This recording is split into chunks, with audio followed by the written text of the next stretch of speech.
I'm Nintendo Prime, bitch. It's the motherfucking Eagle Double G. Snoop Dogg. You know I'm mobbing with the D.R.E.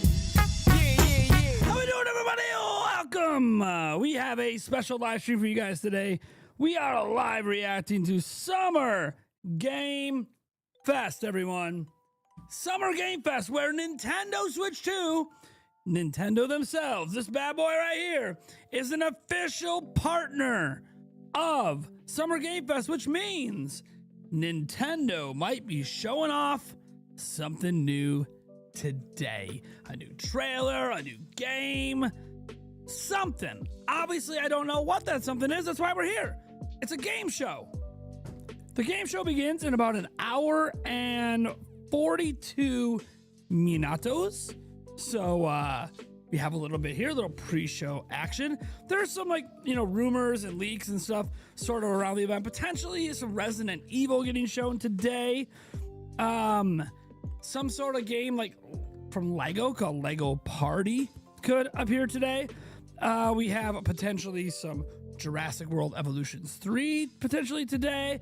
Maybe some Forza stuff going on, some Mind's Eye, a whole bunch of stuff going on. Capcom, dude, everyone is like partners with Summer Game Fest, and now that Nintendo's part of it, literally everyone.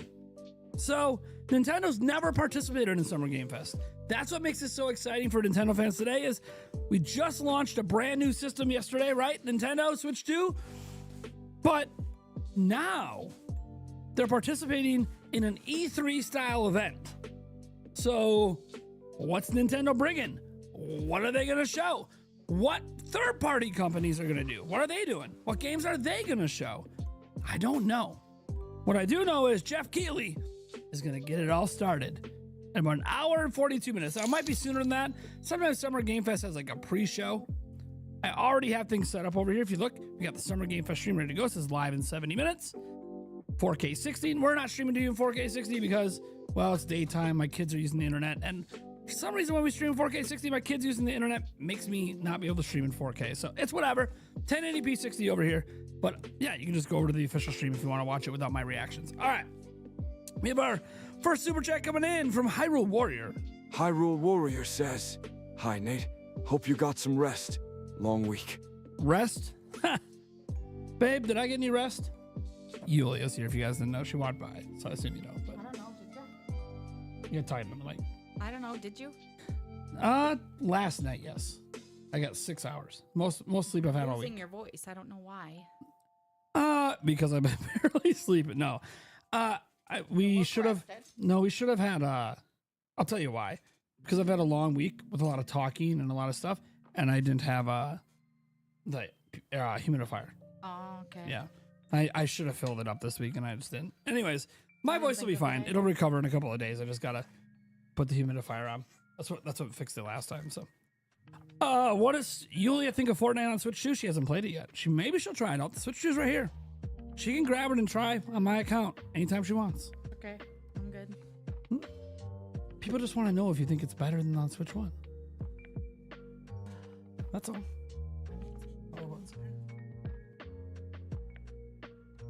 It's okay. You can take the grip off if you don't like the grip. The grip is fine. Okay. I'm not complaining. This is her first time playing Switch 2, by the way, guys. I don't know if it'll, I don't know if it'll work with yours right now. Okay. She's gonna try Fortnite for the first time, and I haven't even played it in handheld yet, so I have no idea. What do your kids think of Mario Kart World? My youngest hasn't played it yet. My two older kids did. They seem to like it, but they didn't get to play it for very long. So one of them's on the naughty list right now, so that's one reason. But hopefully in this next week or so, at least the boys will get a chance to play some Mario Kart. We'll see. It's been really busy. Guys, I've only had the thing for like a day. So, you know. All right. Thank you so much for that $2 super chat. I do appreciate it. Remember, guys, if you have any questions or statements, you just got to @ in the chat to get them in. And I'll try to read most of them unless the stream gets really big. Usually the stream gets bigger towards the start of the event than the pre-show, but we'll see what's up. Oh, also, we will be giving away a $50 eShop gift card today. We did have a fan gift that gift card for us to give away today, so I already have the code ready to go. You do need to be 18 or older to enter any giveaways on my channel. That's just how it is. It's the law, so that's what we have to abide by. We will be giving that away randomly at some point later in the stream. I also published a video right before this live stream went up, so, you know. If you're bored of this stream, go watch my video. All right. Because the Switch 2's been hacked. Also, the Switch 2 set sales records. Those are like the two big stories of the day. There's some other stuff in there too. Like the fact that Nintendo's going to be Nintendo's going to be fixing Joy-Con 2s for free. But maybe that's a bad thing. Go watch the video. Lionstar says, how you doing? Film Watcher 96. How about the Pacers? Yeah, I saw that Halliburton hit the game winner. Could any awesome Nintendo titles get announced today? Yes. Nintendo, for the first time ever, is a partner of Summer Game Fest. They've never been part of it before. And beyond all that, I think we're going to see a lot of Switch 2 logos today. A lot of third-party games coming to Switch 2. Let's see here. We also might see Silksong today. Silksong's been doing a lot of updates on their Steam database listing over the last week, like 4 of them. I wonder if it's because the release date's about to drop today. Tall Show. Street Fighter 6 demo is on the eShop. I know, I might get the demo. I'm not going to buy the game, but I do like to see how it runs. So I might get the demo. Not bad. Not bad. She's playing Fortnite right now. Pretty good, huh? Yeah. Graphics. A lot better than Switch 1, right? Well, especially mine. Well, hey, yeah, honey, that's how it plays on all Switches. Oh. Oh. You see, you had time in the lobby and it runs at, well, you don't know. She doesn't know things about like graphics and frame rate stuff, but it runs at like a lock 60 FPS. Very smooth. Anyways, I've only played a few matches on it, but I know it's really nice. And technically, tomorrow, you can use a mouse and keyboard with it. Just like a computer. This is the test of the Nintendo Private Emergency Broadcast System. Put it this way, it's good enough on there, hon. I might play it in the bedroom with you. It's a nice experience. Are you on IV caffeine today? Nope. Still having that Pepsi Zero. This probably isn't helping my throat. To be honest, no. Coke Zero, my throat feels good. Pepsi Zero, my throat feels like the taste of Pepsi Zero. Flat and uneven. Let's see. Oh, super chat coming in. It's Ninja says, are you ready for the game flood today? Yeah.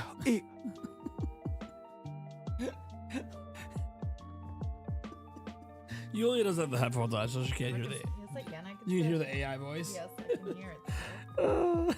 I gotta change it. I got ears of a hawk. I gotta get a new one. Do you like it with that grip on there? It's fine, I guess. I'm just asking. You usually never use a grip, so. Nope. Feels bulky. I have big ass hands. For you have smaller hands. That's why I was like, I wasn't sure if that'd be a good grip for you. That's right. There is no such thing as one grip for all. That's the kill switch grip she's using. It's made for big hands. Yeah, I know. I can tell. So for me, it's perfect. Let me see here. $2 super check coming in from NRNexus. NRNexus says, love you, homie. Hope we're well. They kind of sworn in you, miss. Chinin. AI is freaking out. Thank you so much for the $2.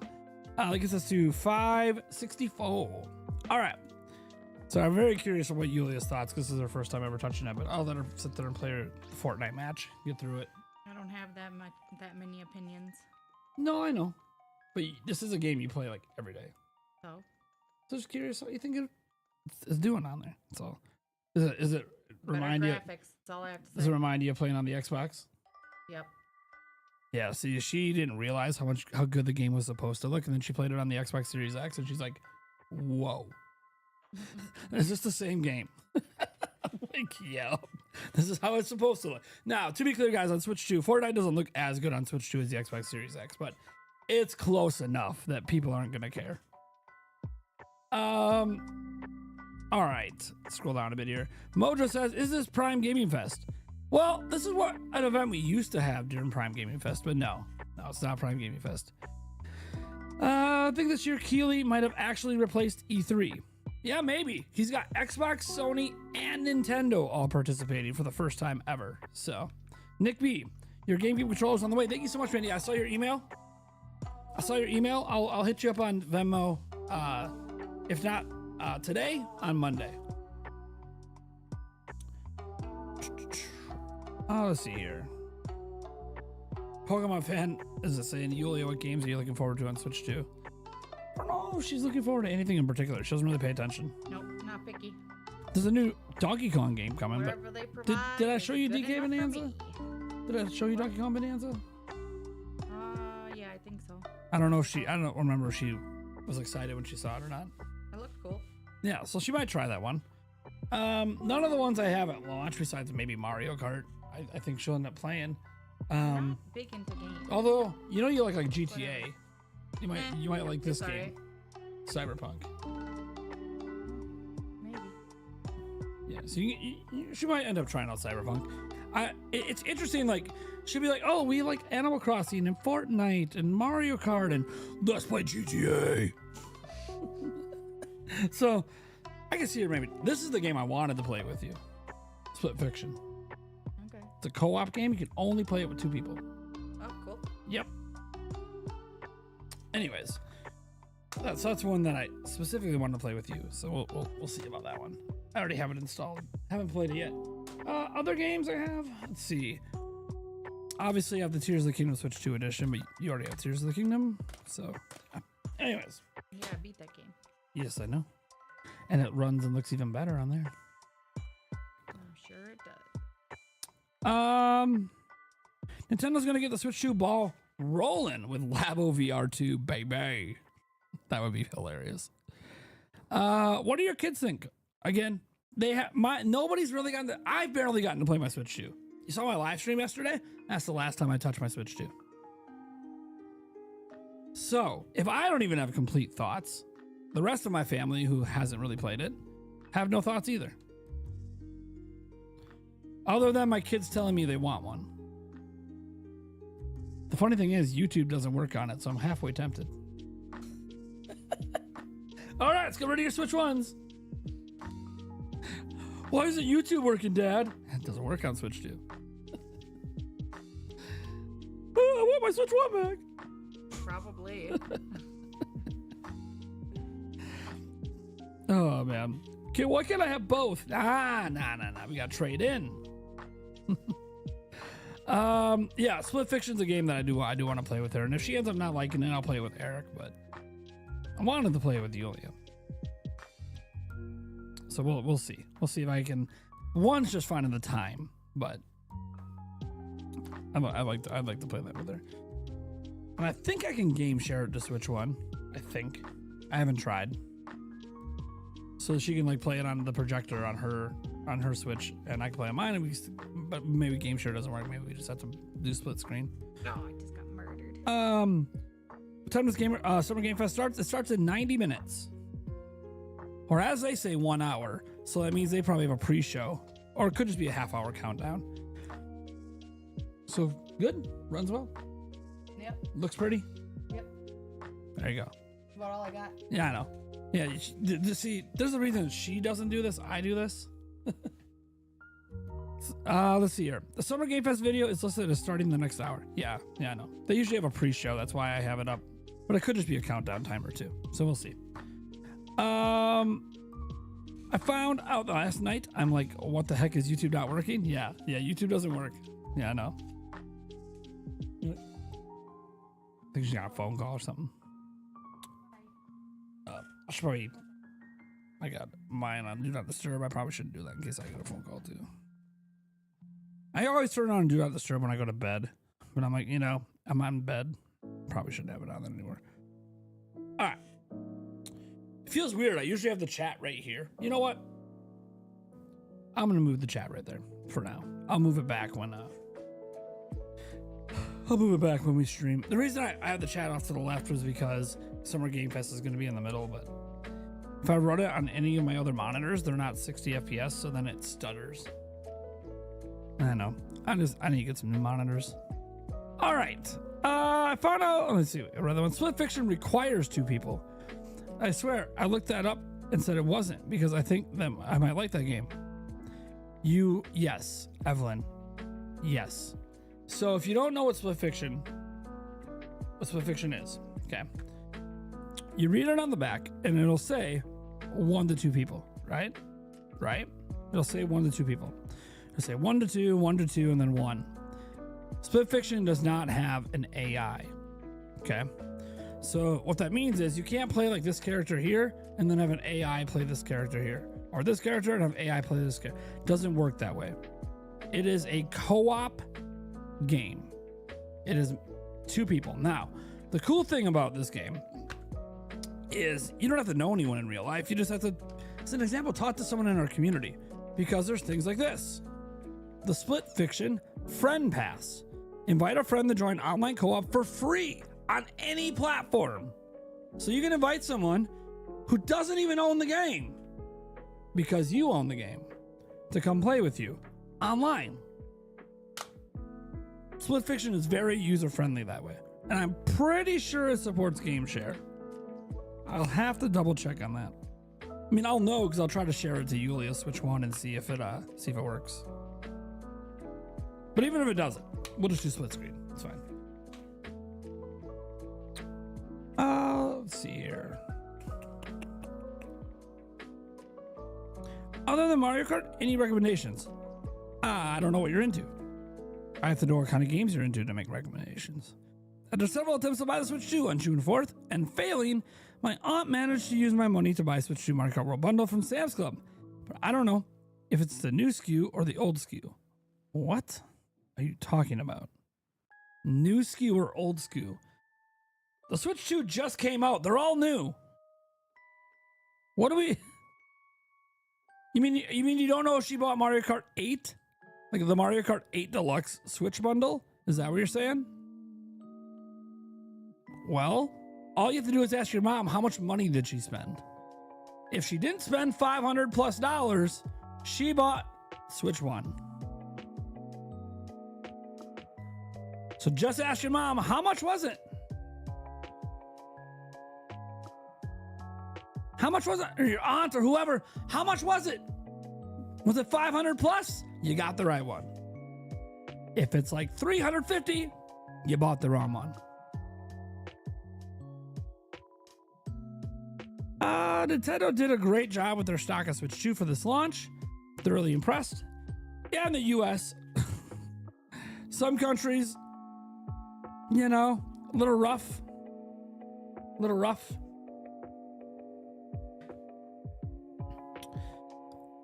What's different about the Express Micro SD cards? I mean, like this one right here, the Lexar 1 terabyte. They're fast. They're very fast. And you might go, well, why does Nintendo require them? Because games require faster load speeds to run properly. Not just on your load screens, but to stream assets into your live gameplay. The old Express cards are the old micro SD cards are very slow. These are very fast. That's the difference. That's why they're expensive. And they're also expensive because these weren't really being mass produced by anyone, because there was no consumer electronic device that required them until Switch 2. It is the first one. So I know Lexar in particular is doing a massive restock next month in July.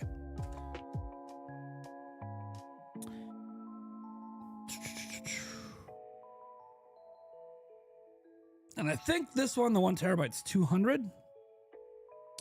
It's got a 900 megabyte read, 600 write. The read is more important than the write. The write will be like when you're downloading your games and putting them on. The write is what actually matters the most. Or sorry, no, the read. Sorry, the write is downloading to your card. The read is how fast your system can read the data off of it. Usually it won't hit like exactly 900 because there's other factors in play, but that's how fast these can go. But there's other factors in play. how data is passed around, but you probably get 700, 800 plus pretty consistently. There's not really a good way to test it on the Switch 2. I was looking on Switch 2 to see if they had like a read-write play test. They don't. I went through the settings. I'm like, man, there's not really a way to test it. What I can say is every single game I have on my Switch 2, every single game on here, I'll show you guys. Every single one. All of these games. Go to all these games are on the SD Express card. All of them. Let's see how much space I have left. I have a couple more I need to install still, but let me, where's my, gosh. It shows off and I go into settings. There we go. So I have about 500 gigs left, 492. So everything, you can see everything is on my Express card. I haven't even touched my system memory yet. So when you, if you set your Switch 2 up with an Express card right away, it'll fill the Express card before it fills the internal memory. So if I include the internal memory, I've got like 720 something gigs left, and this is the maximum size I can use. So I'm pretty satisfied with that. It's gonna last me a bit. It's gonna last me a bit. I still have to install Bravely Default and Yakuza 0. I haven't put them in there yet to install. I have the game key card versions. It's kind of weird. I went from having like hardly any physical games in my house to now having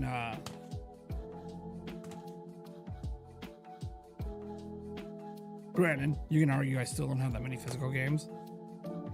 Now I got a stack.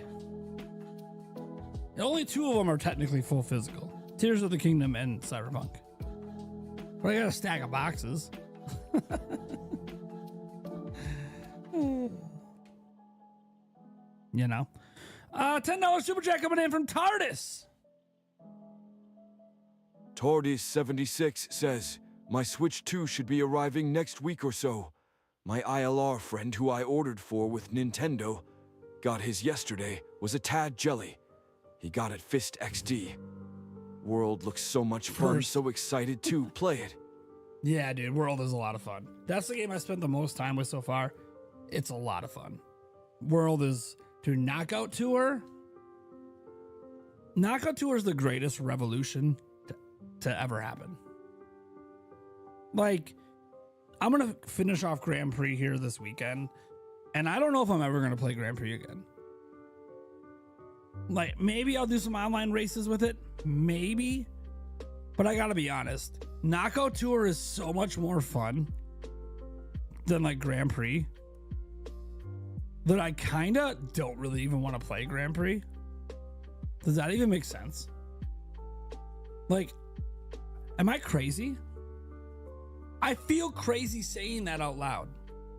I feel absolutely insane saying out loud, yeah, I kind of don't want to play Grand Prix. Because Knockout Tour is insane. Knockout Tour is so fun.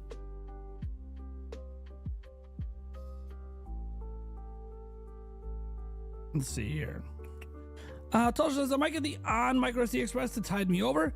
I'd like to play Fortnite with y'all, but holy shit, did my internal storage fill up quick. Oh yeah. Oh yeah, you need expansion. You absolutely do. Yeah, you know, you can maybe get like a 512 or a 256 on just to kind of tide you over, especially if you're waiting for the Lexar 1 terabyte to come back in stock. And also they're a sponsor of the channel, so when they come back in stock, I would support the channel if you use my link and bought one. There might be a new link when they're back in stock. We'll see. Right now, the link right now goes to their website if you just sign up to an email list to be let know when this is dropping. But they're restocking these in July. They said it's a huge restock, so it must be a fairly big order of them. So yeah, pretty cool. And they'll be partnered with me for pretty much most of the rest of this year. And I can say from experience, I'm literally using it right now. I'll show you. This is I bought it, by the way. I bought one. See, this is a brand new one. This is the one that I bought. I'm using it right now, and I love it. I've had 0 issues. And Lexar is a really reliable brand. They're like a specialty brand. They just do storage stuff, and they're really good at it. Anthony Cat says, loved Rainbow Road on Mankell. Yeah, I haven't seen it or played it yet, so that's one reason why I'm gonna like beat 150cc Grand Prix. Not so much I care about seeing the credits, but I want to see the new Rainbow Road. So I've been avoiding watching video of it, so I absolutely am going to be doing my thing with that. Sorry, I just had a womp womp crash. All right. Let's see here.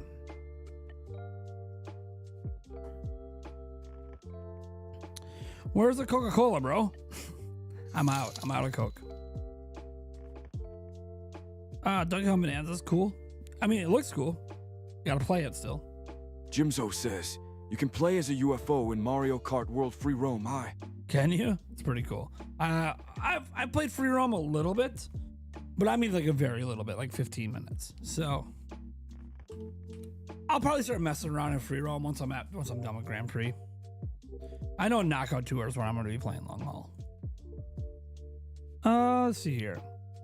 She bought the Mario Kart World bundle. I know this, but Nintendo made a version that comes with the game pre-installed. The old SKU comes with a code. The old has a sticker, the new one has art. So let me show you something.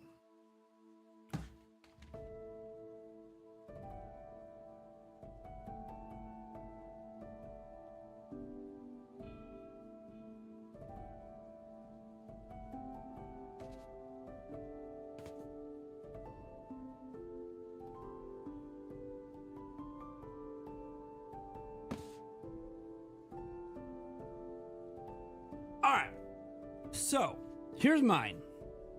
Has a sticker, right? These are two that we gave away. We're shipping them tomorrow. You see, they don't, right? So we already gave these away. So there's no new giveaway today. But they're not a new and old SKU, okay? Here's what happened. Nintendo did not make enough bundles, okay? They didn't make enough of them.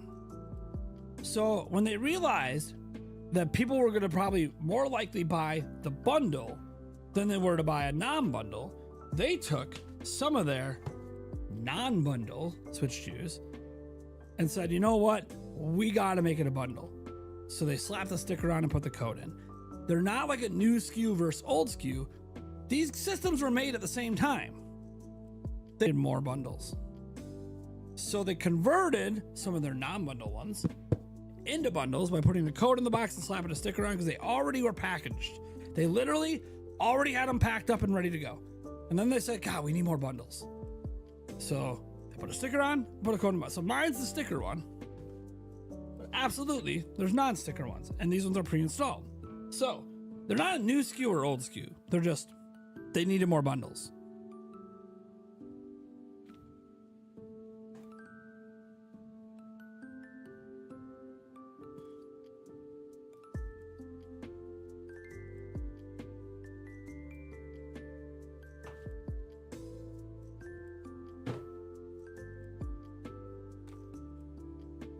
So anyways, I had the sticker in the box, or the code in the box one, which is fine.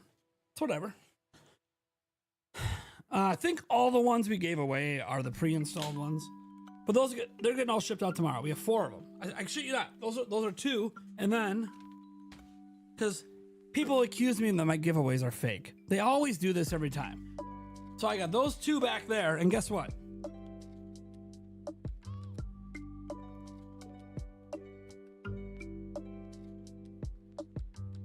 I got 2 more right here.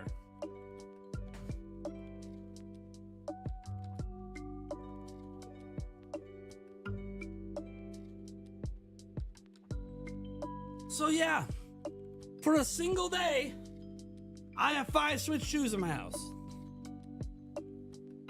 For one day, there's 5 Switch shoes in my house. We already gave away all 4. They're all being shipped tomorrow.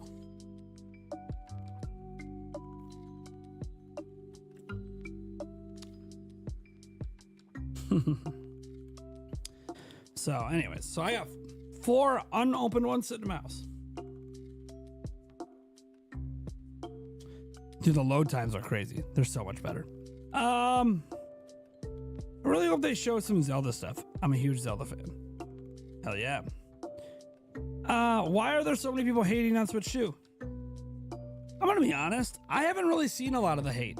And I think the reason I haven't seen a lot of the hate is I'm too busy having fun. So everyone that I'm surrounded by on social media is just playing Mario Kart or playing Switch 2 and having fun. All my videos popping up in my feed are nothing but positive videos about Switch 2. So I'm not seeing all this negativity that you're... Now look, does that mean the negativity doesn't exist? Of course it does. Of course it does. Yeah, Joycey, I might buy that one off you to either give away or, you know, do that thing we talked about. I just don't know yet. It's dependent on something happening in my life that I don't really have control of. Have I slept with the Nintendo Switch 2? No. My Switch 2 did leave my studio one time. I went to a baseball game on Thursday. So yesterday. Otherwise, it's been in my office the whole time.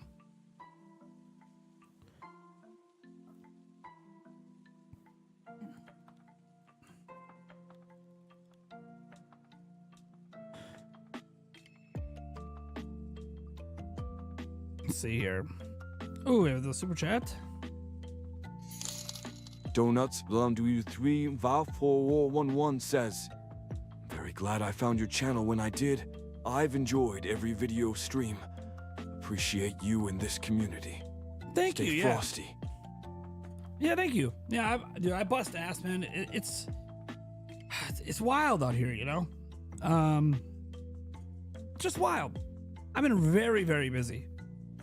We have Thunder Stash Gaming in the house. Hell yeah, man. Welcome, Stash, man.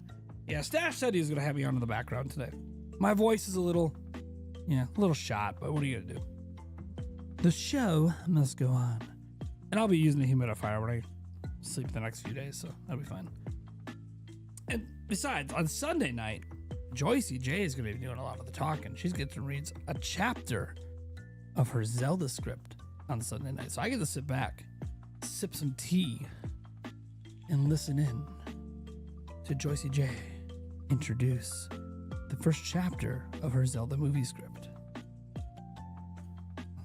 It's gonna be fun. Am I ready for the Switch 2 Pro rumors? I don't think we're gonna hear about Switch 2 Pro rumors for like a year, at least, maybe 2 years. Could be wrong though. Could be wrong. Hey, another $5. Goat8Westeen says, Nintendo was absolutely correct with how they would handle scalpers. Haven't heard one peep about them. The numbers available was just perfect, folks. In the US, yeah. Other places weren't so lucky. Novella Princess says, I got Pringles and an orange crim Coke with my Switch 2 at 7:40 a.m. yesterday. I was on the lookout. Now we just need a Zelda announcement. I'll say this. When I bought the one from Walmart to give away, I didn't expect this as a treat, but I got the same thing. Yeah, I did not expect Walmart to send out the Pringles and the... I'm like, dude, that's kind of cool. Now, could I have included the Pringles and the Coke with the person who won the Walmart one? Yeah. Come on, man, I paid for it. I'm gonna have my snack. Those Pringles are good, man. I haven't had Pringles in a while.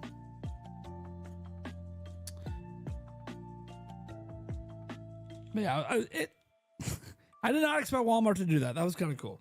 For all the hassle Walmart gave me, it was neat getting the package and having a surprise in it, you know? So anyways, yeah, there's going to be people that hate it on Switch 2, but I would say the negative people on Switch 2 are about the same as they were before. And now there's just a lot more excited people. So to me, the hate's getting like drowned out a lot.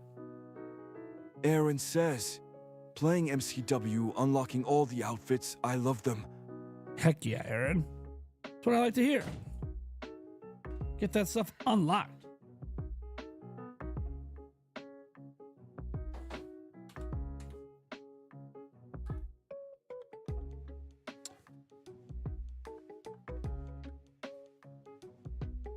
I have a package.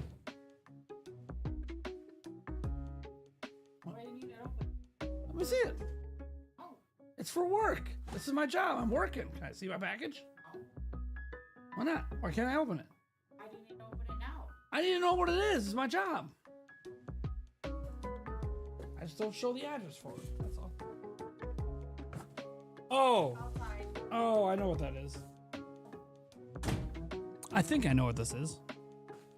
You guys want to see what's in the box? You guys want to see? I'm pretty sure it's Switch 2 related. Pretty sure it's Switch 2 related.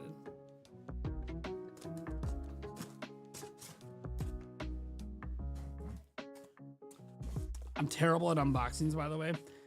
Who in the chat watched my unboxing of Switch 2? What a terrible unboxing. The audio was bad, the video was bad. Can you tell I'm not a professional unboxer? Venetus 712 says, those stacks will be great since you're still stuck outside that GameStop. BTW, your green screen never ceases to amaze. The funny thing is I suck with green screens. Thank you so much for not this.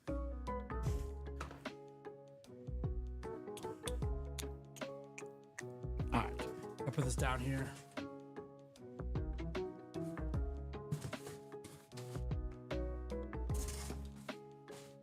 Whoa!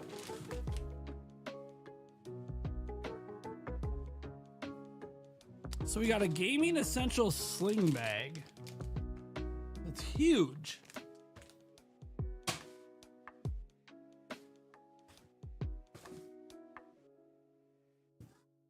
So we got like a rugged armor for Switch 2. We got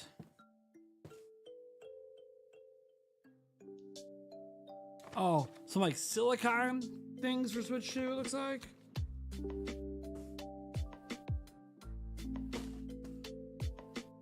I got some black silicone.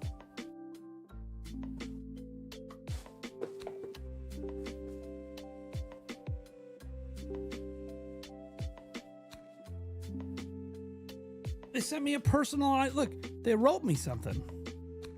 So this comes from Spigen, and it says, "Hey Nate, glad we could get you familiar with our stuff. Excited to see what your take is on the Switch 2 overall. Enjoy. We're going to be sending you some more soon. Let me know if there's anything else you could ever want." So they're not a sponsor. They're not a sponsor. They're not paying me to do anything. They just wanted to get me familiar with stuff. Hold on, guys.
We're back. All right.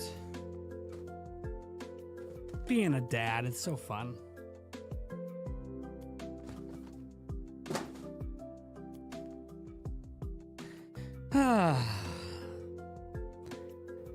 Teenage girls, man. Teenage girls. Teenagers in general. But teenage girls, man. What is playing? Oh, I know what that is. The Summer Game Fest. There's nothing actually happening. You see, it's just when something happens, we'll switch over. All right. Let's get to some ats in the chat, which there's none, of course, because I was gone. Makes sense. Teenage girls make you about. They're just. I love my daughter, but I wasn't a girl growing up, right? I'm a guy. They're so dramatic, man. I remember them, like other girls in my grade, being dramatic. Like, I remember the girls all being dramatic, you know? I remember that. But, you know. Let's see here. Joyce did a $5 super chat while I was gone, saying if Chad asks, I'll read all of Act 1 for a nominal fee. Also check the mod Discord. I owe you $5. If you want me to pay you the $5 back, I can. Oh, man.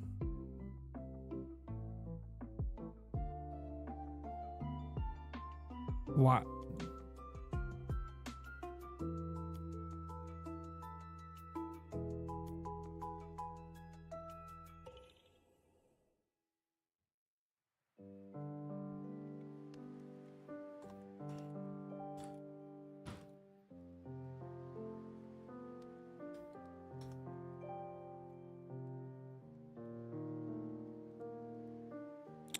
All right. What are the odds that Nintendo just announces a direct for next week today? Pretty low. They're not gonna. It'll be announced the day before. Did I get enough sleep? I can't sleep right now. Like, if I tried to go to sleep, I wouldn't be able to. So, does that mean I have enough sleep? I don't know.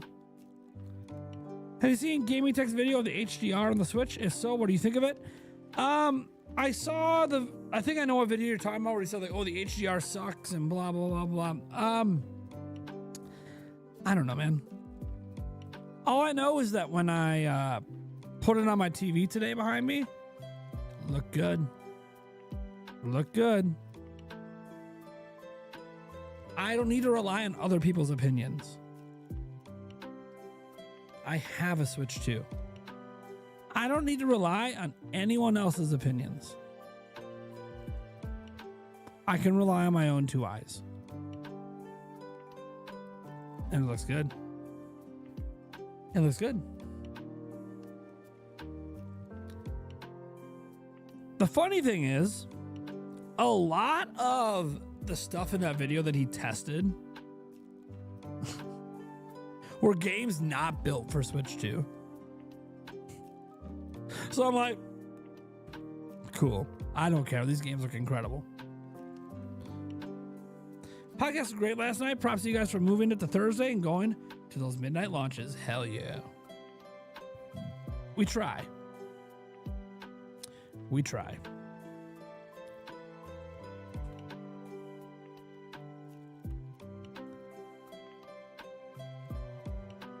Might have told you yesterday, but my brother surprised me with a Switch 2 yesterday. Nice. It's a nice surprise. It's always a nice surprise. That's always a nice surprise. Wish someone would surprise me with that kind of stuff. Is Nintendo going to be part of this? Yes! Nintendo is an official partner of Summer Game Fest. So yes, Nintendo is part of Summer Game Fest. They are participating. Dude, it's crazy to see a video. I'll show you guys this.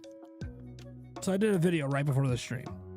It's crazy to see a video at 7 almost 8,000 views in an hour, and it's 7 out of 10.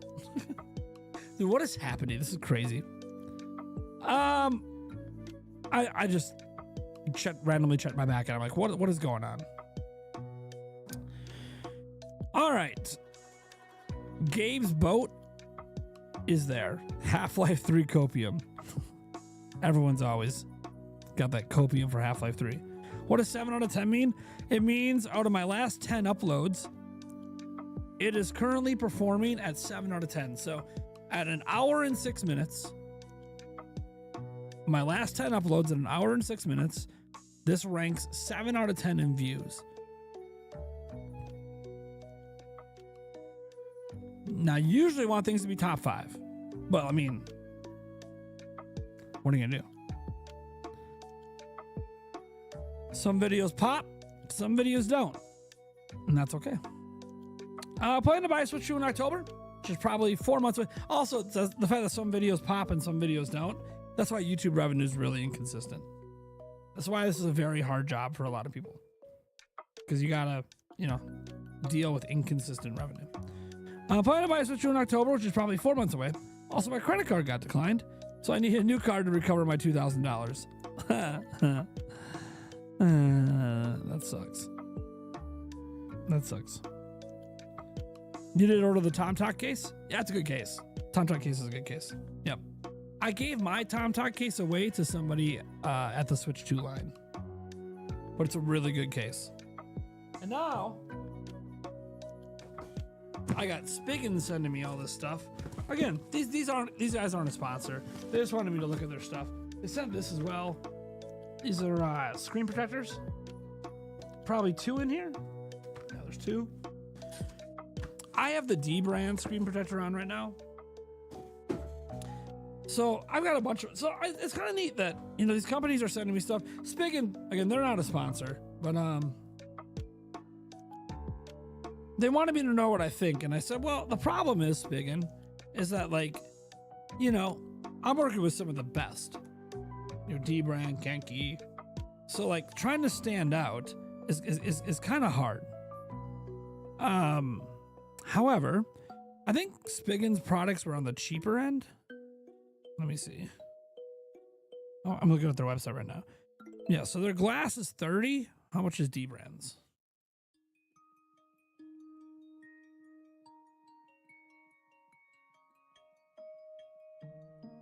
Yeah, D brands is $34. So they're right around the same price range. One thing I like about D brands is that it's idiot proof. Okay. So you have the pull thing, which some of the other easy applicators have the pull thing, but then they even tell you how to swipe. And you see how that worked? That's exactly how it worked when I did it in real life.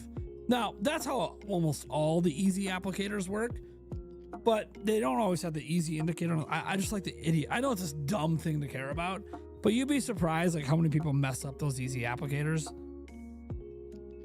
So I like making it idiot proof, Anyways, so Spiggin stuff here. This is the glass they sent me, a 2-pack. This is just a 1-pack. These are kind of all the stuff they sent me. Yeah, they sent me everything but this. They didn't send me this. They sent me these. You see, these aren't too bad. These are all everything's $40 or under. So they're in the mid-range. So you have the super cheap accessories that are $20 and under. And then you have Spiggin, who's kind of in the middle. Then you have your high ends your Genki, your D brands. I'm sure this stuff's all fine. I don't care about these silicone things. I don't really care that much about those. They provide some protection, but I'm not big into silicone stuff like that. But I do appreciate them sending their stuff. I'll still check it out. I'll still test it myself. I like having a wide variety of stuff like this. There's a chance I might do an accessory video someday where I'm hey, let's just look at the stuff that's out there. I've been sent a bunch of stuff, so why don't we check it all out? And I can give you guys my honest thoughts, and you guys can kind of decide for yourself if there's any products you want to get. So.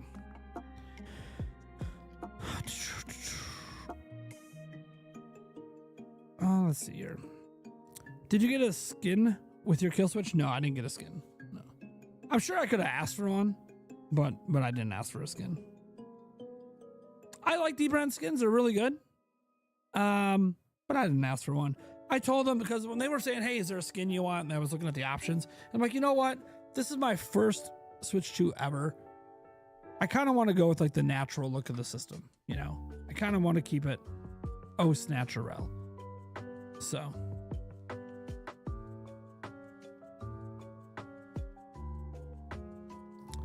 Let's see here. I used to be a person who would never buy anything upon release because I'd like to see them work. Think out the kinks before. Are you buying it? Am I buying what? I have a Switch 2. What am I don't get the question. Would you recommend the Pro Controller 2 for even a casual gamer? Ooh, that's a good question. I'm not like super casual, so let me get back to you on that. I have it right here. It is pricey, so I'm gonna have Yulia use this a little bit, and then I'll get back to you because she hasn't used it yet, and she started to notice. So she's been using this super cheap one, and then she was using a nicer Power A controller, and she started realizing that the Power A controller is so much better. I'm like, yeah. And I think she'd realize using this that it's even better. But what I'm saying is you can be casual and you can notice the difference between the cheap controllers and the nicer controllers. But are you going to care enough those differences? That I don't know.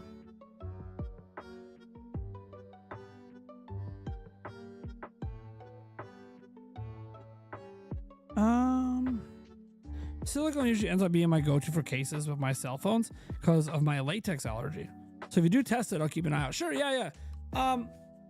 Again, I'm not, and some people like that. They like the silicone stuff. It might not be my cup of tea, but it's nice that I have some of that stuff here.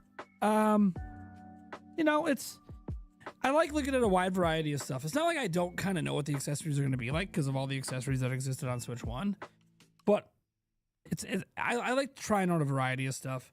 And doing like might do a video on like what I think are the best. Obviously, the thing is I'm sponsored by a lot of companies, so lately, anyways. Although most of my sponsorships are coming to an end soon. But anyways, so like that is always a caveat though. Like, hey, D-Brand paid me, so yeah, I'm gonna have a lot of nice things to say about the Kill Switch. I also like the Kill Switch, so like legit. But there's a possibility Genki might be a sponsorship in the future. They also have a premium grip that also has a hard cover. So the number one question in that video, people are going to be like, which one do you like? Which one are you going to actually use every day? And it's like, I don't know. I've held both. And the answer is I have no idea. Right now, I only have the Kill Switch on hand premium wise. And these premium ones are obviously really nice. Like I have these, you know, like there's cheaper ones in here and I have some cheaper ones over there. These just feel nicer, but you're paying a lot more money for something like a Kill Switch. Like it's like $80. You're paying a lot more for how this feels. So it's, of course it's going to feel nice.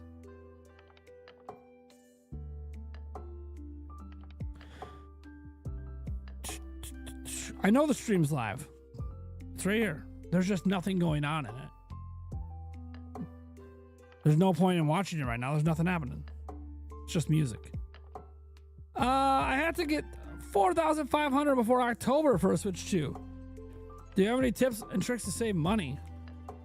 Why do you need 4,500 for a Switch 2? That doesn't make sense to me. Why would you need $4,500? I can't think of a single country in the world that the Switch 2 costs $4,500. There are some places where it's expensive, like more expensive, but not 4,500 more expensive.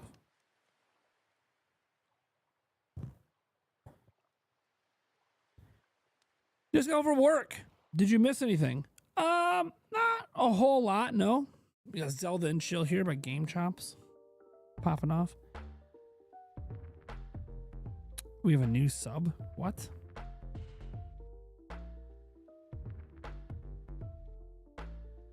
Yeah. See, yeah. So the 4,500, the Brazil currency, yeah, that's about $850. You know, and he used a dollar symbol. So I'm like, there's nowhere that's $4,500. Yeah, okay, so it's Brazil. So that's fine, but like it's, you know, in USD value, it's, you know, it's 800 to 850. That being said, any tips to save money? Don't buy things you don't need.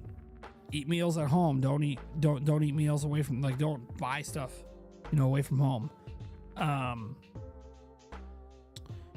You know, you can cut back on lots of things. I mean, it's hard for me to know because I don't know your life. I don't know your bill situation. I don't know anything. So like, it's hard to, like, you know, tips on saving money is just don't spend money you don't need to spend. You know, that's how you save money. Don't spend money you don't need to spend.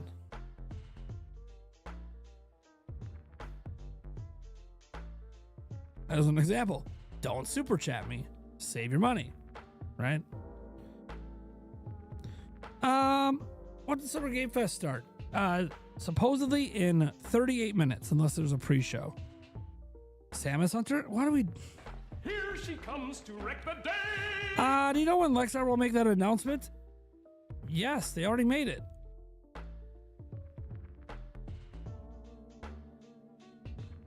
And I've said it publicly like a bunch of times. But in case you didn't get it, Lexar Play Pro Micro SD Express cards will be restocking in July. Customers who have already placed orders will be prioritized and will receive their package possibly sooner. That's the news. It's being restocked in July.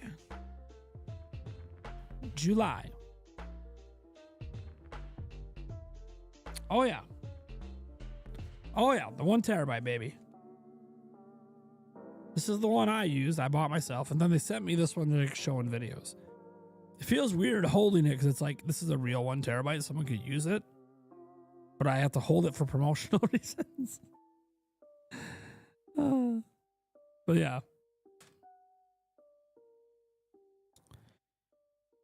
I was playing around Witcher 3 on Switch 2. Runs a smooth 30 now. Yep. Top it, but how about them Indiana Pacers? If they win the finals, you win $500. Nice. One of my favorite Nintendo content creators will get a good old super chat. Are you trying to make me cheer for Indiana?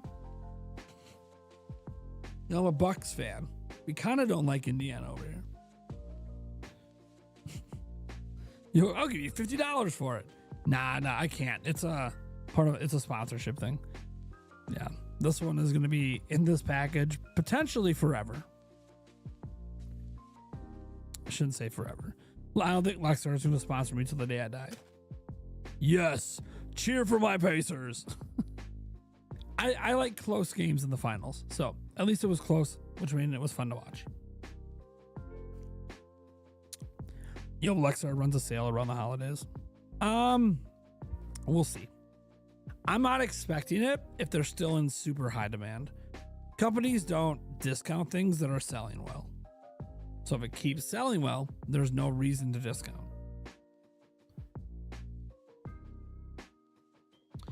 Sure. Halliburton's good. I wasn't one of those people that said he was overrated. I know he's good. I'm going for the Pacers. Can't root for free throw merchants. Yeah. OKC's a big free throw merchant team, that's for sure. I'm not saying, like, to be fair, the NBA allows it. The NBA needs to tighten up. Now, they are, to be fair, the NBA does let them play a much more aggressive in the playoffs. So it's not like OKC's a free throw merchant team, but it's not as bad in the playoffs because they let them play. They let them get physical. They just have to bring hand checking back. That's literally it. The NBA's just got to let hand checking come back. Come on, NBA. Things have gone too far in the offensive direction. Let hand checking come back. Problem solved.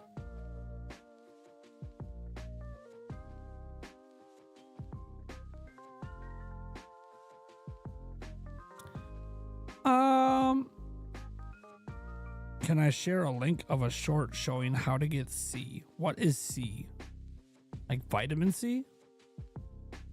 Just have some orange juice, man.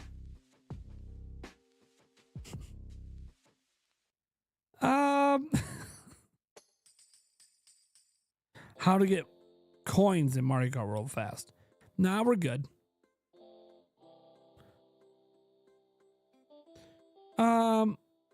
How are we liking Mario Kart World? Or how are we liking? Sorry, I don't know why I said linking.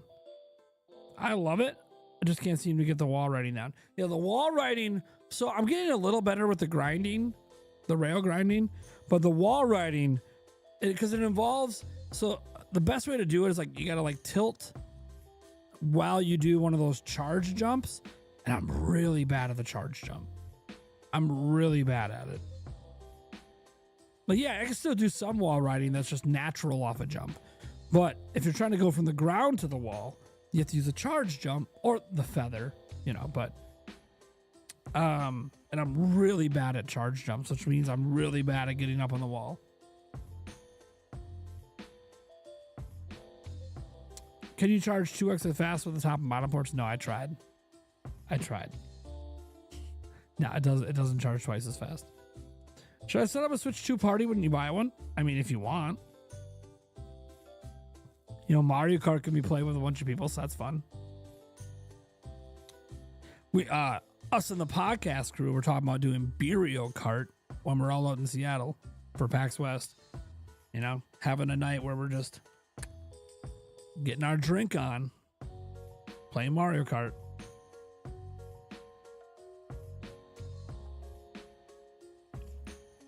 Maybe we go to a pub, convince them to let us put our Switch 2 hooked up to their TV.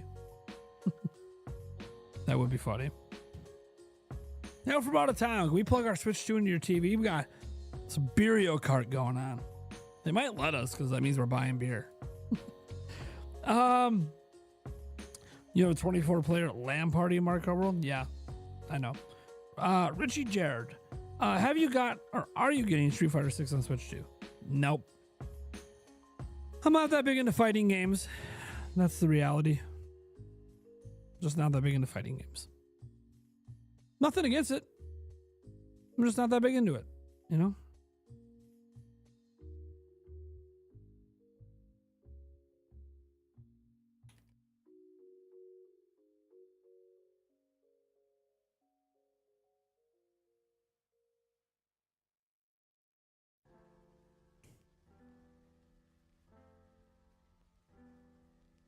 I won't spoil it, but Welcome to Her.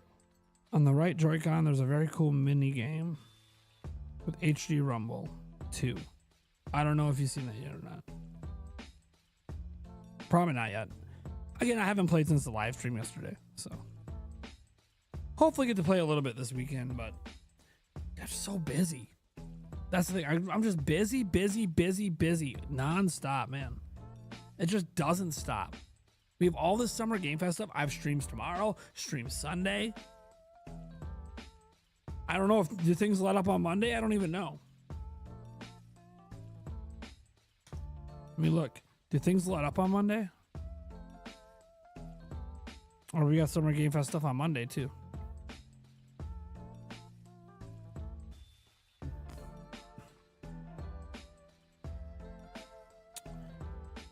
There's one thing on Monday right now, for sure. But I might skip it. We'll see. Then who knows? There could be a Nintendo Direct next week, maybe. Might not be.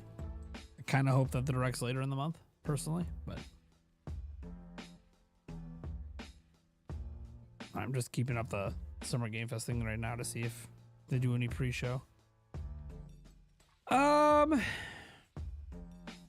When I got my Switch, a couple ran past us. They had stolen baseball cards, 4 bags worth from Walmart. We had to help the police find them. Thankfully, we saw them down the strip. Cool. I think I agree with Gamebird on the podcast yesterday. I don't know if I'll ever go back to my original Switch. Well, here's my OLED. And I don't really have a reason to turn it on. Everything plays better on Switch 2. Get a battery bank, I'm good to go. Like the only negative of Switch 2, the only negative I have of this is that, you know, it's like 2 hours of battery for the games I'm playing. But keep a battery bank.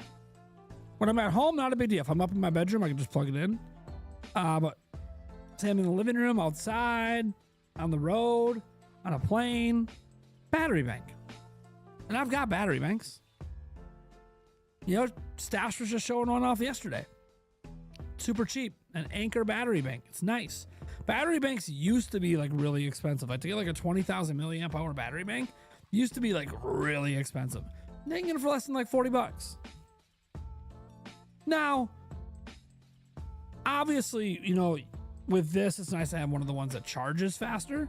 And you can get like battery banks that have like, what is it, 45 watt charging?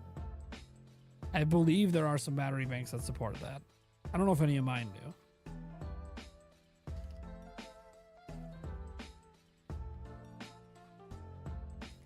Let me look here. Yeah, there's a bunch of them. Yeah, the Anchor 325 supports it. Let's see here. Yeah, Anchor's got a bunch of them here. So you got like the 35 watt, the 65 watt power bank. 80. This is one I've seen lately. A lot of people love this one. I've seen a lot of people really like this one a lot.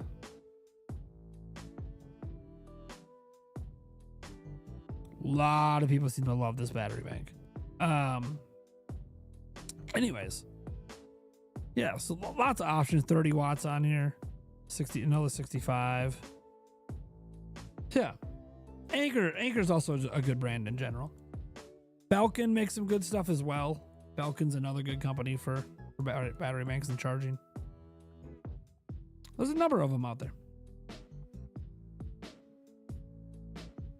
Is there a Switch 2 loading screen when you load a game? Like a little Joy-Con click GIF?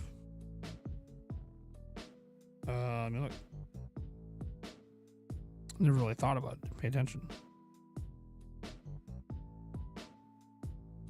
Let's load a game. Let's load Fast Fusion.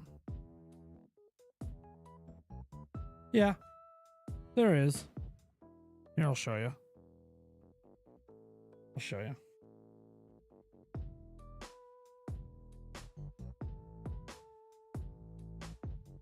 See, there it is. It's not on screen very long because it loads so fast, but there you go. Yeah, there's a little slap animation. Yeah, it's clean. It's a very clean animation. I like it a lot.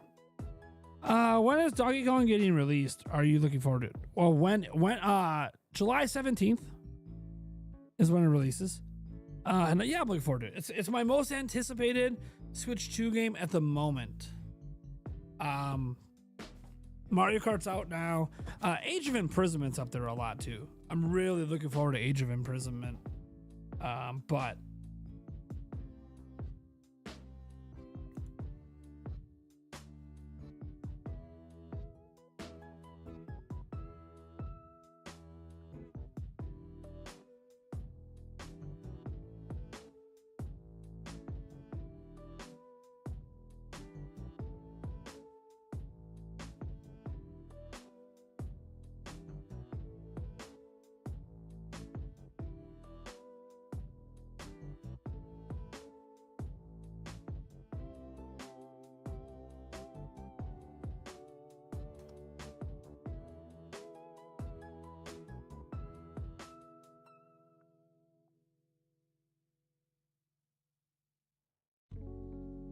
oh, 1 second, guys.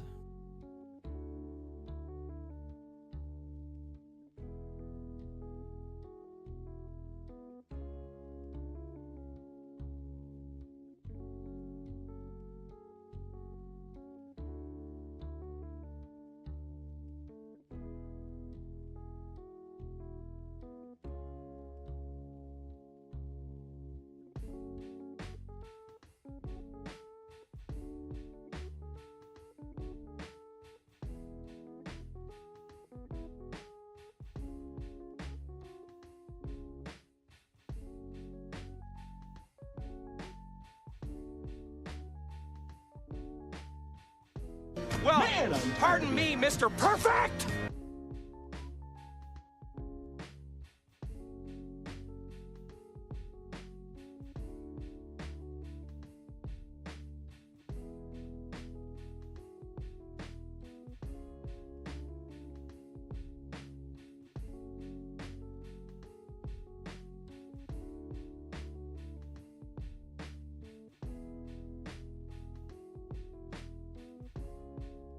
Kids, they're freaking out because there's no internet in the house right now.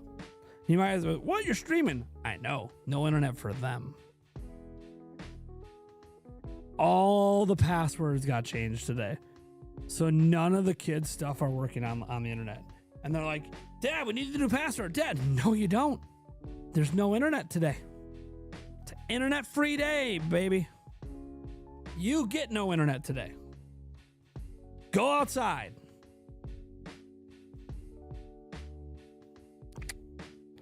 That's what you gotta do. Welcome to parenting. Oh no, the horror. What are we ever gonna do without the internet? Well, we need it for DirecTV. No, you don't. The on-demand doesn't work with... Don't use on-demand. What do you mean don't use on-demand? I mean, go to like channel 306 and watch some cartoons. So that's the only way? Yeah. Enjoy your commercials.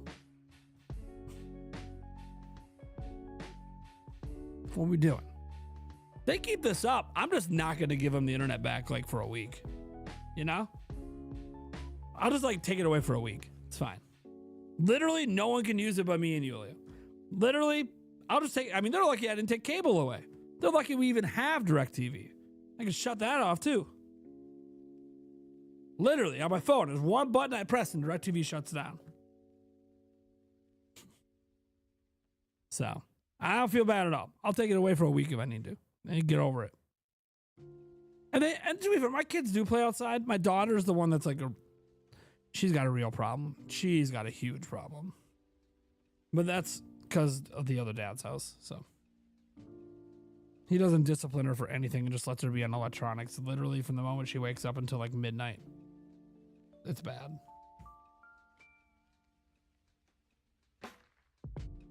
So today's internet-free day. There will be no internet. Do you think the Switch 2 will help some Switch 1 games sell more now? Because some people were afraid of its clunkiness on original Switch. Do I think the Switch 2 will help some Switch 1 games sell more now? A little bit, yeah. I think there'll be a little boost. Yeah, I do restrict my kids' stuff. They only usually get like an hour or two, but they're kids and they're all older, right? 14, 12, 10. So they try to get sneaky with things. Oh, the smart TV has YouTube. No, get the fuck off YouTube. It's internet. Get off. Get off the TV. Oh, they snuck an old 3DS. Oh, they snuck a this, they snuck a that. And no, you know what happens? Shut down the internet. And none of it works. You know what I mean? You shut it down. That's what I realized today. If I just change the password, none of their shit works. Like that. Done deal.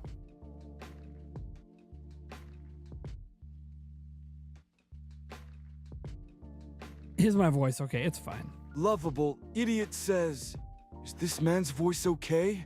My voice is okay. It's all right. Yeah, it's you know, it's been a long week, but I'm all right. Any news on my copy of Cyberpunk 2077? It should be shipping on Monday. Should be shipping on Monday. That's evil. Did I just get told it's evil to take the internet away?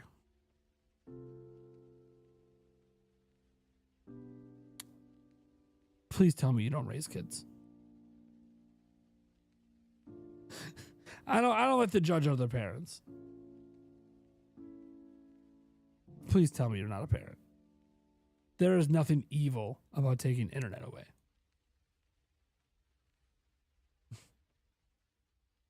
Yeah, probably a kid. Like there's literally nothing evil about taking internet away. Dude, there's days I wish I didn't have internet. It would force me to not work.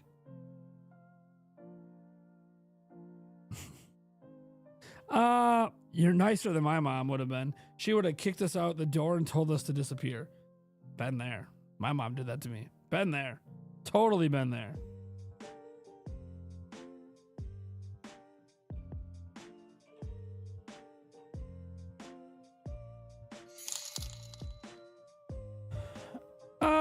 Michael Lorenz. Michael Lawrence Thickens says, it's funny how kids don't realize their parents were kids once, and they know how they work, and think, Yup. Like, children, my children know I was a kid. They've seen photos and stuff. But, like, they don't really understand. They're like, I know what they're doing. I know what you're thinking. I know what you're trying to do. Yeah, I didn't grow up with all the electronics today, but I'm a person that's into electronics, right? So I've kept up on all the modern tech and all the modern stuff and networking and everything. I know what's up. Not stupid. I also know that I need to make sure you guys have more going on in your life than what's happening on a screen. The big thing was like, oh, our Alexas don't work. Yeah, too bad. Turn on the radio.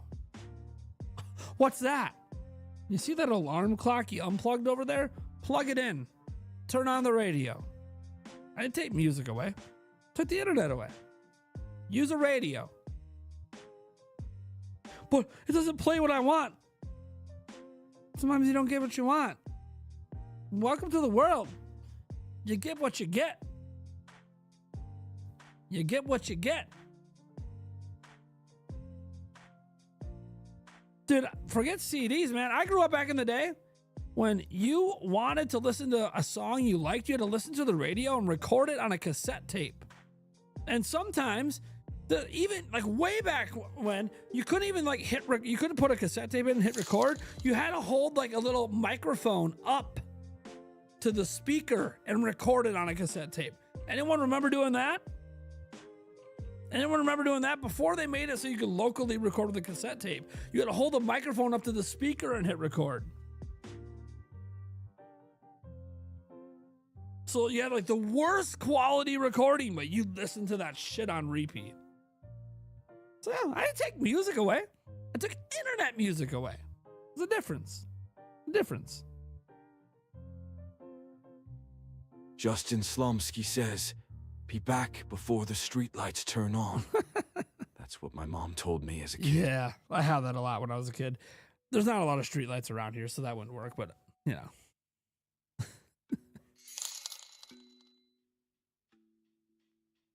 Tabitha Pitts says, funny how we survived without all this stuff now. I don't think, I mean, look, I always say I'm a YouTuber. I love tech. I love the Nintendo Switch 2, and I just think that kids these days, and it really does come down to the parents. You gotta force your kids to do stuff. You gotta get them out of the house, you know? And it's gotta be regardless if you're getting out of the house or not. Like I'm working right now, right? So I'm obviously in the house. But it's gotta be regardless of what we're doing. You guys gotta get out of here. You guys gotta go outside, you gotta play and do whatever. Go toss rocks around, just don't break anyone's windows. You know, like do something. And for the most part, our boys will. It's our daughter, our 14-year-old daughter. That's what I said. She was given attitude earlier. That's why she's been grounded from electronics all week. There's reasons for that I'm not going to get into, but she's grounded from electronics all week. And she's throwing a huge fit because we keep telling her to go outside.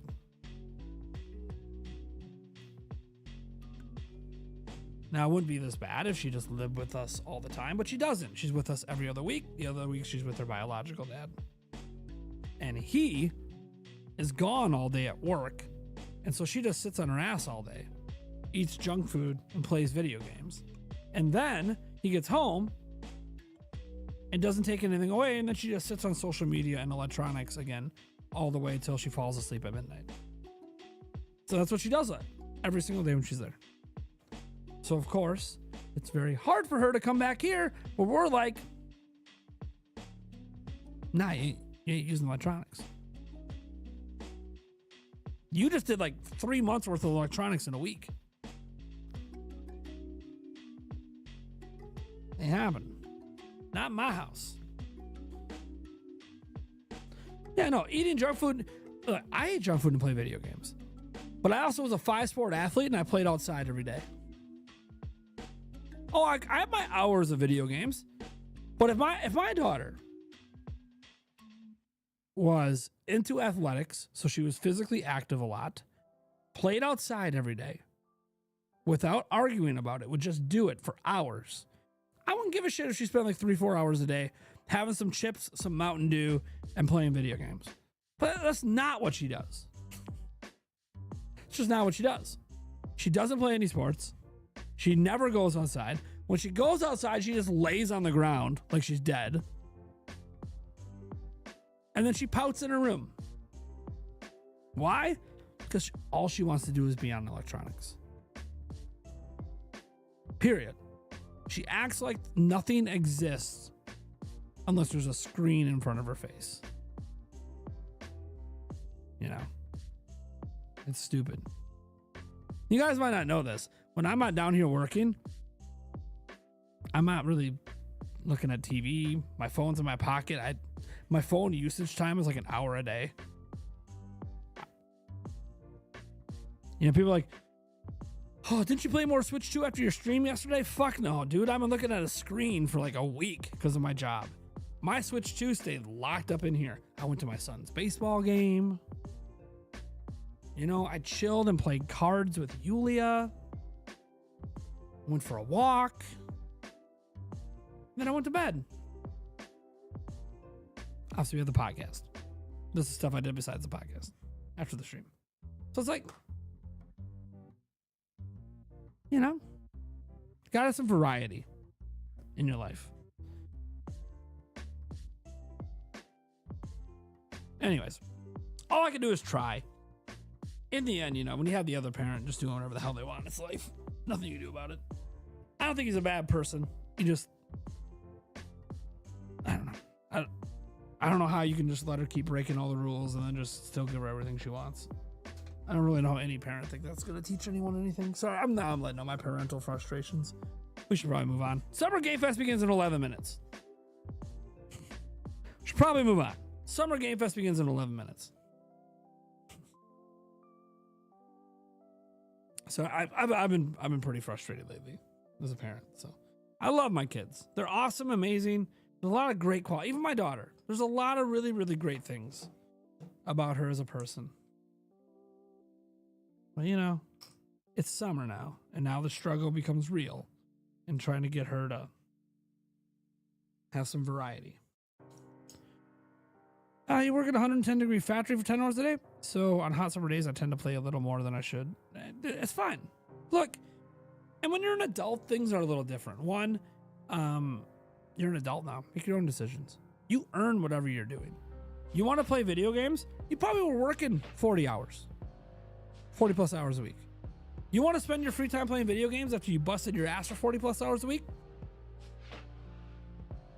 Be my guest. You earn the right to do that.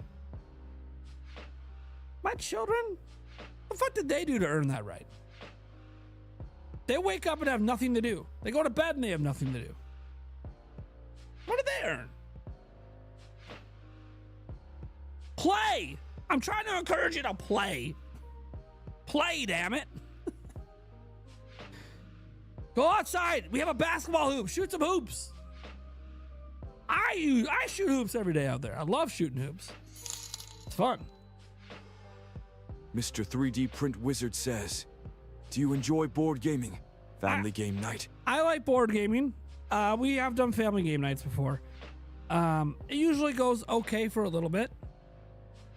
If a certain one of my children lose,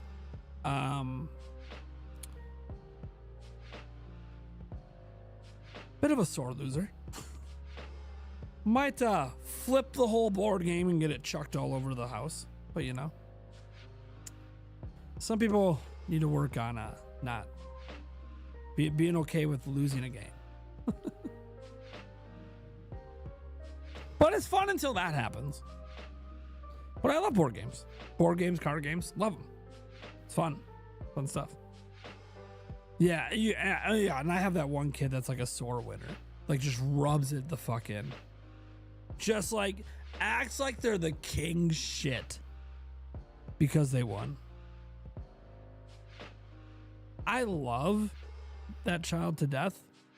So when I play board games with them, I do everything possible to make sure they're not going to win.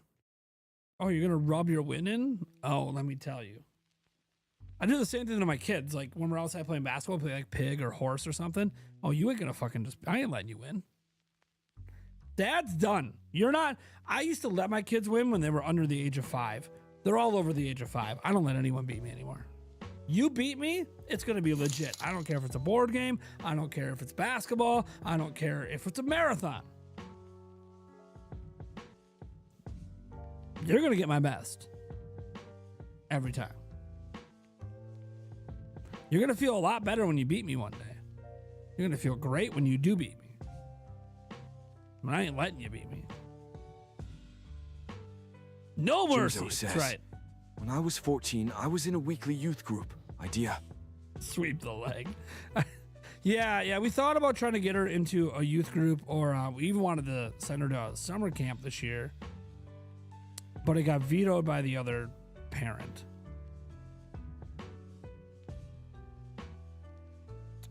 And we were told that it has to be agreed, or we can't make her do it. I hate the law, dude. Sometimes it's like, dude, but it's good for her. Why wouldn't you? Because she doesn't want to do it.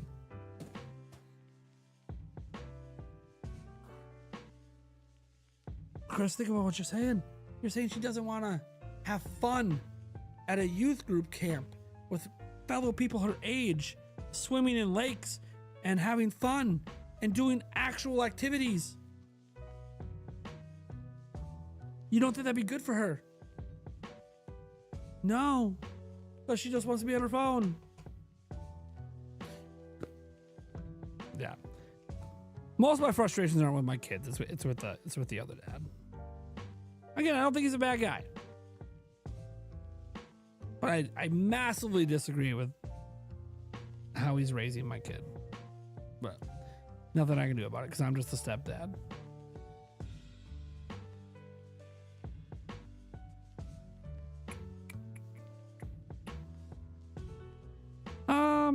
And she's a teenage girl, so a lot of defiance and drama, and everything's the end of the world.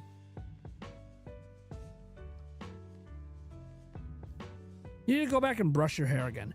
Oh no! Just like you to brush your hair. What are we doing? Hey, I think you need to put some more deodorant on. What are you crying about? So put some deodorant on. This shouldn't be a crying matter. You're saying I stink. Well, I mean, yeah. Why is that a big deal?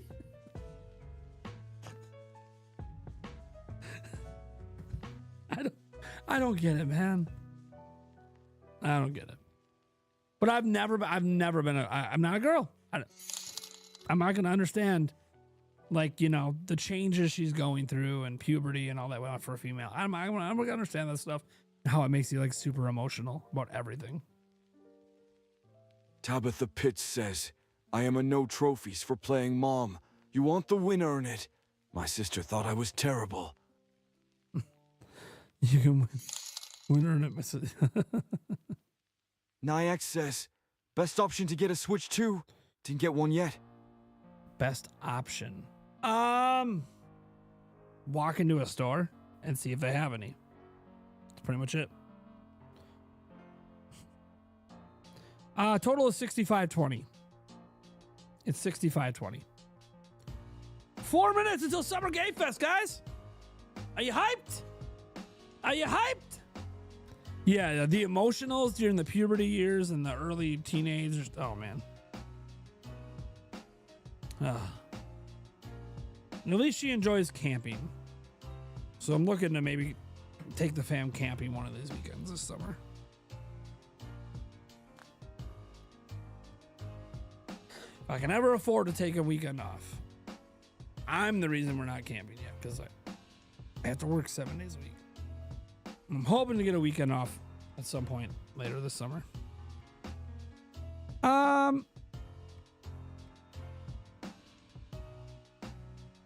think Microsoft is going to take a safe approach to release Master Chief Collection on Switch 2, like around the time that Nintendo isn't releasing a major first.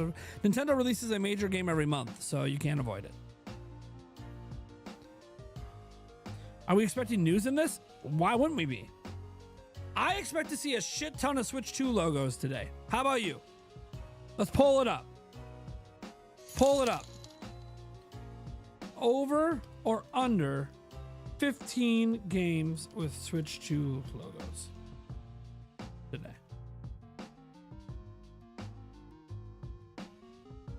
Let's go. Who's taking the over? Who's taking the under? Let's put a poll up. Hey, 69. Michael Lawrence II says, thank you for your donation. 69. I take, but we're going streaky! Yes! Over or under 15 games with Switch 2 logos today.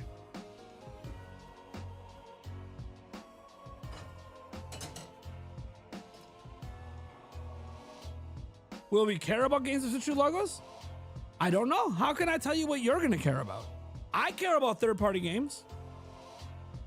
I can't tell you to care. That's up to you. So we're taking the under. Seahawks says we're not going to get any first-party IP. Nintendo's a sponsor. Just like Sony and Microsoft. Nintendo's never been a sponsor before. So they're not even a sponsor. They're a partner. Nintendo has never partnered with Summer Game Fest. Ever. This is the first year they've ever partnered. Ever. I ain't ruling out Nintendo showing something. They've never been a partner. It's the first time. So this is the first time Jeff's been able to get Nintendo, Sony, and Microsoft to be partners of Summer Game Fest at the same time. So I'm not ruling it out. Do I think they'll use somebody else's platform to show a first-party game? Yeah. Yes, I do. They do it at the Game Awards sometimes. They've shown off new Smash characters. They showed off Fire Emblem Engage. They showed off Bayonetta. Yeah. The answer is yes.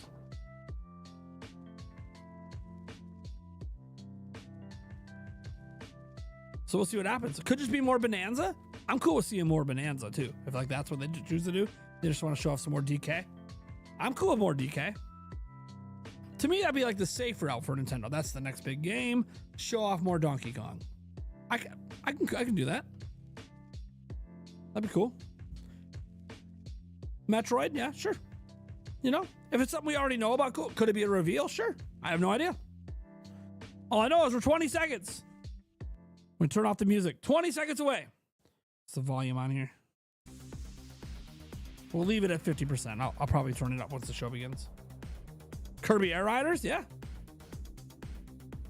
Today is the big show, and then Sunday is the big Microsoft show, and then a bunch of indie stuff is tomorrow.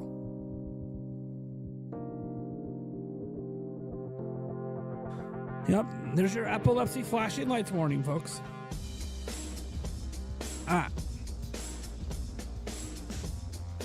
Please welcome to the stage the creator of the Game Awards. Crank it. Jeff Keighley.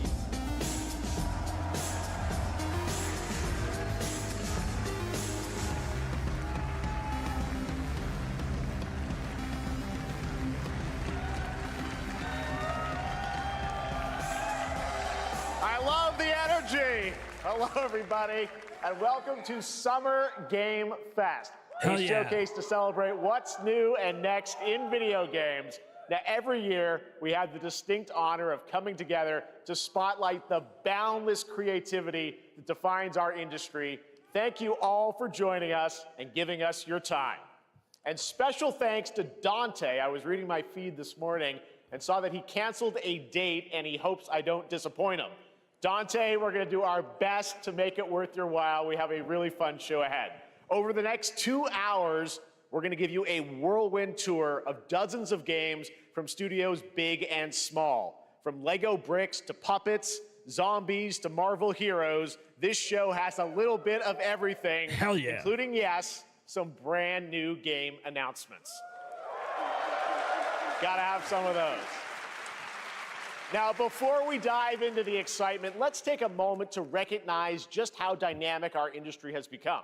Here's a look at the top 10 selling new games on Steam so far in 2025 by units, according to Game Discover Co. Lots of great games. Now, the list includes beloved franchises, but sitting proudly at number 1 with over 13 million units sold since February is Repo, a groundbreaking indie game crafted by a passionate team of just 10 people at Semiwork in Uppsala, Sweden. And closely trailing it is Schedule 1 from TVGS, a solo developer in Australia. It's inspiring that these indie creations stand side by side with heavyweights like Monster Hunter Wilds and the Oblivion remake. Absolutely. Now let's also applaud Claire Obscure from Sandfall. Okay. They might get some nominations at the end of the year. We're not there yet, but it is a monumental achievement, earning the highest user Metacritic score ever recorded for a game, all from a team of under 30 developers who bravely stepped away from big publishers to forge their own path. One thing is clear. With digital distribution and engines like Unreal, today's most innovative projects increasingly emerge from outside the traditional publisher system. And that's something to celebrate. But with more than 18,000 games released on Steam just last year, more than double from 2020, the challenge now is discovery. And that's precisely why events like Summer Game Fest, our partner showcases happening all weekend long, and initiatives like the Steam Next Fest are so essential. These events help remarkable games, big and small, find their audiences. And hopefully, if you're watching this show, you'll discover your next favorite game. So, in that spirit, let's kick things off with a game from an independent studio who is thinking very big. In 2017, 4 developers broke away from AAA publishers to chart their own course. Today, they're a thriving independent studio of 30 creators. And what you're about to see is a powerful testament to what passion, freedom, and a small, dedicated team can achieve. Let's take a look at our first new game announcement. Here we go. What do we got? What do we got? What is it? You think you're the Harbinger. What is it? You might be. Okay.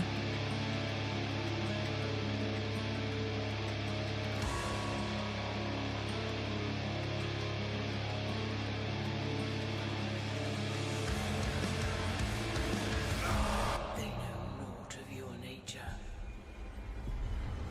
You're a weapon, child.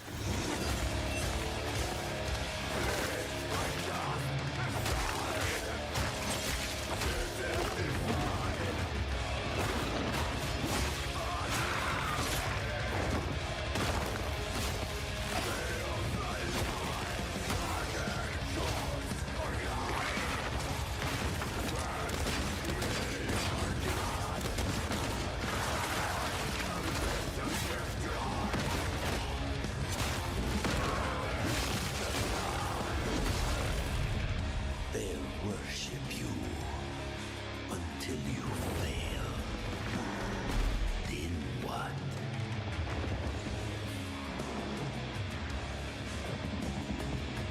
You're no god, but neither have they.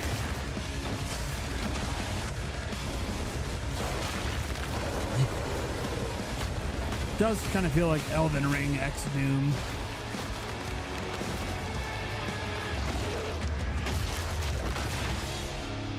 Mortal Shell 2.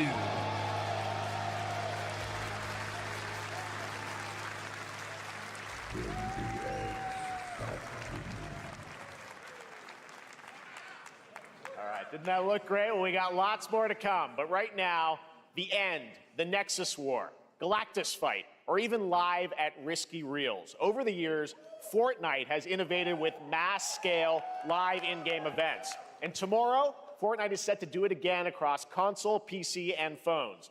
The Death Star's super laser is charged and ready to decimate the Battle Royale island. But there's still hope. You and your friends can join the fight. Here's the first exclusive look at what you'll be part of tomorrow in the brand new live event, Death Star Sabotage. All right.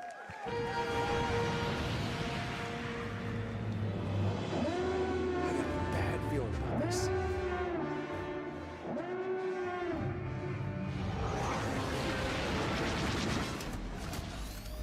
Dude, do we do some Rogue Squadron style stuff? Hit him with everything you've got.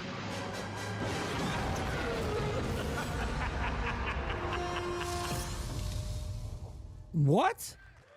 Dude, do we get to do some Think that's Rogue all, Squadron Jonesy. stuff up there? All right.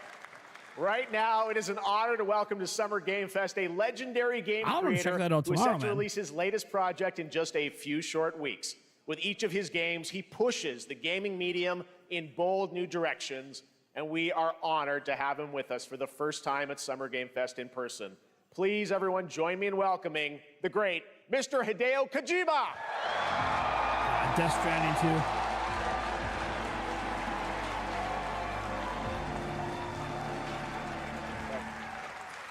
Aki, great to see you. Mr. Kojima, here we are. The world tour begins at Summer Game Fest. It's great to have you here. We are so excited for DS2. So let me ask you, Mr. Kojima, you've worked for many years on this project. What do you hope players take away from DS2 when they play it later this month? まあ DS1 が出た後にコロナになったの Well, で、 we hit the pandemic after まあ we released 僕ら皆さ DS1. ん、まあコロナを体験したと思うの Everyone で、 experienced コ the ロナを pandemic. 体験した中での So, 新しいつながりというか、 I wanted to それをも show う一度ゲー something ムをプレイし new ながら、 connection まあ、考えていただきたいと after 思い we ます。 faced the pandemic. So I want everyone you to think about that when you play this game. Okay, well, talking about playing the game, it's coming out later this month, but right now I know you prepared a special exclusive clip for SGF. Let's take a look at this. はい、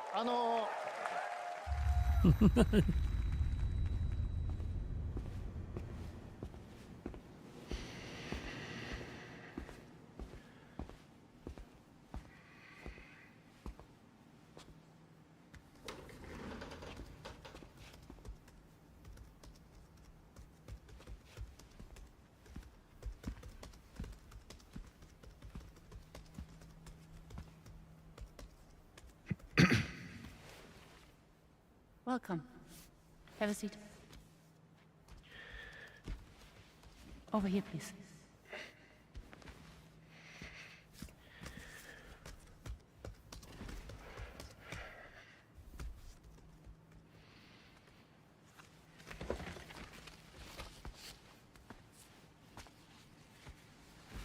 No smoking, please.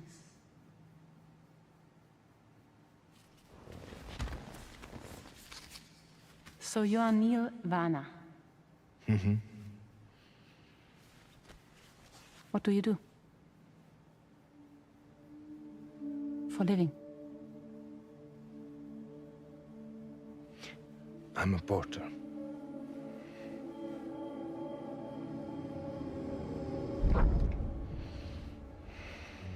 So thank you. We're good for the day. Okay. Thanks. Neil.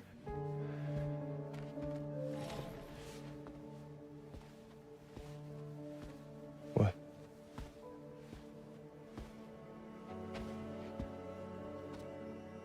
So you made it then. Sorry. You really don't remember me.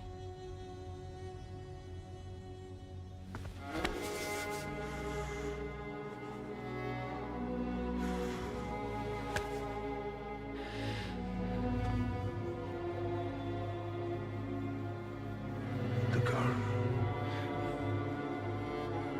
You're alive.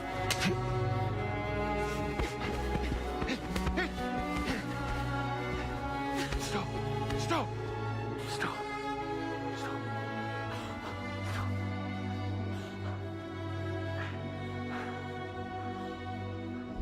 Yeah, you really don't know anything about what's happening right now if you didn't play the first game. If you didn't play the first game, you have no clue what the hell's going on. Well, that was a clip from the game, a cutscene. We saw a first glimpse of Neil and Lucy, and we met them in the trailer back at South by Southwest, but we got a little bit more of them here.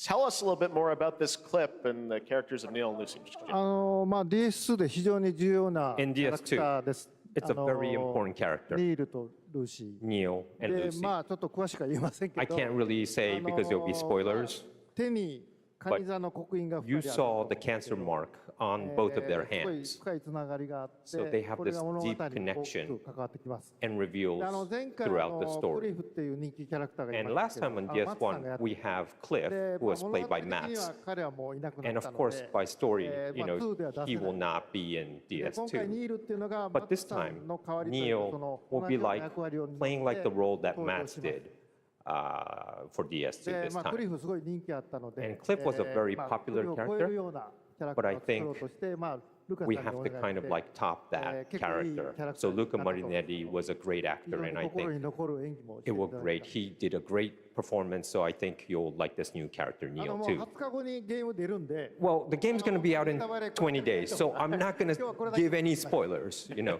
That's I know. what I brought today. But there is more to share, and you won't have to wait very long to learn more about the game. Actually, this Sunday, as part of Summer Game Fest, you tune into the DS2 live game premiere, where Hideo will be joined by many members of the cast. He'll be sharing a new demo of the game, live gameplay demo, alongside Elle Fanning and Troy Baker, and I'll be there hosting it. And let's just say this is not the last that you've seen of Neil this weekend, and we'll leave it at that. ニールのゲームプレイシーンっていうの Yes, を出し I'll ます show の you で、 the gameplay scene of 見に Neil. 来てください。 So hope you enjoy. Will join us Sunday too. Excellent. All right, thank you so much. Hideo Kojima, everyone. Great to see you, Mr. Kojima. Thank you. All right, and now I'd like to introduce my co-host for Summer Game Fest. She's along for the party, a veteran games journalist on GameSpot and the co-host of the Friends Per Second podcast.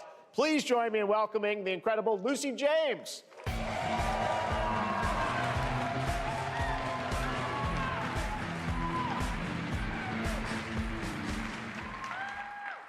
Thanks, Jeff, and hello, Summer Game Fest. I am so excited to be here this year.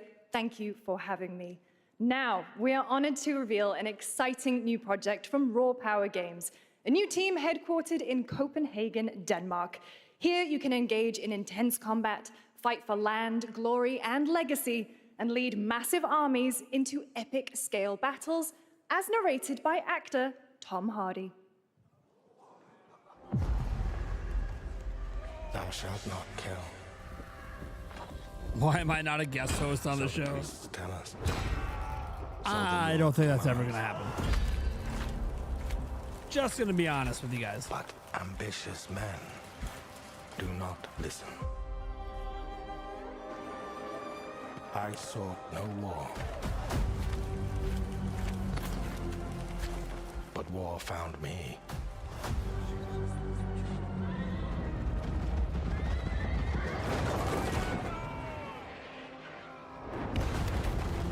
I became like them. I took up the sword, prayed I could win redemption through my deeds. But some paths, once taken, have only one ending.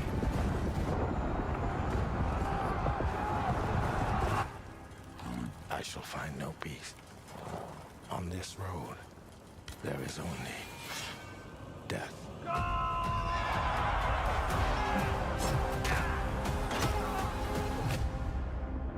Forge your destiny. But that's just my story.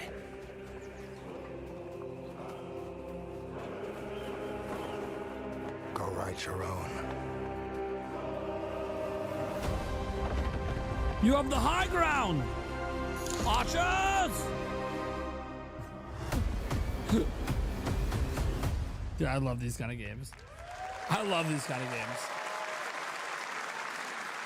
That was a very cool new project Maxwell in a Bonchik brutal says, European medieval "Sim for world. Tom Hardy. Now Count me it's in." time to hang on to the edge of tomorrow.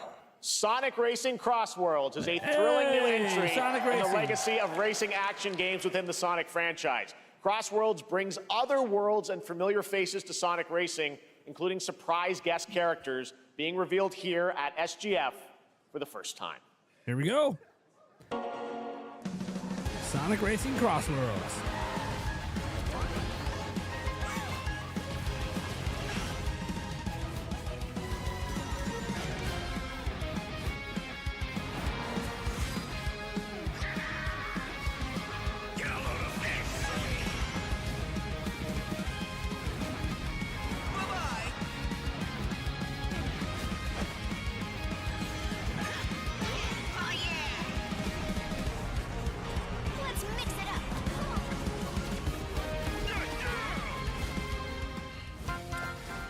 Oh, here we go. Miku. Yeah. Tasuga.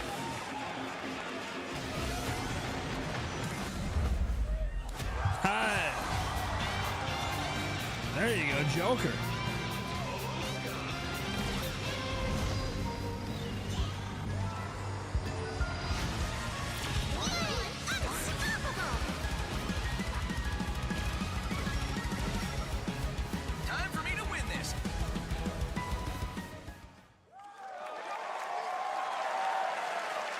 Coming in September, but that is not all. We'd like to introduce the man behind the creation of everyone's favorite blue hedgehog, Takashi Iizuka. Thank you, Jeff. I'm honored to be here to talk about our latest Sonic Racing game. Sonic Racing Crossworld is the next generation of the Sonic Racing series, developed by Sonic Team and the Sega Arcade Racing Team. You can feel brand new experience from the new future travel ring, which you can warp in the race. Also, unlike another kart racing game, this game will have online cross-platform matchmaking. So you can race against all of your friends across all of the platform. Lastly, I have one more thing I'd like to show everyone here today. Is it on Switch too? Take a look inside of the travel ring. Minecraft.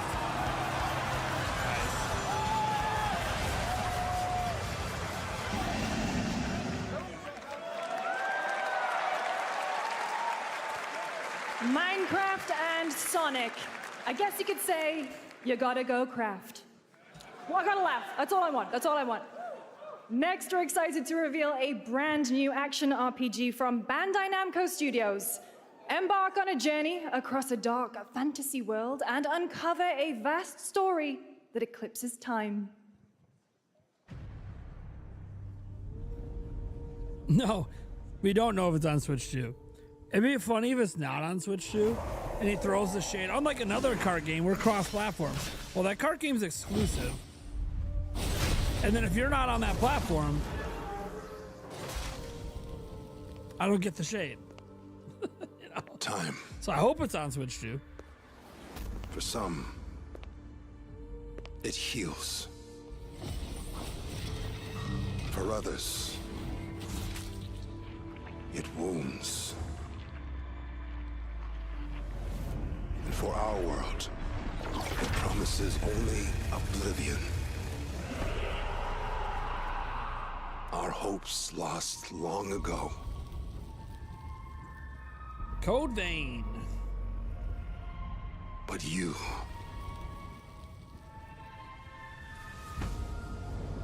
have the power to change all of this.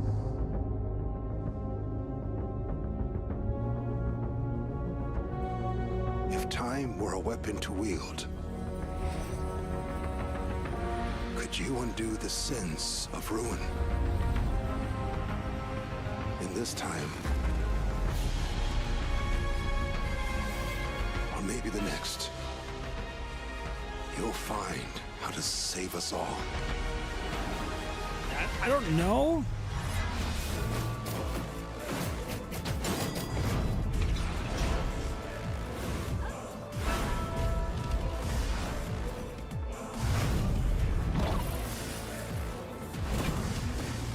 It feels like it's Code Vein.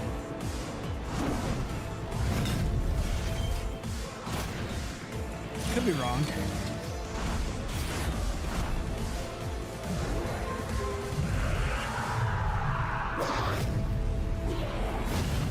It is. There you go, Code Vein 2.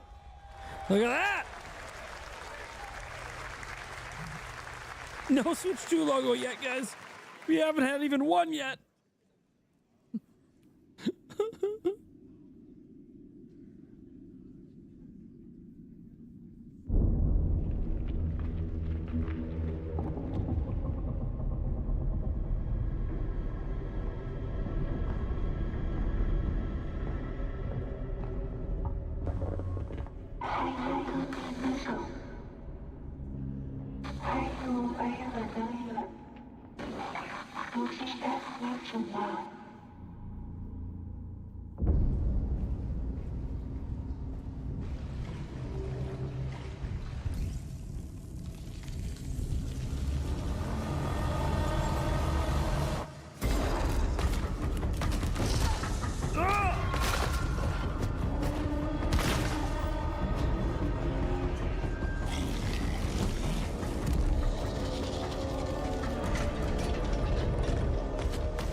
I like when people are like, why would companies show games here when there's a Nintendo Direct soon? Yeah, why would they show any PlayStation games here when they just had a when they just had a PlayStation State of Play? That's how ridiculous that statement sounds. That was a very moody, cool new game. That was End of Abyss. There was just a State of Play. Why is there PlayStation games? Based Section 9 Interactive. That's how stupid that sounds. Atmospheric action-adventure game coming in 2026 to the Epic Games Store and consoles. Next, we'll step into the black and white world of rubber hose There's an animation Xbox showcase on with Sunday. Mouse Why are there PI games for with Hire, Xbox logos? Developed by first-time developer Fumi Games and published by PlaySide, releasing later this year. Here's a quick new look at the game and the reveal of a familiar voice. There's something rotten at the heart of Mouseburg. Crooks beware. Detective Pepper's in the house. There are those who would bend the city to their will. Dumb wise guys and fake cheese wheels. And those who do anything to save it. This looks good. They won't even know what hit them. Oh, boy. Jack Pepper. Here we go. Hey, Switch.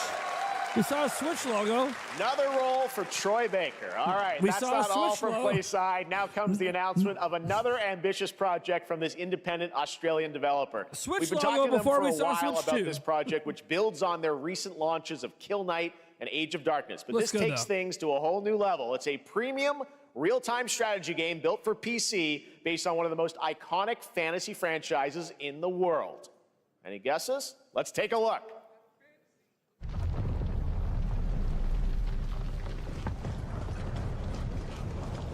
Game of Thrones? It's Game of Thrones. Okay.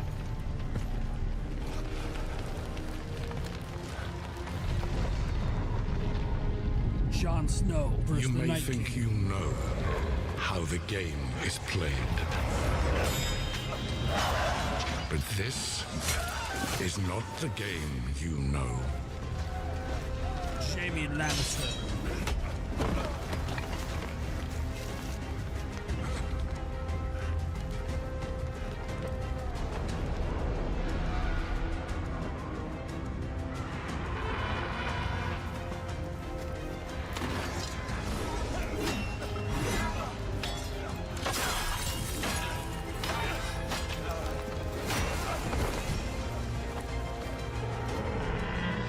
This is your legacy.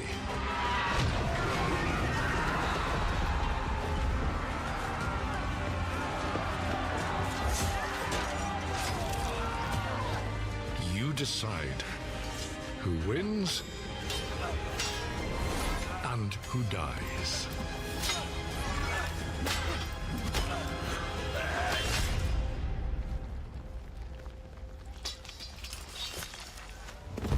No, Jon Snow!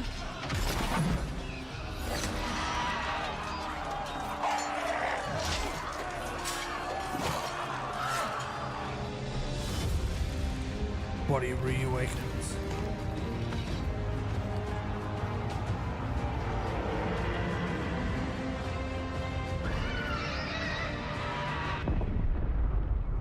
Game of Thrones. Whoa. For Westeros. Dracarys. Okay. I'm probably going to be into that game. I love RTSs. All right, now it is time for the RTSs. global reveal of an FPS action adventure RPG. I'm going to play the hell out of that game next year. Probably on PC. I love RTSs. The great Silkovsky once said, one could count 1,000,000 billion suns in the known universe. So why do we deny other You pretend intelligent it's the real beings? ending of the show. It is said, if they were out there, they would have visited Earth.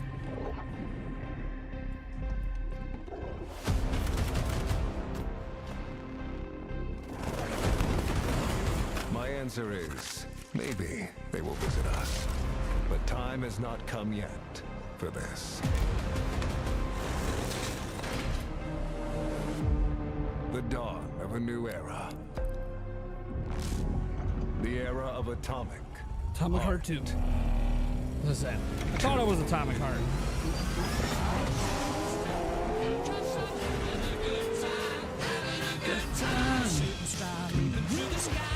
I love this song.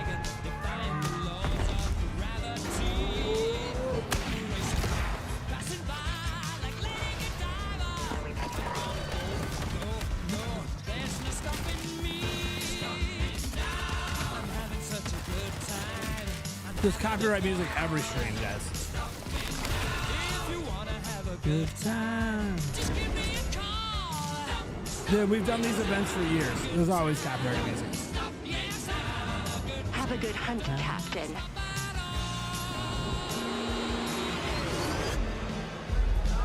Hey, ass.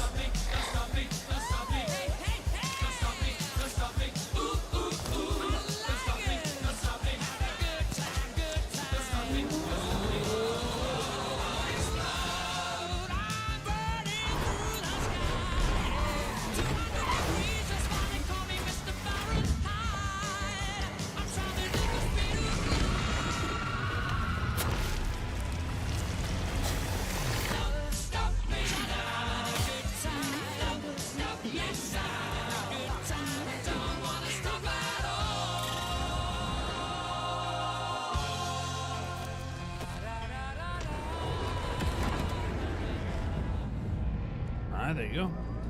PC and consoles. Dealing with the systems. Nice.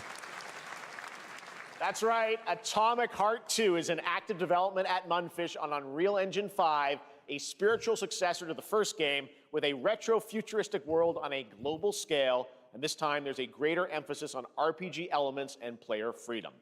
But that, believe it or not, is not all from Munfish today. Another game. Is it recording? Yeah, it is. It's in the sky, a giant cube. I can still barely believe it myself. When it showed up, I was in the lab. I didn't even see it. You know? I felt that same fear, though.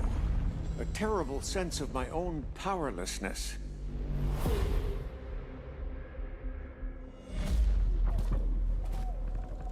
How did the whole of humanity miss it? And did we actually miss it? What if the cube didn't appear, but revealed itself? What if it was always there, and we've only just started to see it? Interesting. What if?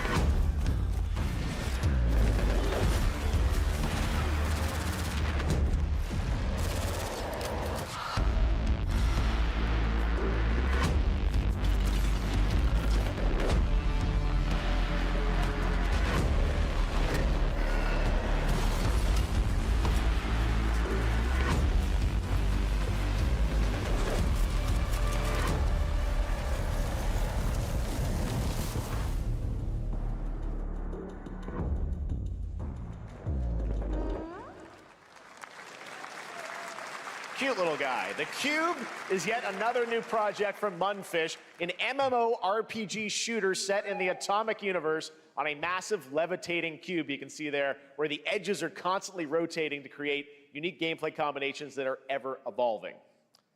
All right, let's jump into the Marvel Cosmic Invasion universe. The new retro beat 'em up coming to PC and consoles this holiday with multiplayer fun for up to 4 players. You can pick between 15 Marvel characters to play, but so far, only 7 have been revealed. Well, now it's time to meet the next 2.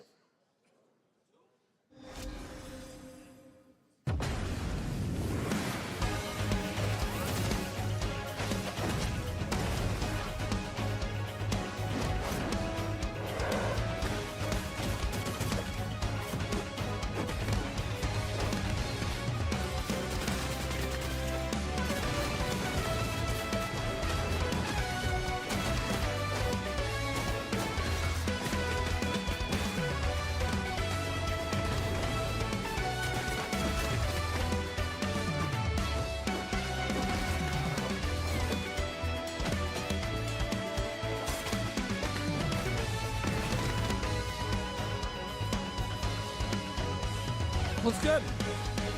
I haven't played a good beat 'em up in a while. And like, I really like the classic style beat 'em ups. It's been a while. I might check that one out. What is this place?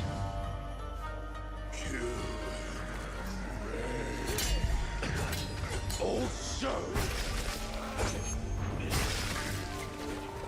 you don't have a chance.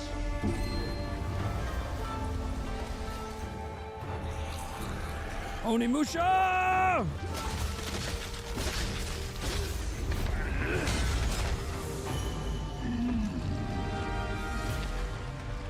Not enough.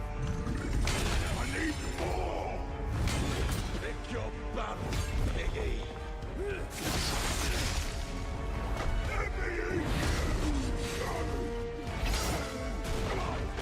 Let me.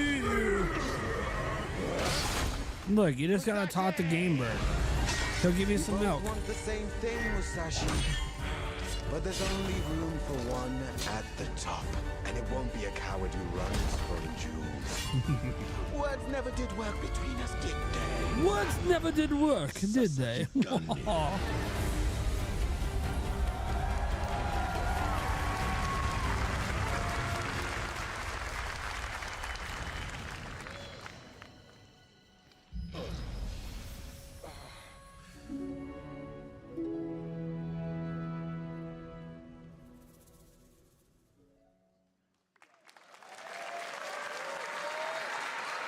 That was a new look at Onimusha Way of the Sword, which we announced back in December at the TGAs. It is coming in 2026 and will be playable this summer at Gamescom.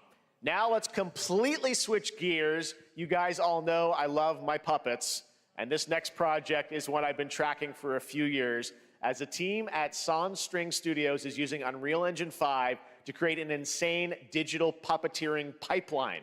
It's actually a thing. What you're about to see is running completely in real time in Unreal, and I cannot wait to play it. Here is an unexpected new game announcement that combines comedic storytelling and arcade fighting action. Check this out.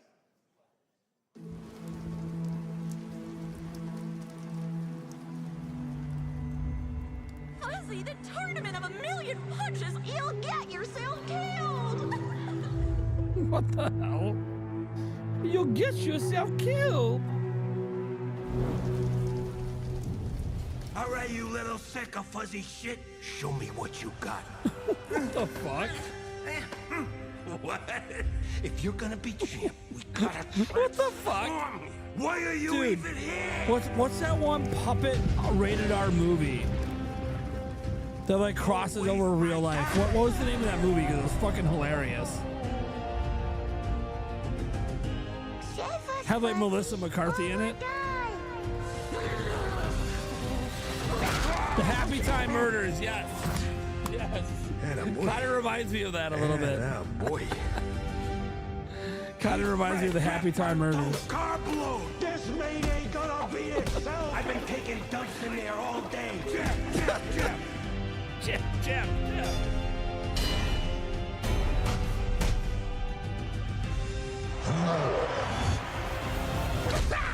The boxing game.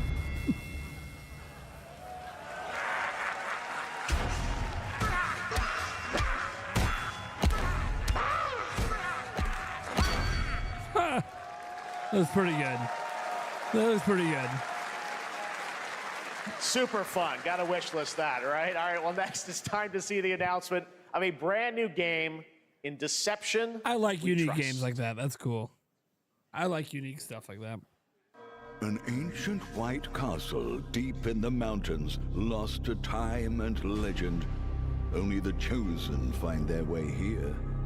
Gathered from every corner of the earth, divided yet bound. Wolves and lambs. Engaged in a perilous dance of wits, a game where truth is but a shadow. Killer Enough Inn. theatrics. I'll get to the point. Killer Inn is a murder mystery action game. The killers lurk elusively in plain sight. Kill someone and a clue will remain. Hair, fingerprints, blood, clothes. The lambs scramble to find clues, one step closer to unmasking the culprits. Who is guilty will eventually come to light. Wolves win by killing every lamb. Lambs win by rooting out every wolf. Such simple rules. But there's so much more to this game of murderous mystery. Complete quests to level up. Buy items with the gold you earn. Loot chests for weapons and armor. Steal items, blow up opponents, poison others, place traps. Discover one of your own is a wolf. Is killing not to your taste? Then you'd better escape the castle. Now the paths to victory are clear. You would do well to remember, deceit and deduction are your strongest weapons in this game of life or death. Your invitation awaits. Okay. Interesting. That was Killer Inn, a 24-player multiplayer game from Square Enix where you compete in a game of life or death using social deduction skills to win. All right, it's hard to believe this next game was first announced at TGA in 2021. And though it's been a while, their recent tech tests prove that some things are definitely worth the wait. I'm, of course, talking about Arc Raiders. This is one of the most anticipated games of the year, and we're excited to share a new trailer which will tell you more about the mysteries surrounding the world of Speranza and the long-awaited launch date coming later this year. From Embark Studios, here's the world premiere of the release date trailer for Arc Raiders. Nah, you didn't miss it in Nintendo. We've only have one game with the Switch logo in it.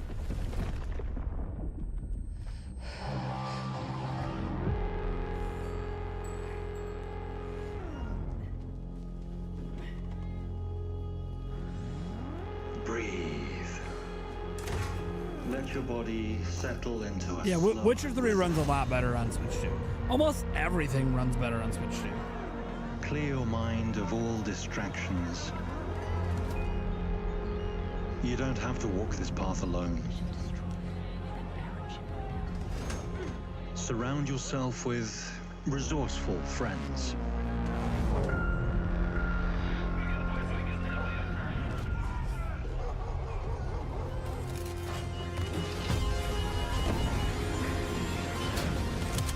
Here, you are in control.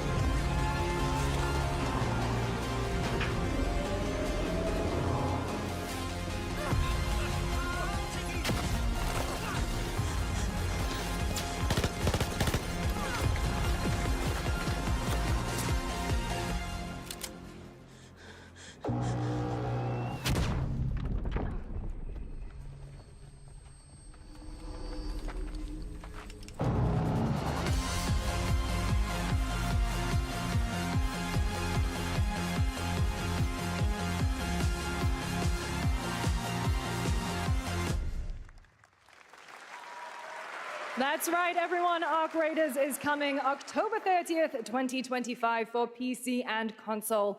Congrats to Embark Studios. All right, Dune fans, now you can finally step onto the world of Arrakis yourself. Dune Awakening combines the survival and MMO genres with a thrilling cinematic story. It arrives on PC in just a few days on June 10th, but you can play it right now in Steam Advanced Access. Here is a brand new look.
saw my world fall to ash, consumed by the void.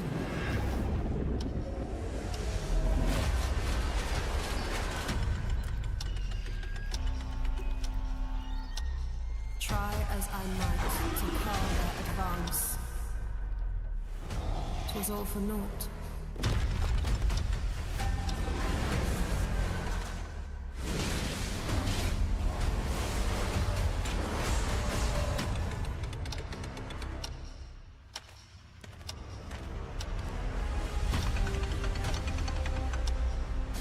Some say time stops for no one.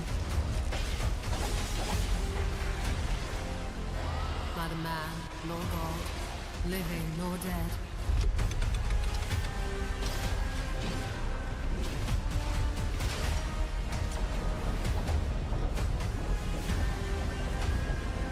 Yet what then of those who deigned to turn back the hands of fate? To save what remains of our broken worlds, you need only take my hand. Return to the past, where your journey awaits.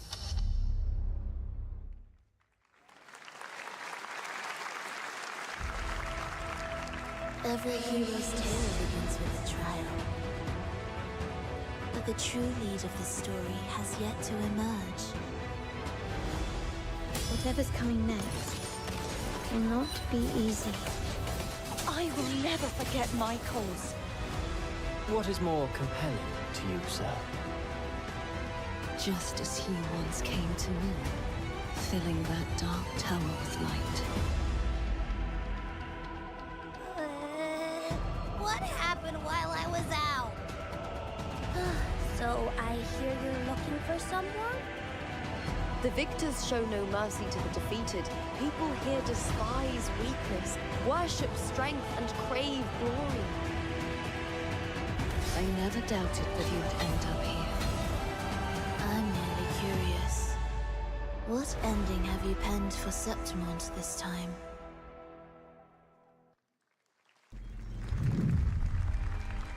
A rat in the vessel. Such a tiny nuisance. I know all your secrets.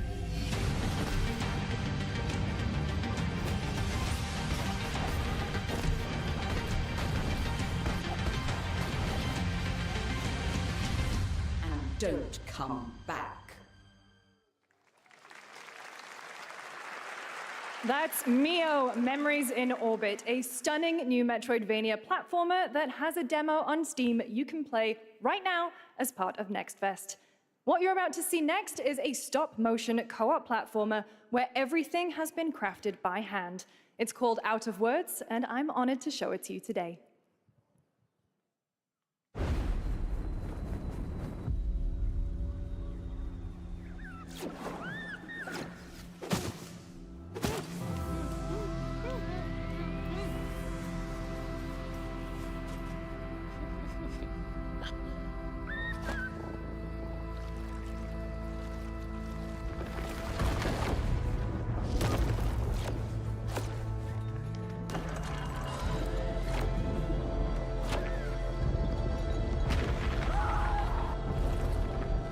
Don't you see? We can't. Come on, follow me. Yeah, 3 Switch games. Hey. They're technically on Switch too.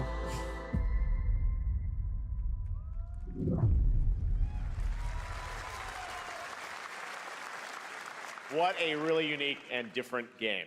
This August signals the release of Mafia: The Old Country, the next entry in the acclaimed Mafia franchise from the team at Hangar 13. It's a gritty mob story set in the brutal underworld of 1900 Sicily. Here is the Summer Game Fest trailer.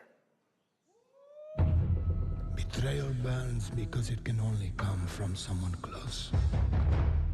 An enemy can't hurt you like a friend. Who are you? Sono Enzo. I work here.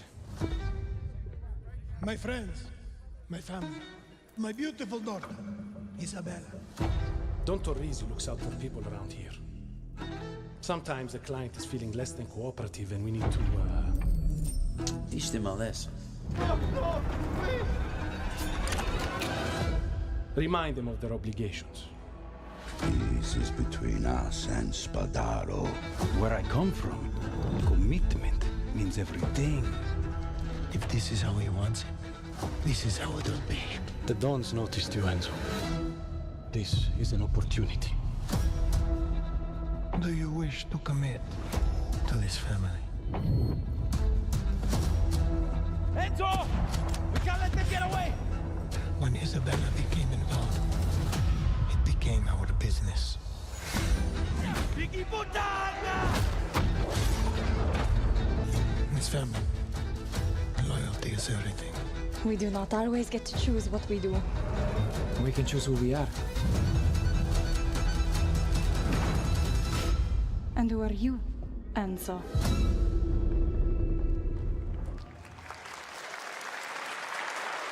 And if you thought that guy was a stud, just wait till you see this next game. LEGO Voyagers captures the creative, hands-on spirit of classic LEGO play and will also support a Friends Pass, just like Split Fiction. Here's the first ever look.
Another Switch game!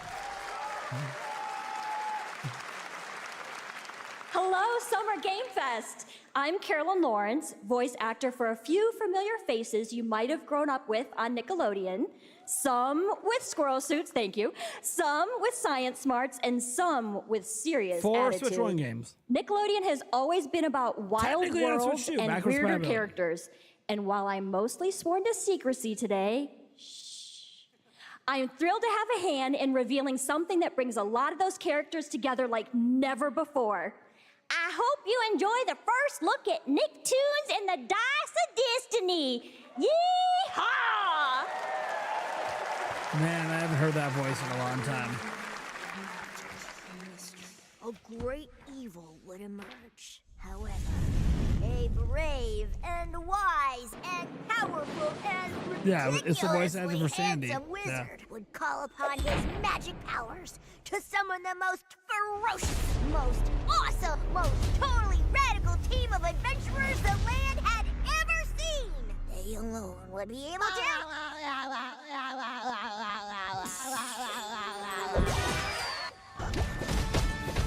Imagination! Go big, go burn!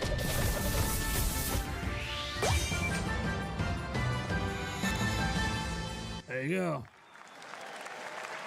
It's been almost 2 years since players first stepped into the role of Geppetto's puppet to save the city of Krat from disease and puppet frenzy in Lies of P. Overture is a DLC expansion to Lies of P that transports players back in time with new characters, environments, and of course, imposing enemies and bosses. Here's the exclusive new look.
Yes, that's right. Overture is available today across all platforms to play, so enjoy it this weekend.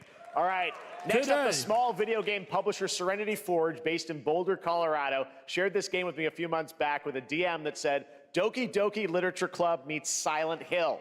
That piqued my interest. I think you might get a kick out of this announcement, too. I'll be right back, guys. I gotta make sure my kids are good for dinner. But I'll keep watching the show on my phone.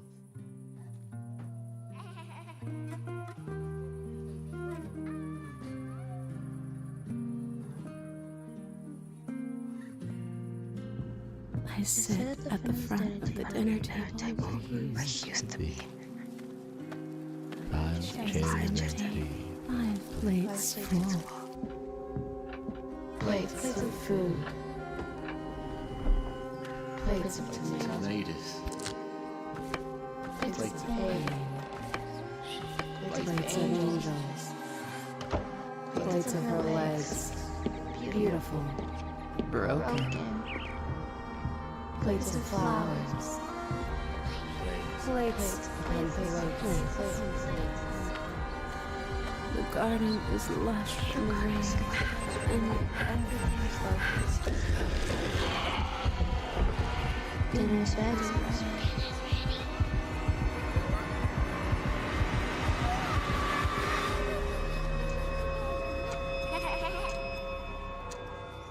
There's a hunger that feeds and blooms, and I will feed, and I will bloom.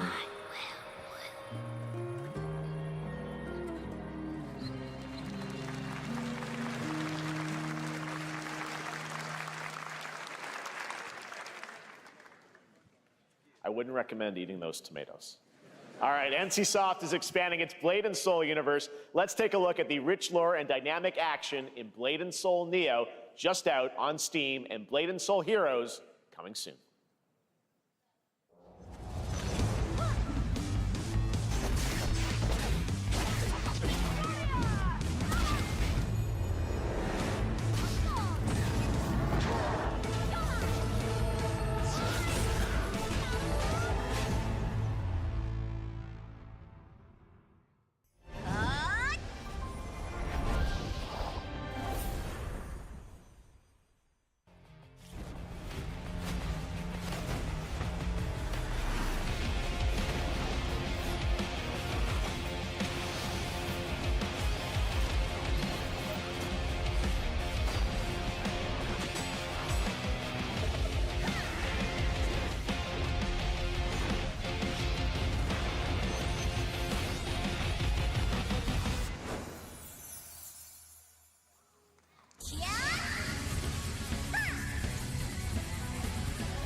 Is available today.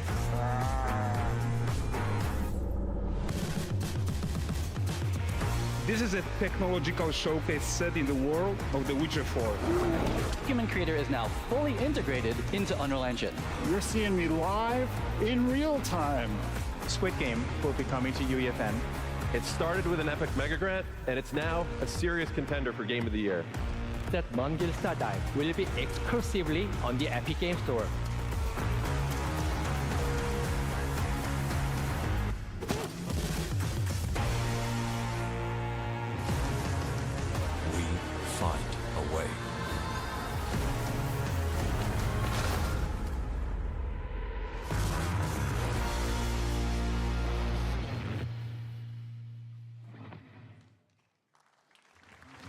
We altered the course of nature, unleashed genetic power across continents.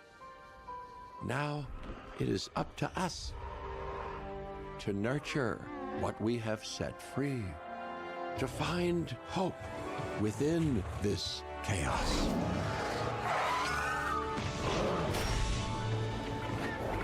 Well, to help life find a way.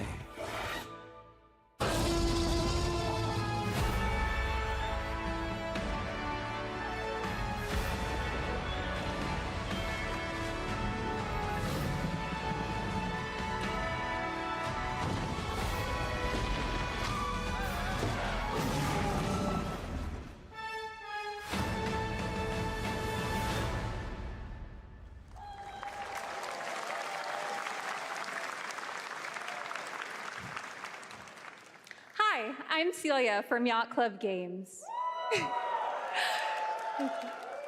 10 years ago, we broke new ground with our first game, Shovel Knight.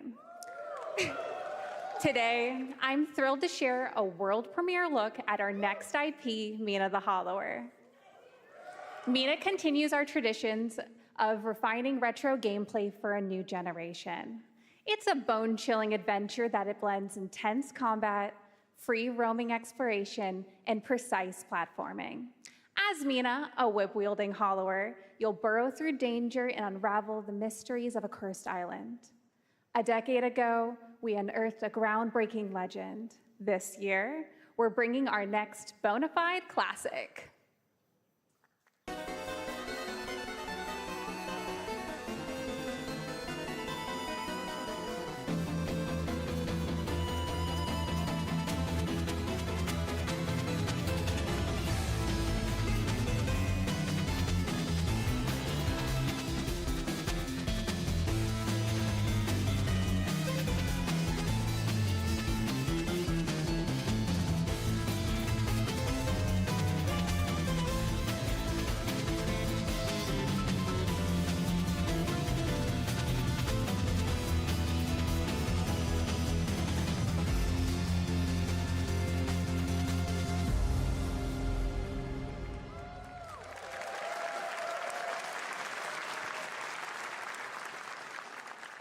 All right, this is a special one. Our next game comes from a well-known developer that has done, yeah.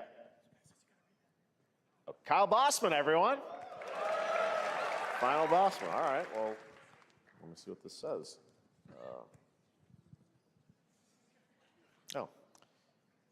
Hey, Jeffy, if you're reading this, it means 3 things.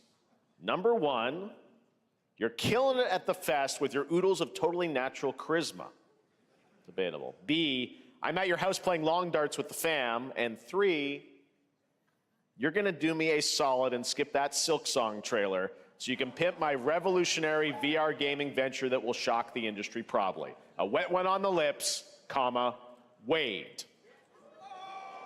All right, let's take a look.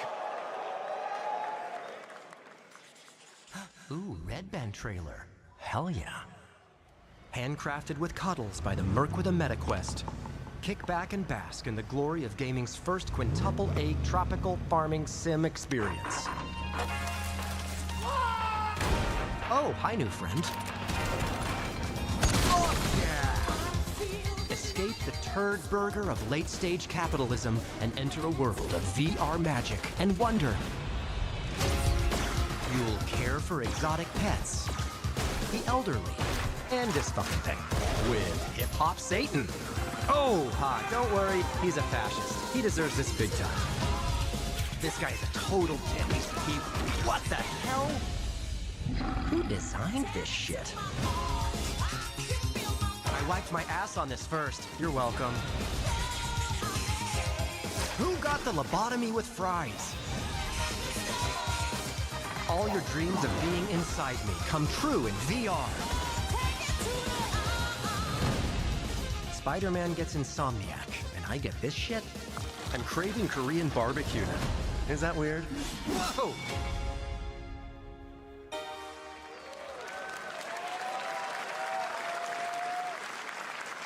With Neil Patrick Harris as Deadpool, all right. last year at Gamescom, we announced Dying Light the Beast, the culmination of a decade of Techland's experience building survival horror games. Kyle Crane is back as the player character in this title that blends open world and action survival horror. Let's take a look at the latest trailer with some big news, the release date.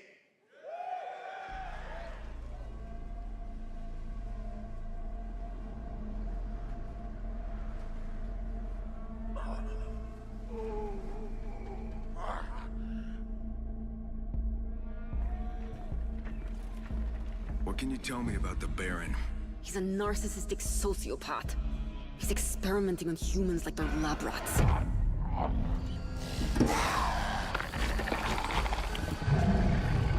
God only knows what the Baron's planning to do with those monsters.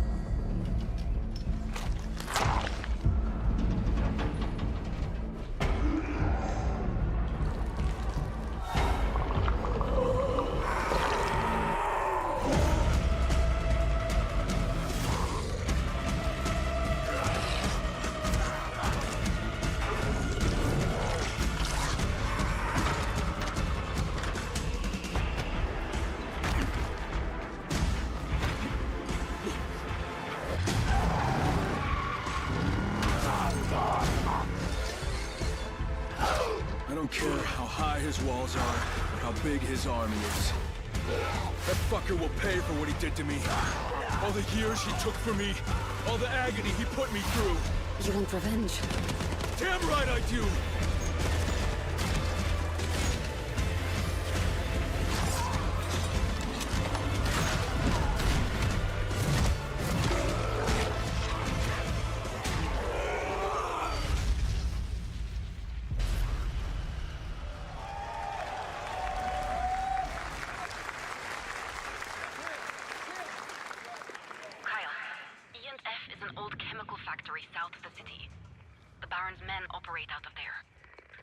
Then I'll go there and fucking kill him.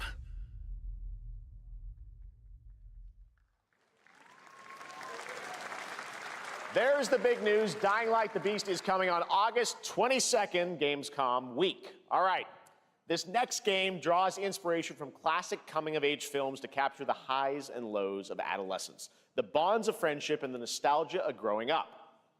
Mixtape comes from Beethoven and Dinosaur, and Annapurna Interactive. And this is your exclusive new look at this game that plays like a love letter to teenage memories. What are we doing? Hanging out, getting buzzed. I've got to get out of this place.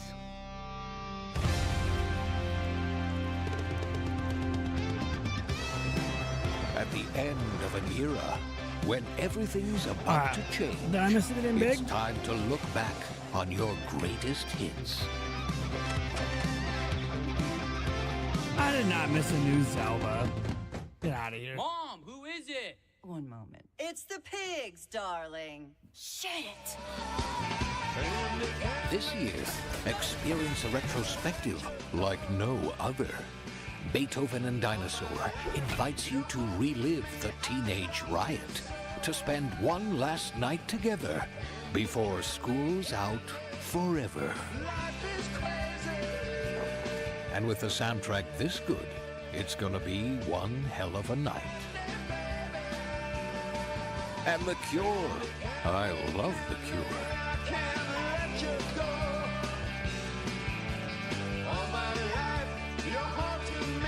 Experience it for yourself.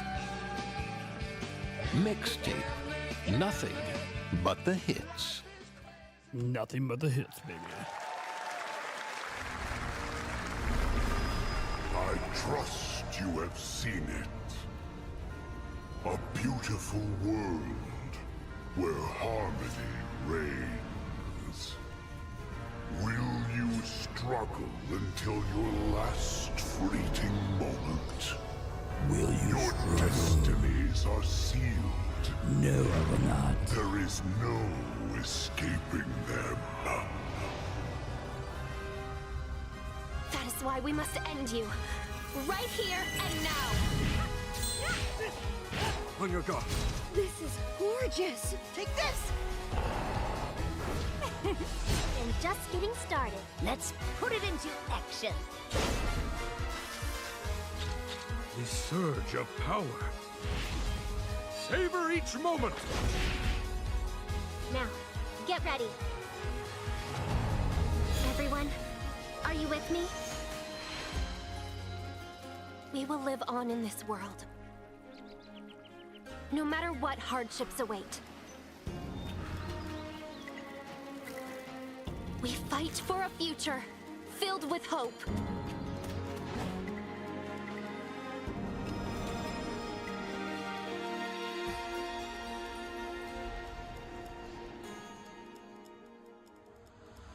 Toa and the Guardians of the Sacred Tree.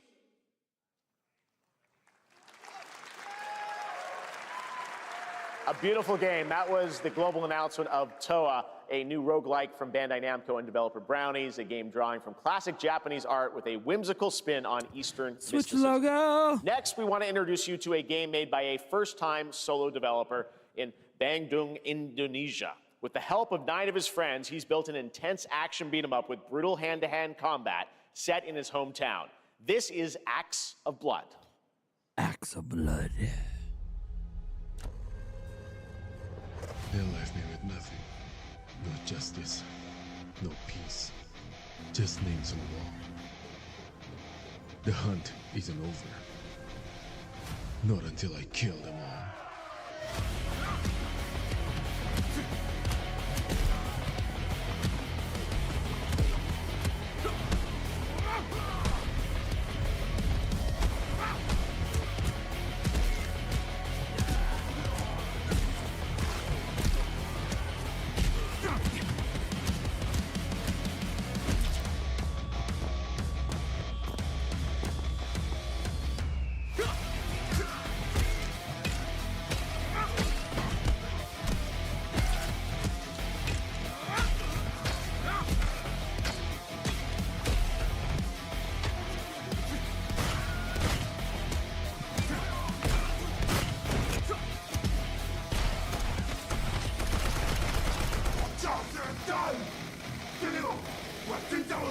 Bad.1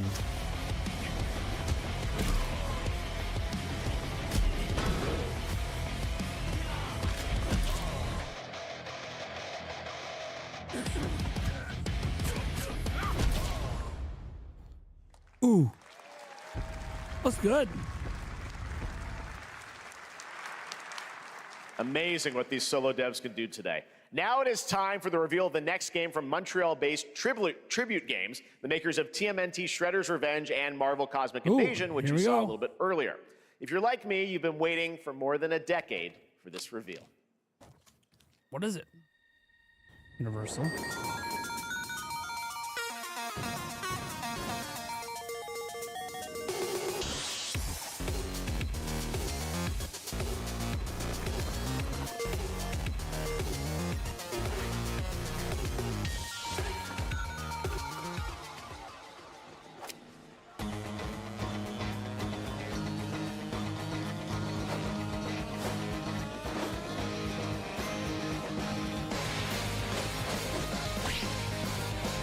I thought it was Scott Pilgrim.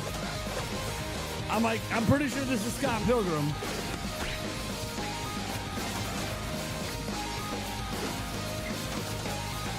Hell yeah.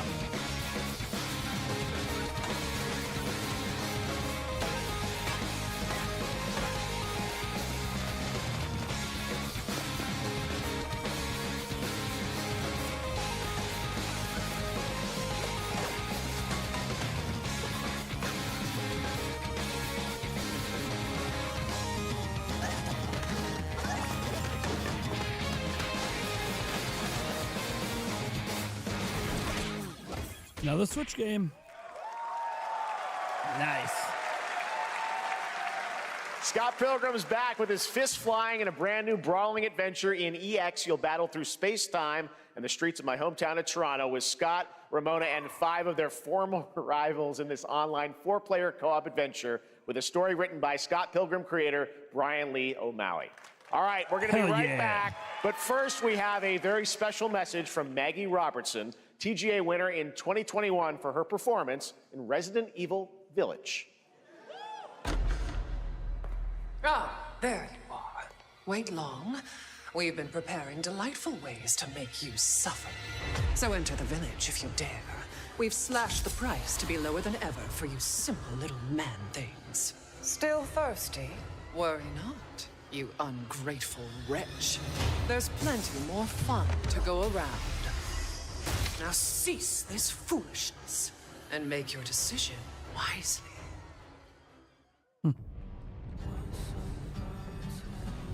That's a fun little ad.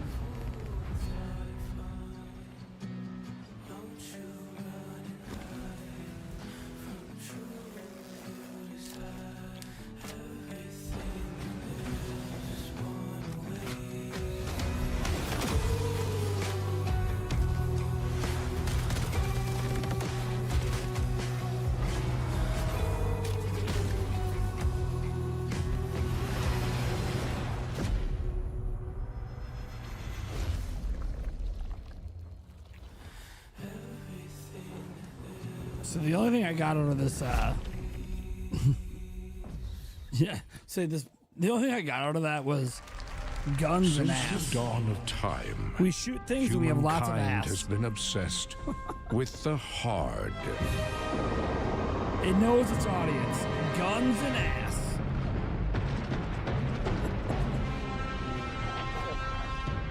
Now, a glorious morning has dawned on something that's simply harder. That's the title of the DLC. Scum. Big hitter like witness this apogee, no fantasy. Big hitter like mix up pure alchemy, lethality. Big hitter like big hitter like big hitter like Your hard just got harder.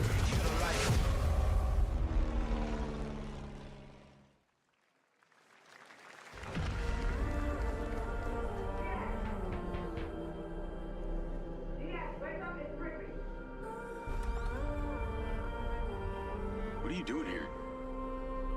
Come with me.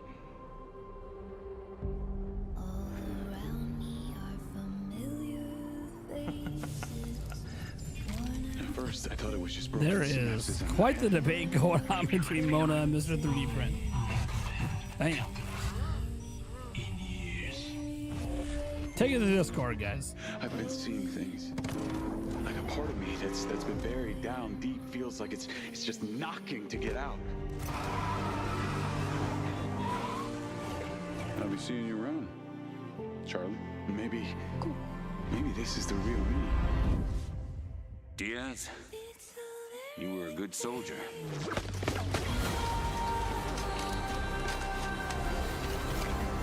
I don't want any part of your future.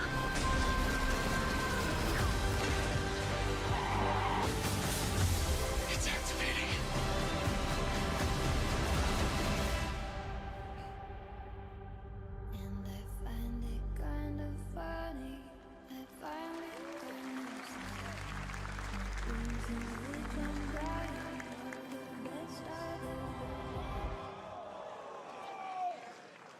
Nice. Hi everyone, I'm Hakan Abrak, CEO of IO Interactive. We can't wait for you to discover Mindside when it launches on June the 10th from Builder Rocket Boy and IO partners. And yes, you may have noticed Agent 47 will be contracted for a very special assignment in Red Rock City. This week,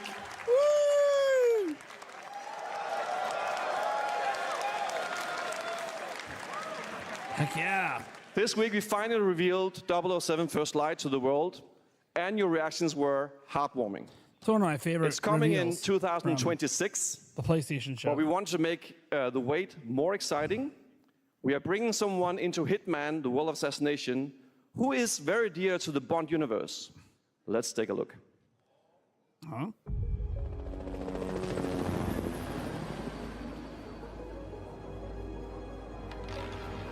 Yeah, it's an odd job. Your target is the elusive shadow banker, known only as Le Chiffre, a financial mastermind with suspected ties to the criminal underworld. Damn. He has arranged a high-stake poker game at the Casino The guy from Monarchique Casino in Royale. Paris. Our clients have deemed this unacceptable. I've invited these people for a reason. I know their weaknesses. Mr. Rengang, he's too impatient, and Miss Bai, well, she likes a drink. Don't know about the newcomer, Mr. Smith, though. He's the only wild card. Well, this is turning into an interesting evening. Welcome to the VIP room here at the Casino Monarchique. Reaper. Unusual name. Names are for friends. Wouldn't you agree? There we go. Le Chiffre. Le Chiffre. All right. There you have it. Hitman and 007 are coming together in a very unexpected way. We know our players waited a long time for 007 First Light. It's just around the corner, coming out next year. However, Hitman is live right now. So I thought, why wait? And I asked a fellow Danish friend to join me here. As a matter of fact, he is here with us today. That's right. Everyone at Summer Game Fest, please welcome the great Mads Mikkelsen. Yeah.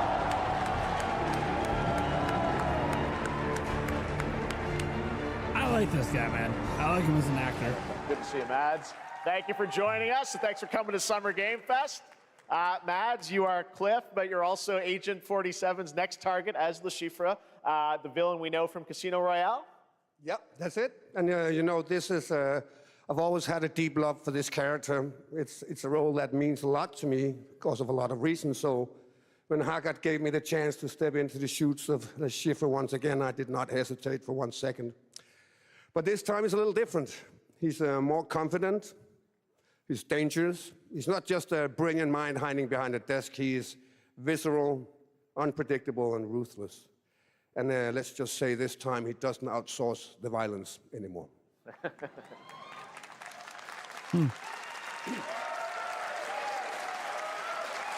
Man who knows so the this mission word. is set in a casino in Paris. We want to make an homage to the movie Casino Royale while keeping surprises for our players. James Bond and Agent 47 have very different set of skills, and the mission will be handled in very different creative ways. Yeah, he's not going to beat me in poker. He's going to figure something else out. So I guess it is not just about the shot, it's about the bluffing around the table this time? Yeah, sure, exactly. It's the Chiffre is always like 2 steps ahead of you. He reads you before you read him, so it's a little like bringing a chess player to a poker game.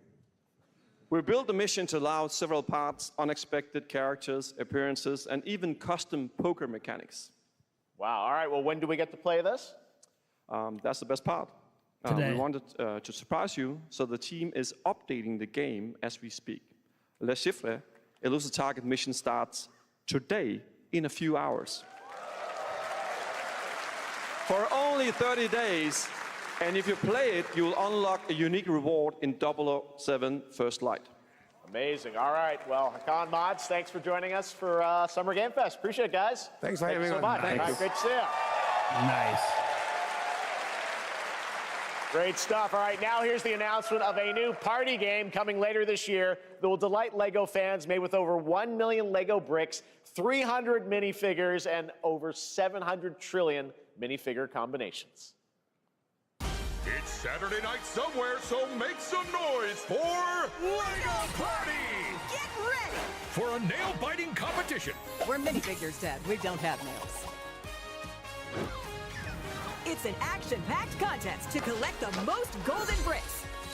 But will you be helped by friendly krakens? Oh, it's funny. Hindered by They made their own Mario Party game. Or lightly toasted by a flying lizard with wings?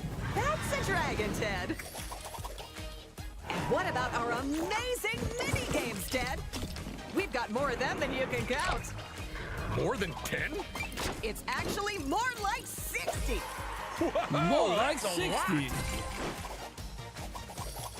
With surprises around every corner, anything can happen. Anything? Anything. Anything? Yes, anything. Okay, but certainly not a giant crab, a mythical king cobra, or Master Wu smashing a crate. Those were literally just on screen, Ted. Wow! We've got all that and more in LEGO Party! They know what they're doing. Sounds Whoa, fresh. that is looking mighty tasty. They know what they're doing with that name.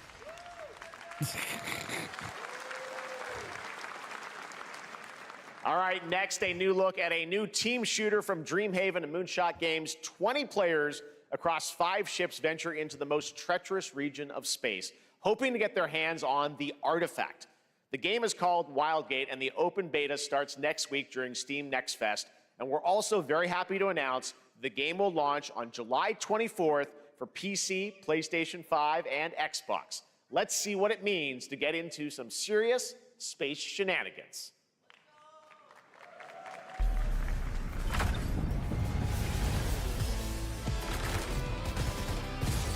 Danger. Reactor overload.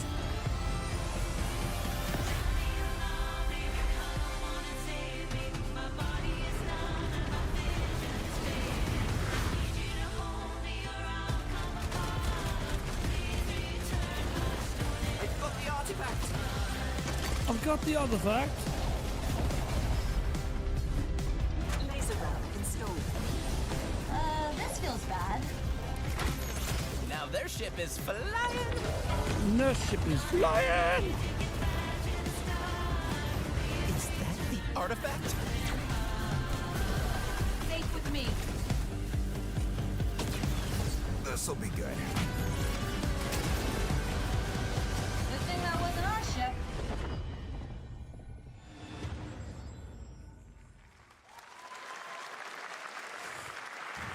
I'm proud to reveal to you the next game from Toronto-based Drinkbox Studios, the team behind the Guacamelee series and Nobody Saves the World. Isn't it They're making guacamole? a full 3D game that can be played alone or with a friend in co-op. You can find out more during Day of the Devs right after the show, but for now, here is the global reveal of Blighted.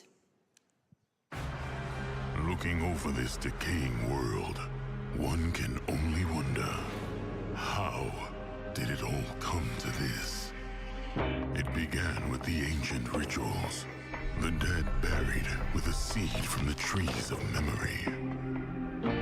Those who ate of the fruit saw the lives they lived and passed their knowledge to future generations until Sorcisto, in his lust for power, consumed the brains of the living, spreading this blight. You harbor it too, I see.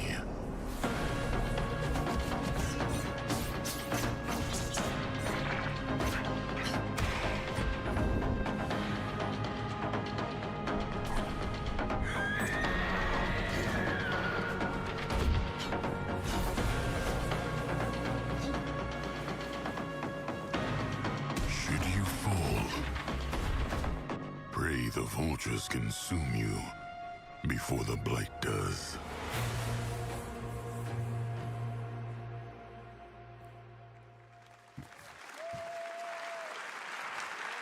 Ill. There is more Blighted coming up right after the show in Day of the Devs. All right, next is a first-person survival action horror game from Team Clout. It's a new team of 50 with founders in Canada and Armenia. They partnered with the new Munfish Powerhouse label to bring this insane Unreal Engine 5 game to life with unpredictable monsters and visceral dismemberment. Here is your first look.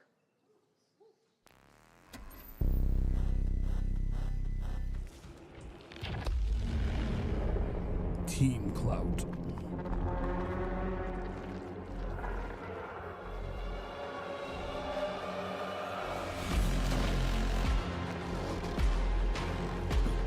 One thing's for sure,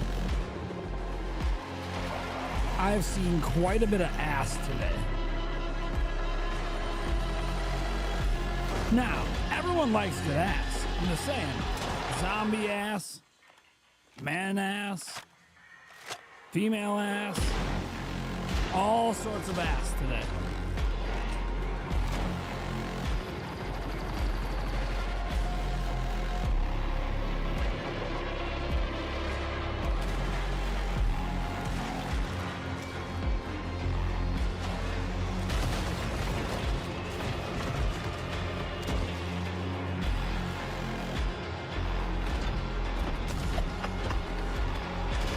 to be fair, Joycey, that was just one.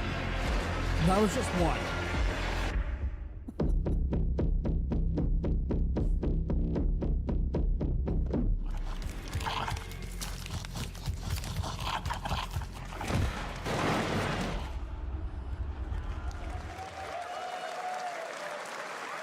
Poor little babies. All right, Mecha Break is one of 2025's most anticipated shooters, with its previous beta amassing over 300,000 concurrent players on Steam and 3 million players in total. In this game, you explore a sci-fi universe and pilot powerful mechs with immersive aerial and ground combat.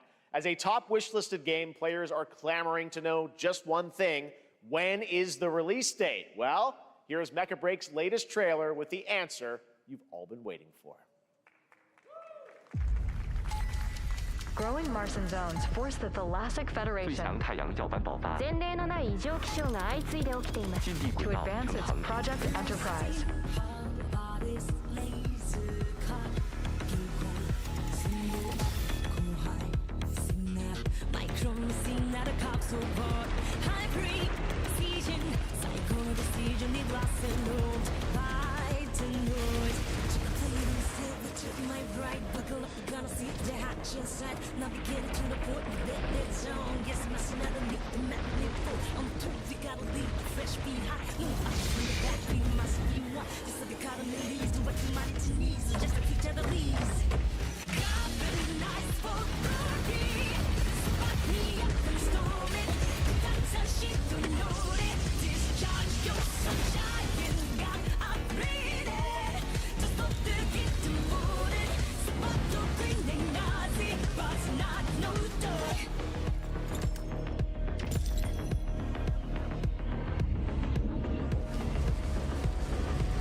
In this next title, small-scale players traverse the oversized world around them, filled with local wildlife and hostile machines.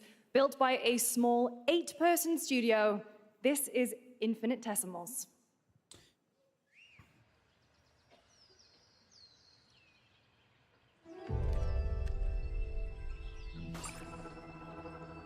Mechanicals approaching.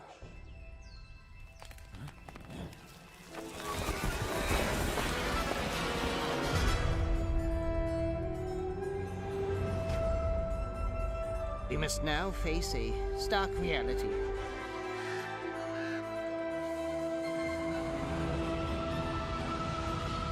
The industrial civilization we were expecting to join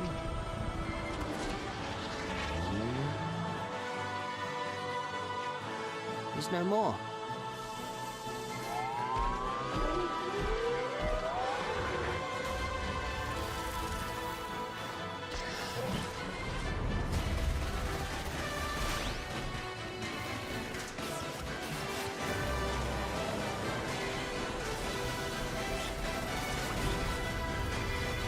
Whatever it takes, we find a way.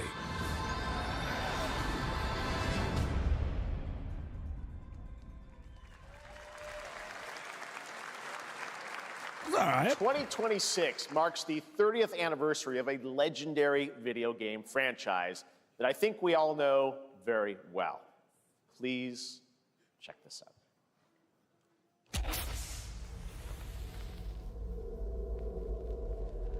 Happy birthday to you.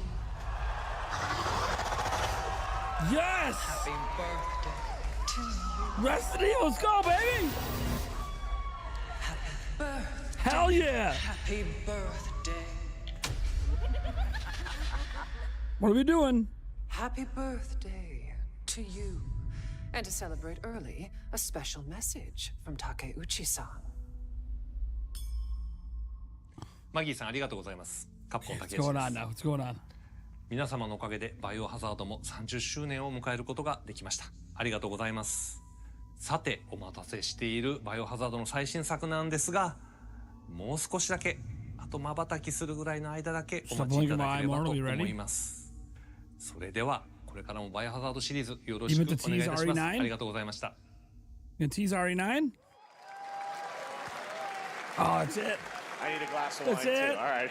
Just Thank you, teasing Takeuchi-san, RE9. for that very special message. We cannot wait for when the time is right to share more leading into the anniversary. What a tease. What a tease. Now it is time for the next big update for a beloved franchise. What a tease.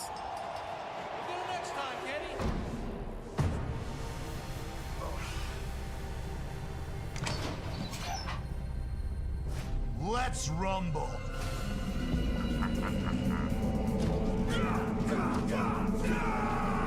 Alice.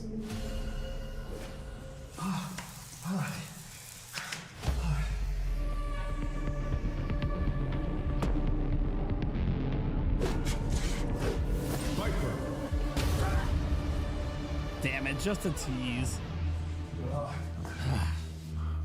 I thought we were going to see our first glimpse of RE9. Oh, man. Just a tease. I always wonder, like, what's the point of, like, stuff like that, you know? Where you're like, hey, we need a little bit longer to talk about RE9. Well, then they don't even talk about it. Why are we even here? Unless they're teasing a reveal later, like at the end of the show. Street Fighter 6.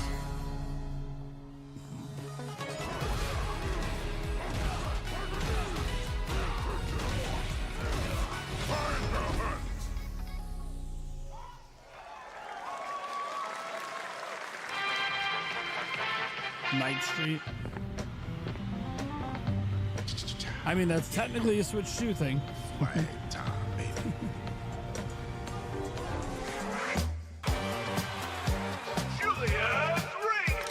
Get him, y'all.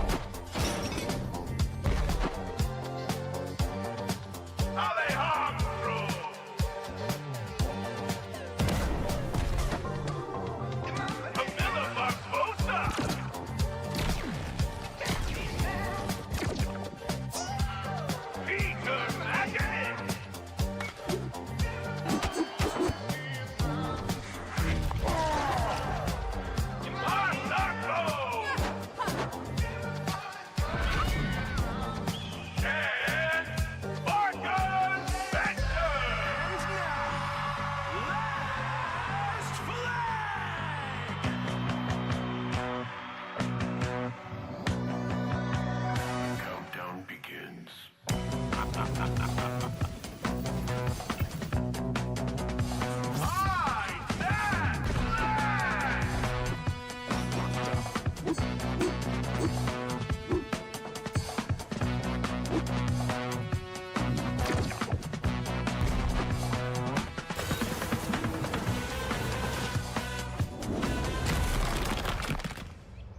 Adios.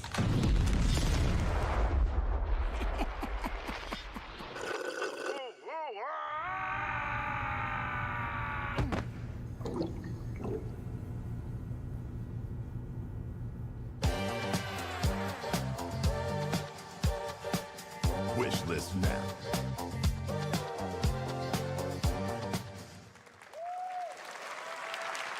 That was Last Flag, a new online action game from the new indie studio Night Street Games, which is the ultimate game of capture the flag set in the 1970s. As you saw, the closed alpha will be starting later this year. Next, we have a beautiful new trailer for a Souls-like action RPG game developed in China by Lenzi, Wuchang Fallen Feathers, which is launching on July 24th. Here's a look. 505 games. Is this bloodshed really what you wanted?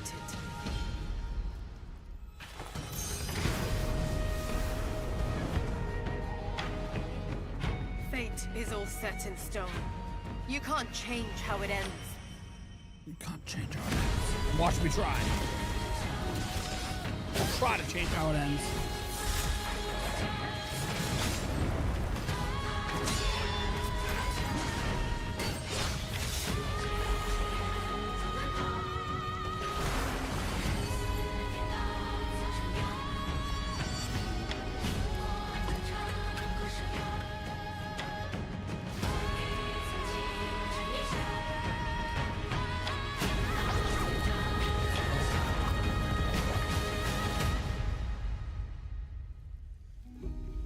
What will it take to finally awaken you?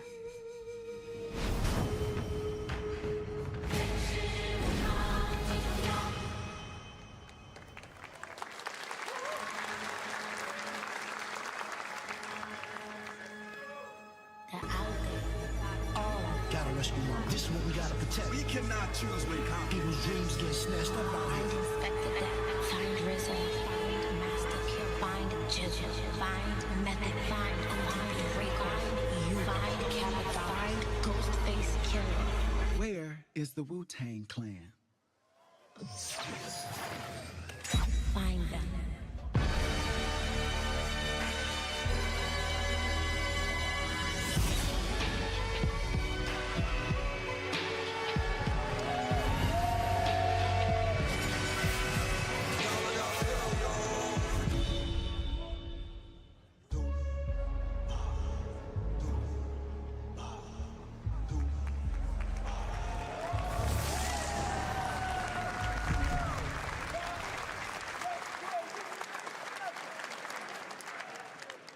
Ghostface Killer is calling on you to rescue his Wu brothers. Wu-Tang Rise of the Receiver is a new co-op action RPG with anime-style fighting, and it's the debut title from the 53-member Brass Lion Entertainment. Now, here's a new look at Guild Wars 2, which has new updates, including player housing, and is free to play. This weekend, to celebrate SGF, you can take advantage of double XP all weekend long.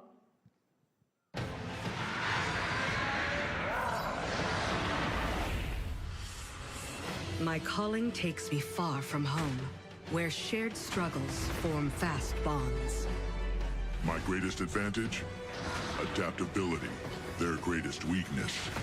Me. My story. My story, my story is yours.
Oh, switch shoe, switch shoe! Guess what happened?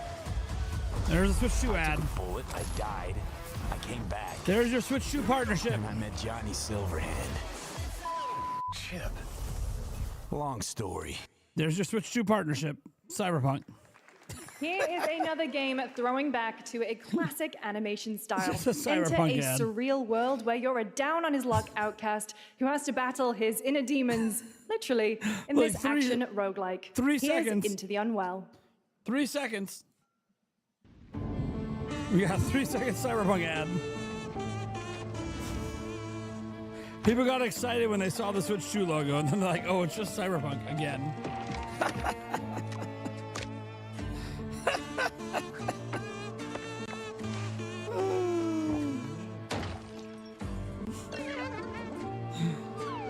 What is this game?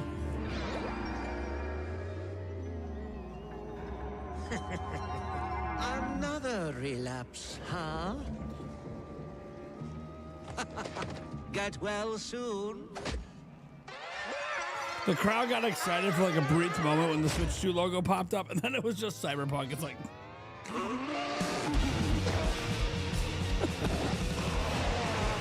Maybe it's No too offense, much Cyberpunk. for someone like you.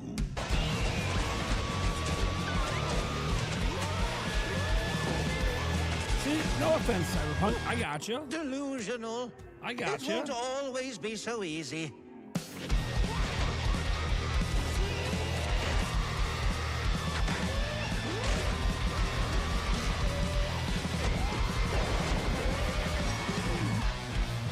By the way, I don't think that was the Nintendo partnership game. I want to be very clear. Still look a little. Because look at all, think about all the third-party games that have Switch 2 logos. Why would there, or Switch logos? Why would you need Nintendo to be a partner to show Cyberpunk? Doesn't even make sense. Hey guys, I'm Ian Prue, the co-founder of 1047 Games. When we started Splitgate in our dorm room, we just wanted to make a game we could play with our friends, and 20 million of you played with us. Now, with the help from our amazing community, we've built Splitgate 2. Why? Because I grew up playing Halo, and I'm tired of playing the same Call of Duty every year, and I wish we could have Titanfall 3. With Splitgate 2, we asked ourselves, how would we take portals to the next level? What if you could portal to entirely different worlds?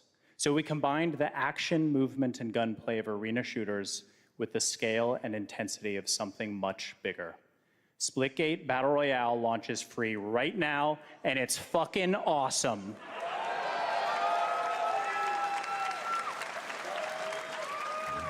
Nice. Just look at their water placement, expertly done. This is the epitome of sport. They are splitting savants and jetpack geniuses. The movement is so fluid, so fast, you can't stop it, you can't catch. And he complete the comeback, he's going to try. He shoots, he gets the kill. Now that's how you portal. They're not done yet. You're so offended, Joycey. They got another. They're going to do it. They're going to do it. Yeah, why didn't they go? Oh my God, they did it. They actually did it. And you're standing on the edge, face up, 'cause you're in natural.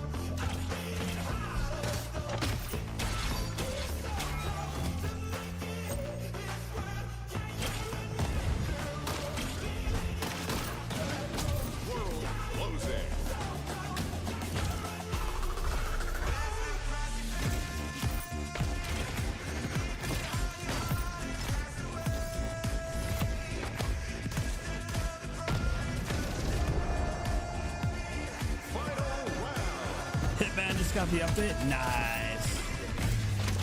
Last man standing.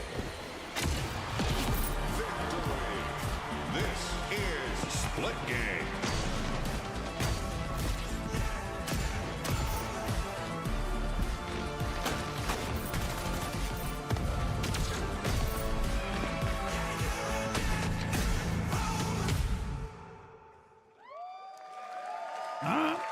People will try it out because it's free right now. Now we are honored to showcase the latest project from the talented minds at RGG Studio in Japan.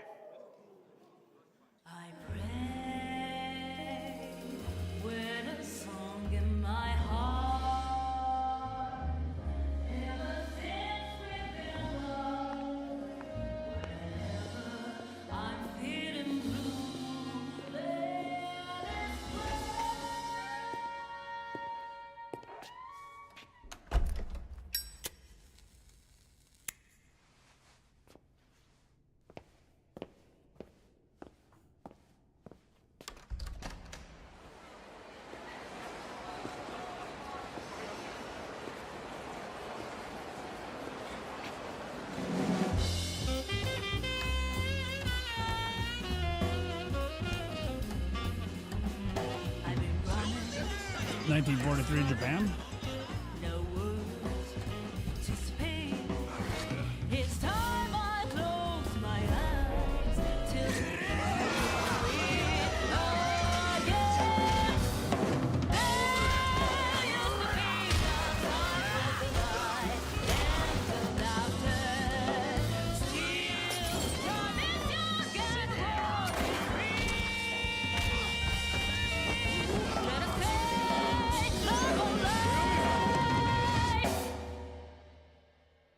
Got a name?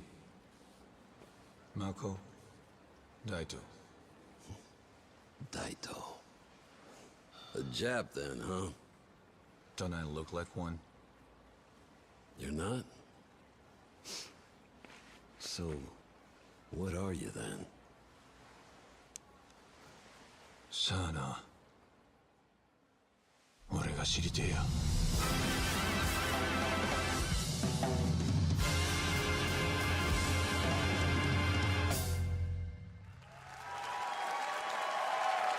Pretty good. That looked pretty good. You saw it at TGA last year as Project Century set in 1915, and now the full name has been revealed. Stranger Than Heaven, the brand new title from RGG Studio. This time it's now 1943, and knowing RGG, I'm sure more surprises are surely on their way. All right, well, we're almost done here, but we do have one final, very special global game announcement to share with all of you who've been waiting. Today, we've showcased a lot of projects from teams around the world, including many brand new studios, and we're proud of that. But this one comes from a studio that is no stranger to delivering blockbuster games time and again.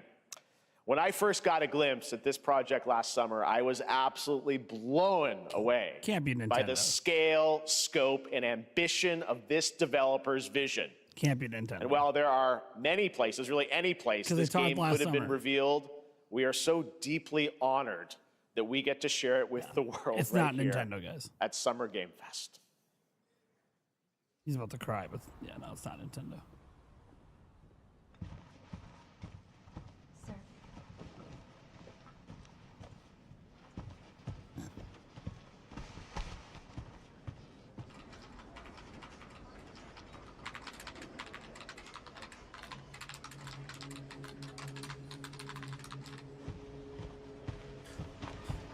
So, by the way, the Nintendo partnership thing must just be that there's a Direct next week.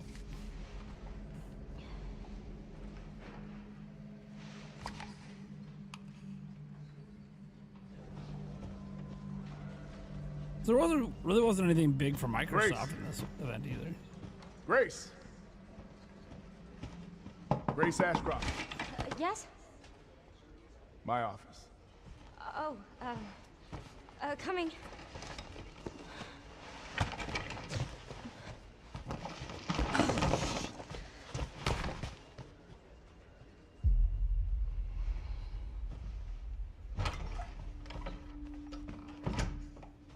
If this is about the report you asked for yesterday, it'll be ready in 3. No, 2 days, tops. Put a hold on that for now. We found another body. One that exhibits the same pathology as the others we've been investigating. Now, I need a good technical analyst on this. Okay.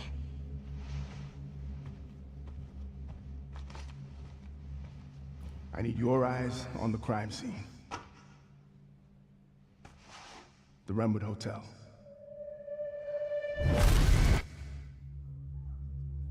I know that's where your mother was murdered. Alyssa died 8 years ago. Perhaps it's time for you to face the past. Grace.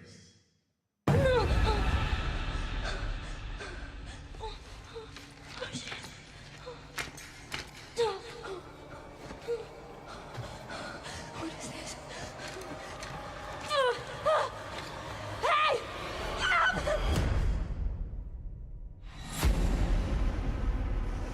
Stay close.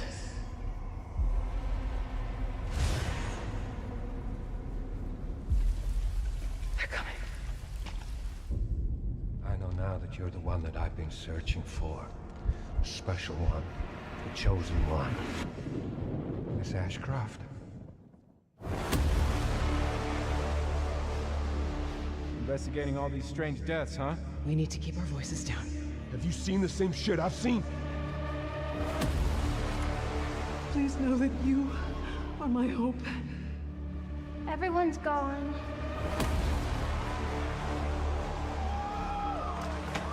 Resident Evil. It's gotta be Resident Evil 9. Is it Resident Evil 9? Oh, Requiem. Is that Resident Evil 8? It's Resident Evil 9. There it is. There it is. There we go. February 27th. Nice. There it is. There it is. All right. There you have it. All right. Resident Evil Requiem. And it will be Awesome. playable to fans this August at Gamescom, where we'll also be hosting Opening Night Live on Tuesday, August 19th. Resident Evil Requiem marks a bold shift for the franchise, both in tone and gameplay, and today's reveal isn't just about survival horror. Expect high-stakes cinematic action too, with much more to share soon leading up to its launch on February 27th, 2026. Amazing. Thank you, Capcom. That was an amazing announcement. Glad we kept it a surprise. All right, that's going to do it for our live Summer Game Fest show. Let's thank our co-host, Lucy James. Didn't you do a great job, everyone? Good job. Lucy got to see the trailer for the first time. I know. Too. I can't believe it. You kept that so secret. Very top secret. All good. All right. Well, there's much more Summer Game Fest to come. Make sure to visit summergamefest.com to see a listing of all the digital events this weekend you can watch and to highlight even more games, including the Xbox Games Showcase on Sunday. And stay tuned online to see coverage of many of the playable games at Summer Game Fest Play Days that's taking place this weekend in LA. And make sure to stay tuned for Day of the Devs, which is coming up next with additional new reveals from incredible independent studios around the world and deeper looks at some of the independent games we showcased today. Thanks so much, everyone. Awesome, and thanks to you, Lucy. Great job co-hosting. All right, that's going to do it for Summer Game Fest. We will see you at Gamescom on August 19th. Thanks, everybody. So, I'm not too worried about the Resident Evil 9 not having the Switch 2 logo. That part isn't really shocking to me. Resident Evil 8 didn't have a Switch logo, and Resident Evil 8 is on Switch. I know it's a streaming game, but give us some time. Give us some time. Man, that was a big volume blow up. Yeah, we're still doing an eShop gift card. You know we're not done streaming, right? Do you not see the Day of Devs coming up? We ain't done. We ain't done streaming.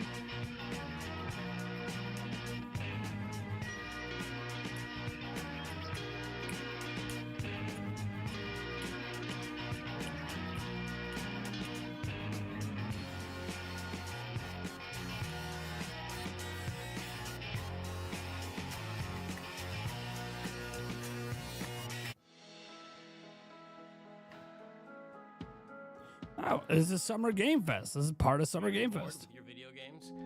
Your library is full, but it's leaving you feeling empty inside? If you sat down and played your entire games library from beginning to end, by the time you finished, you'd be 9,000 years old and everyone you loved would be dead, including you. Don't let this happen. There is a better way.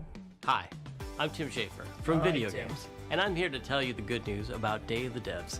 Day of the Devs is an all-volunteer curation committee that plays hundreds of games so you don't have to and brings you the very best of them to show you at places like this digital showcase that you're about to see today. How much does this cost, you might ask? $5 million? $10 million? Absolutely nothing. Day of the Devs is a nonprofit and supported entirely by generous contributions from people like you and also our generous sponsors. So all you have to do right now is sit back and prepare to be inspired. Enjoy Day of the Devs Digital Showcase.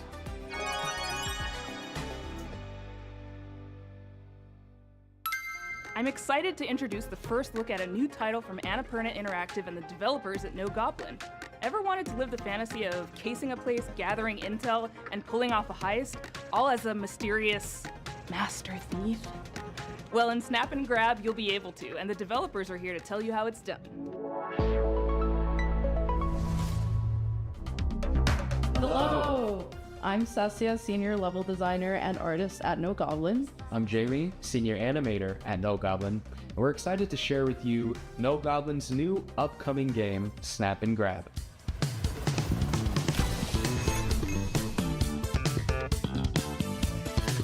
Snap and Grab? But what does that mean? I'm glad you asked. Picture this. It's the 80s, and you are nestled between high fashion glamour and high ticket crime. As Nifty Nevada, the world's greatest photographer, you'll be tasked with visiting a variety of rich and lavish settings, in which you'll have one question on your mind. What will you be stealing tonight?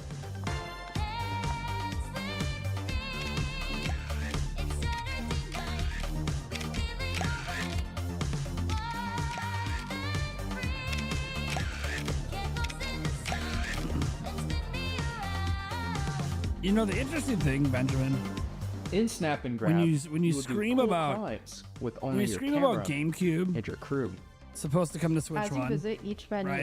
you will snap a variety of just like a high-ticket serious items. question, Benjamin. Because like you've been doing this for like multiple streams. Justice for Switch One Zelda fans should be able to play GameCube. Then We're not Nintendo. You're talking to the wrong people. We have no say plan for your in crew to GameCube being on grab Switch your One. future possession. You know this, right? Like you're screaming Just at be sure us to consider anyone as who if might get we in your have way, any control including over Leo, the decisions the detective Nintendo who's been makes. on Nifty's trail for quite some time now. Who knows when she'll catch up? You know what I mean? Like, As your anonymous deeds make headlines. okay, you'll you can attract keep new screaming. crew, I giving you can't access make to new Nintendo ways make to those snap decisions. and grab. You know, I Will don't you even be know able to anyone at plan the next Nintendo. perfect heist? Or will your heist fail spectacularly?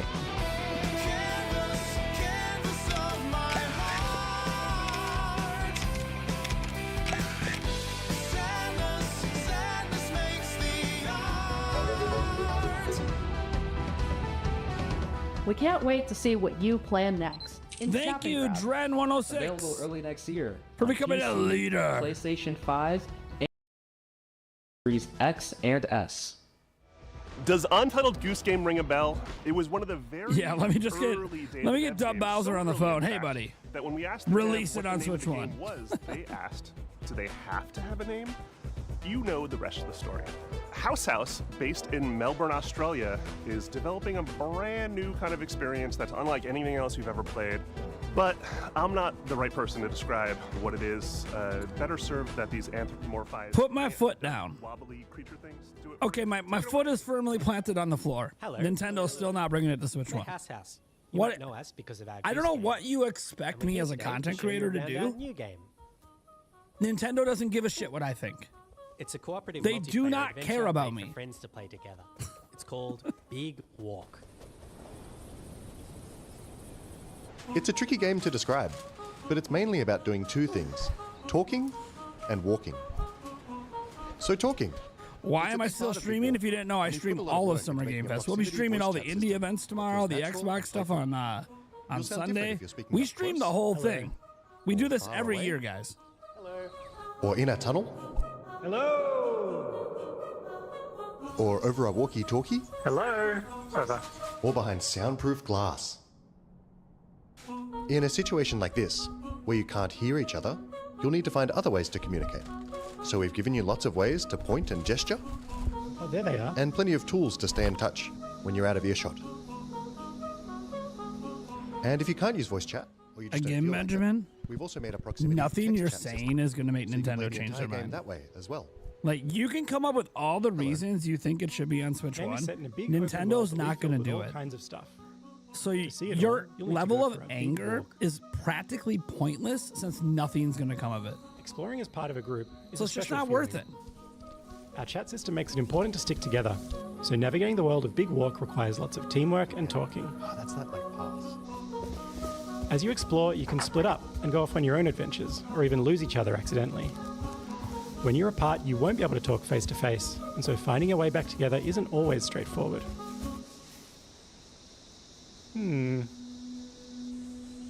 If you get lost in the bush, don't worry. you'll find plenty of ways to stay in touch and find each other again. Hello? If anyone can hear me, please shoot up a flare. Thank you. This building behind me has a challenge in it. Completing challenges like these is the way you make progress through the game. They're all about teamwork, and they're all a little bit different. A lot of them are designed so that you find funny and surprising new ways to talk. You might need to do some miming, or come up with a special code, or even sing to each other. Okay, so you want to find a speaker that's like, ooh wah wah, ooh wah wah, ooh wah wah. They're not all about talking though. There's a bit of platforming in there, some sports, and some weirder stuff too. Stop. Our challenges are open-ended, and leave plenty of room for you to do things your own way. Like the rest of the game, challenges in Big Walk are about the joy of muddling through things together. So that's Big Walk. There's heaps to see and do, but there's also lots of room to just hang out in between. We think there's some real magic that happens when you forget your plans and find yourselves doing something else entirely. You can sit and watch the sunset. Tell stories as you wait for the night to pass. Go dancing. Or you could steal your friend's binoculars and kick them into the ocean. Oi. Sorry. We hope you enjoyed this little tour and got a sense of what we think is so special about this game. We made Big Walk to be a nice way to hang out with your friends in a video game, and we hope you like playing it as much as we do. Thank you for watching. Goodbye. Goodbye. Goodbye.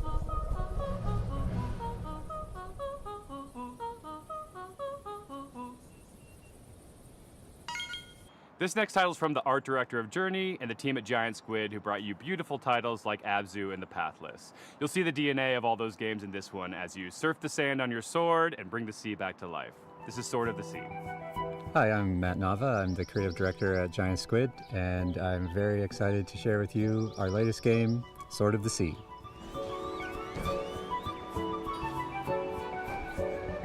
Sword of the Sea is a atmospheric adventure game where you surf on a sword. And it is trying to give you the kind of spiritual experience that you get as a surfer, a snowboarder, a skater. It takes a lot of what I've done in my previous games, going back all the way to Journey, Abzu, The Pathless, and you're going to see those elements in the game, but it's going to take you somewhere new. Sword of the Sea is all about movement, getting into a flow state, and that's something that as a snowboarder I've experienced myself.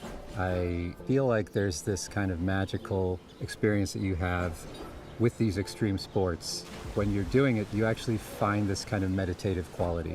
You are moving very quickly, but you get to understand nature in a way that you can't otherwise. You get to see the whole mountain at once, and that lets you kind of connect with the world in a deeper way. And I think that's what we want to do with the game.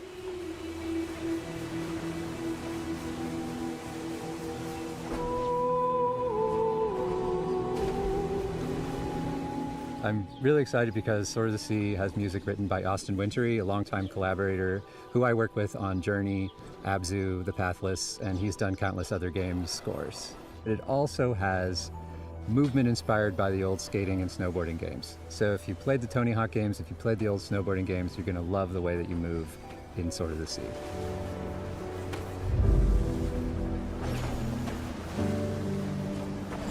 We can't really guarantee that the game will be a spiritual experience for players, but what we can do is create the environment, the conditions under which you might have one. This is in the Sony event. Sword of the Sea is coming out this year, August 19th, on the PlayStation 5 and PC, so wishlist now. Thank you. This next world exclusive is a sequel to a game that has over 4 million players and counting. A runaway hit, if there ever was one. But to make a sequel, you have to bring something new to the genre, something evolved, and that's exactly what this developer did.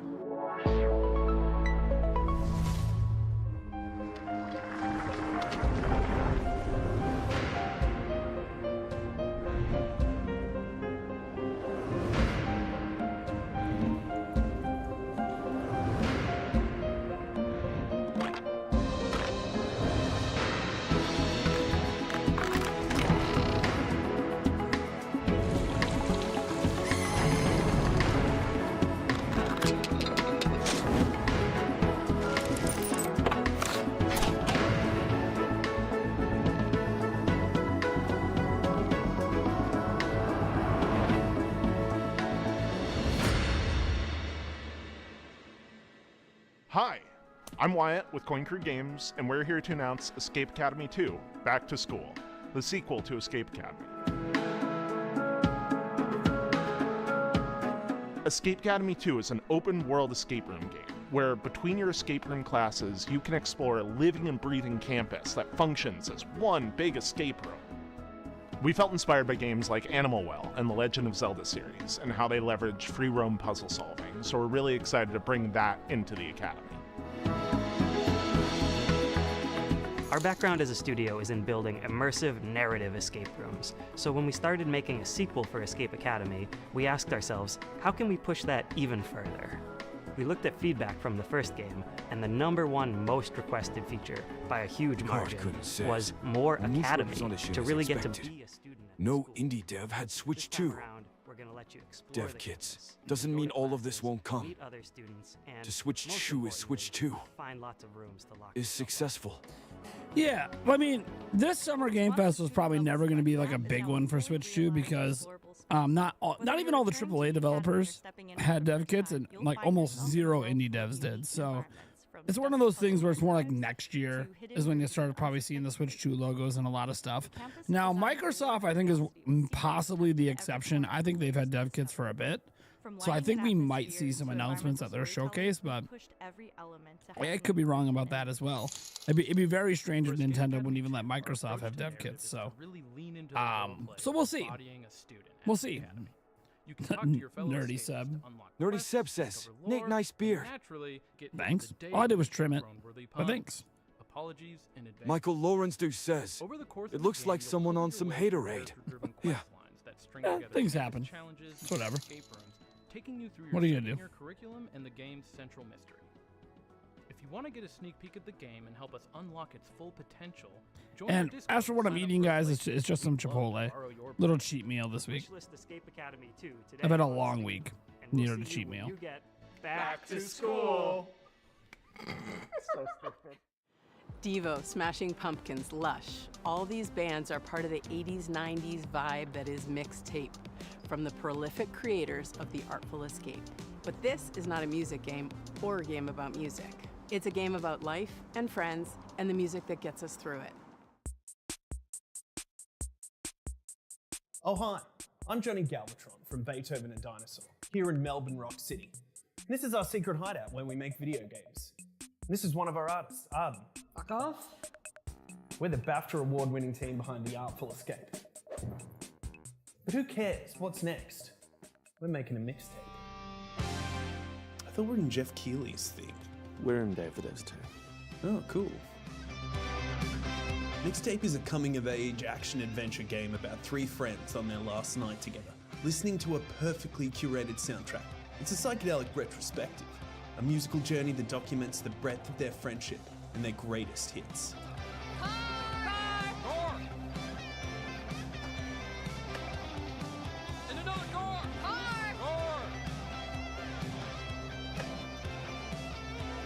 The whole game is a mixtape. The music is a mixtape. There's a mixtape of mechanics, from skateboarding to pulling slushies, a mixtape of eras, a mixtape of art styles and media, designed to take you back to the teenage wasteland. We gonna get your stash and keep going? That's a rookie move. Yeah, have we taught you nothing, Cassandra? What? We all go up to my room and immediately bolt? Dead giveaway you're grabbing booze. But is the music any good? Holy flippin' meatballs, let me tell you all about it. Thank you very much. We got Joy Division, Devo, I love Devo, Smashing Pumpkins, Portishead, Roxy Music, Silverchair, Lush, The Cure, Susie and the Banshees, Stan Bush, the Jesus and Mary Chain, the unkillable Iggy Pop, and apparently many more. Are they following us? Yup. I can't go to prison. Boxes!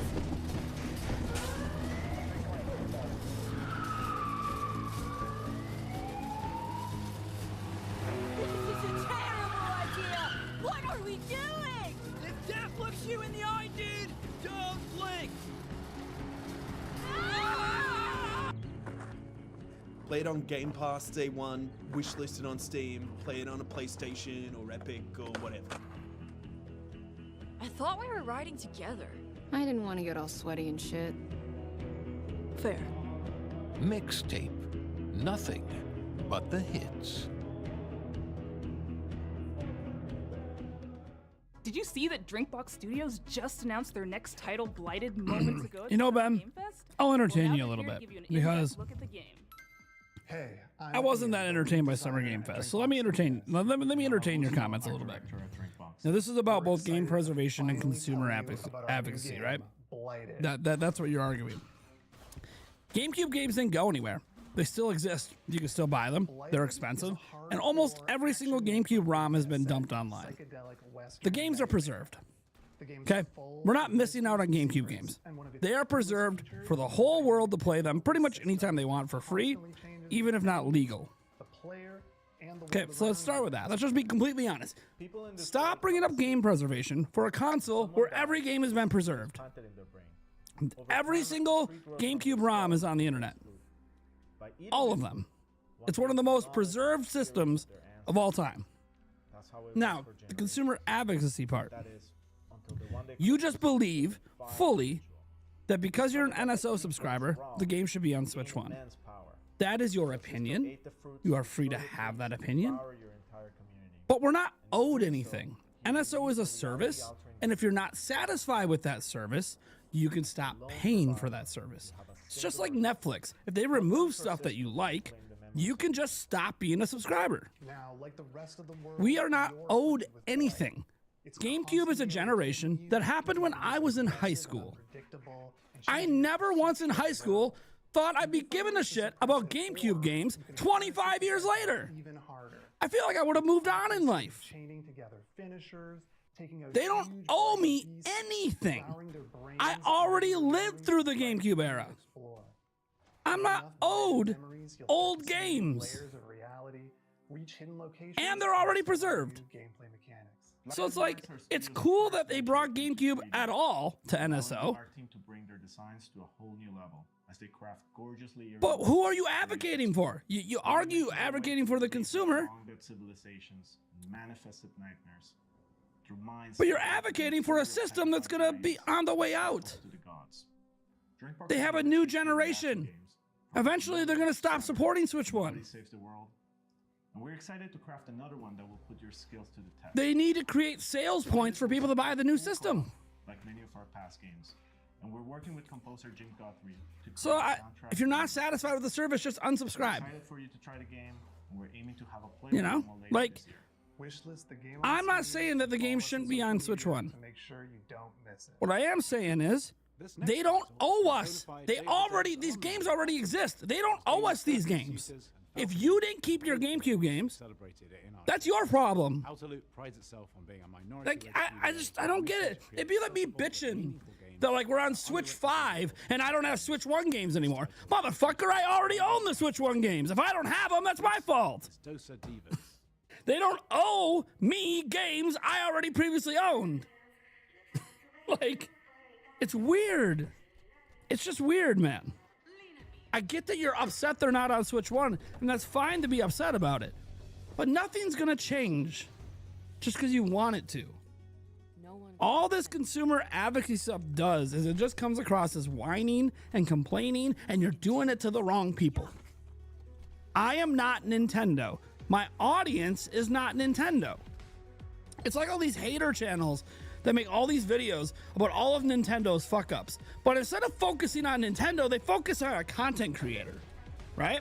They grab a fan, they grab comments on X, and they focus on that when none of that affects the actual company. Be mad at Nintendo, not the actual consumer. I am a consumer. I might have a platform. My platform has no influence on games. I'm not the person to talk to. Go to Nintendo socials, email them, send them letters. They're still not going to do anything.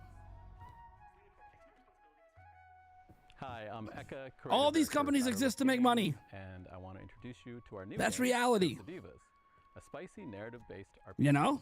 Platform through vibrant villages. I just don't know what the point is of continuing to get angry and upset and coming in a chat with loved ones. that has no say in any of this, has no effect on any of this. Before saying goodbye. And if you want to say, well, your effect is your wallet, don't buy a Switch 2 until we get NSO on Switch 1. Well, guess what? Most of us aren't buying a Switch 2 to play games that came out 25 years ago. Every attack packs some heat. You know, it's weird. When you time it right. Like, I don't have to feel the same way you do. I'm not mad about this. I also don't really replay games. So the value of retro gaming to me is very low, okay? Retro gaming is very low to me, but I know it's a value to other people. And when the entire system is already preserved online to play for free, why are we bitching? That Nintendo's not giving us a reason to spend more money? Guess what? If you're mad about NSO not having GameCube games, stop subscribing to NSO. Now you get to save some money. Save your money. Don't spend your money. Create your own spicy style with custom wraps and accessories. You know? I personally don't understand going, you know, about this. And yeah, you have to send them a letter because of arbitration, because, you know, so you can sue them or whatever. Fine. Go sue them over GameCube games not being on Switch 1. And see how far it gets you. They don't owe us anything. They are a business. They own these games. They get to decide when, if, and how they deliver them. You don't have to like how they do it, but coming to a channel like me and bitching about it isn't going to change anything. At all. At all.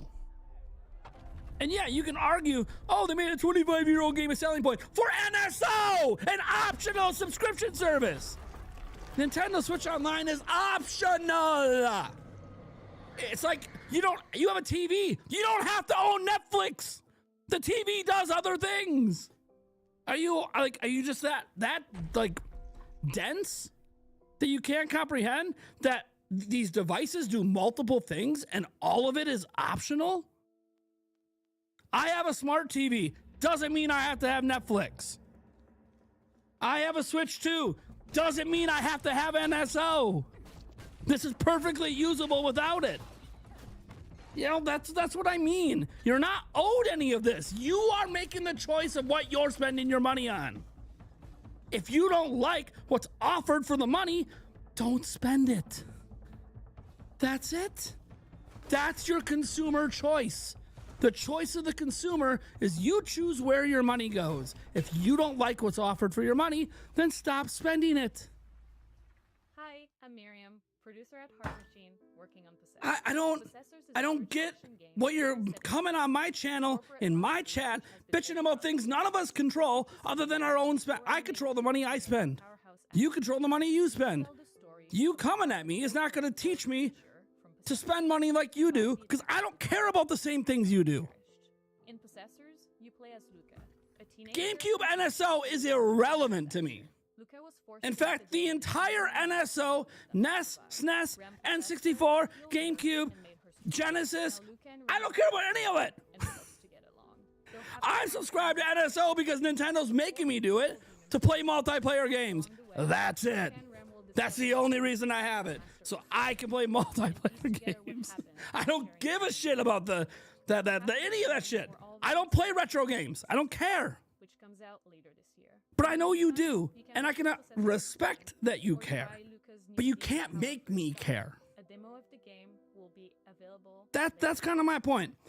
I don't go to other people's YouTube channels to try to convince people there to feel how I feel. There are plenty of channels out there that feel exactly how you feel. That's where you should be. Coming over here to people that don't agree or feel the same way as you, or aren't as passionate about it as you are, what's the point of it? I guess to get my attention, to get me to do this rant. Hey, I appreciate it. I am now more entertained. The audience is probably more entertained than we've been this entire show. So I do thank you for that. But please, sir, go find people that are more like-minded like you. Okay? It's okay. We can't make Nintendo make different decisions. All we can do is decide if what they're doing today is worth our money. I decided Switch 2 was worth my money, so I bought it. So I bought it. That was my choice. You don't have to make that choice, and that's fine. You know? And I'm not questioning your Zelda fandom. Like, you're talking about how you're a real Zelda fan. I don't know what that has to do with anything. Are you saying I'm not a real Zelda fan? Is that the context here? You know? Like, I'm not a real Zelda fan because I don't care if Wind Waker is on Switch? Okay. Well, I already kicked Wind Waker's ass twice. Back on GameCube and Wii U. 100% of the hell out of it. I don't need to do that again. I'm good.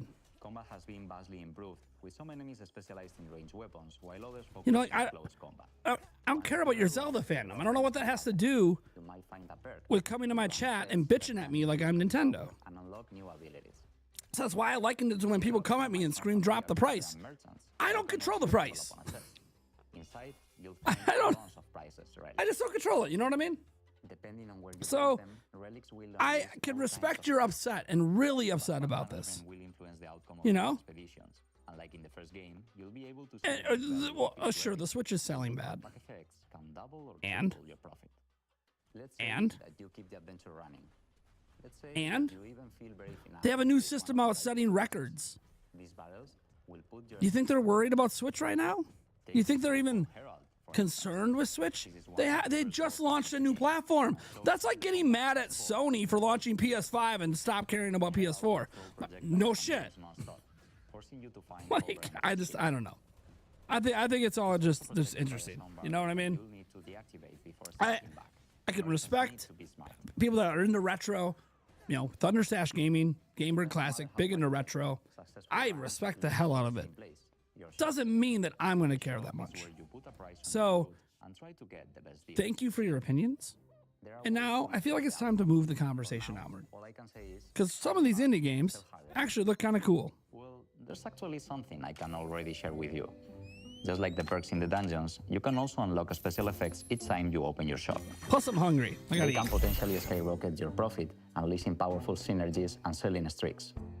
You never know what will happen when you open your shop. That's why we call it a shopkeeping roguelike after all. That's it for now. After nearly 7 years since the original Moonlighter was released, we hope you are as excited as we are. Please stay tuned to our socials for all things Okay. related to the endless. Hold on. I'm going to get to this comment because he's trying to tell me what to do. Cupcake Hold on. says, lovable Waddy, it says. Imagine getting upset that you can't play a retro game on newer harder when arguably the platform it was originally on runs better. Play it on GCLMAUA. Yeah, a lot of the games run better on the original platform. Hold on here. Joey Pitt says, have a beer. Thanks. I don't have any more beer. I'm actually out. So you said, you know, when you have a platform as large as yours, you should advocate for consumers. All right. My name is Thomas Waters. Can I explain something to you? I'm a developer from Belgium. I'm the creator of Please a series of It is not my job to advocate for consumers. based on real paintings. You know why I have the platform I do? What would happen if we did Because I cover Nintendo news. I usually start by choosing I built this channel and then think about covering news. could fit You know what I hate about news? I fell in love with American When realist all these big news outlets go away from covering news and instead twist it into political driven agendas. Now, I'm not saying this is a political driven agenda. What I am saying is it's an agenda.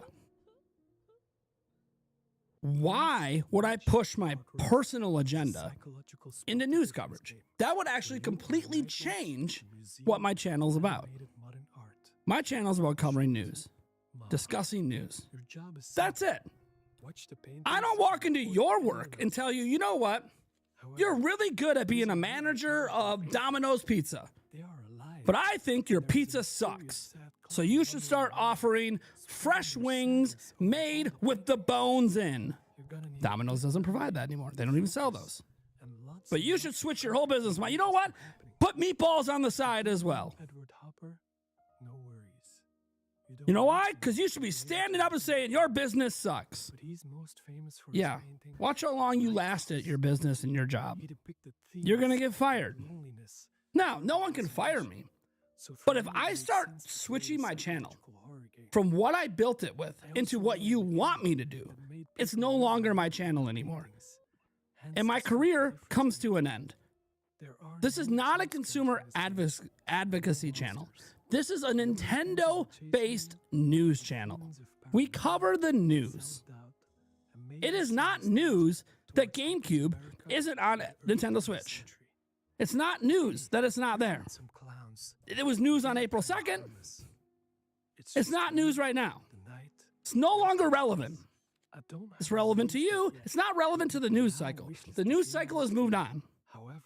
So don't come to me and tell me what to do with my job. It is not my job to stand up for what you feel and believe.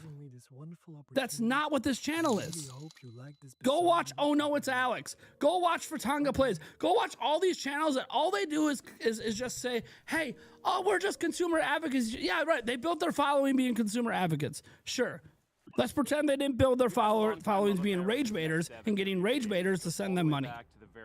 That's literally what they do. They rage bait because it's beneficial for them. They talk about consumer advocacy, but then they literally do things that are anti-consumer themselves and make excuses for it. Hi, I'm Frédéric Gemus. And I'm Kevin Chiasson. We are part of Tribute They'll bitch about physical games not existing, then talk about how much they love gaming on PC. When PC doesn't have physical games. It's literally a catch-22. Fuck you for not doing it. Bad for the consumer, but me, I'm doing things that are exactly what those people are doing. So, this is what I mean. Don't tell me what to do at my work. Okay? You don't care about my work. You care about your agenda. You should never push your agenda onto others. It's a great life lesson.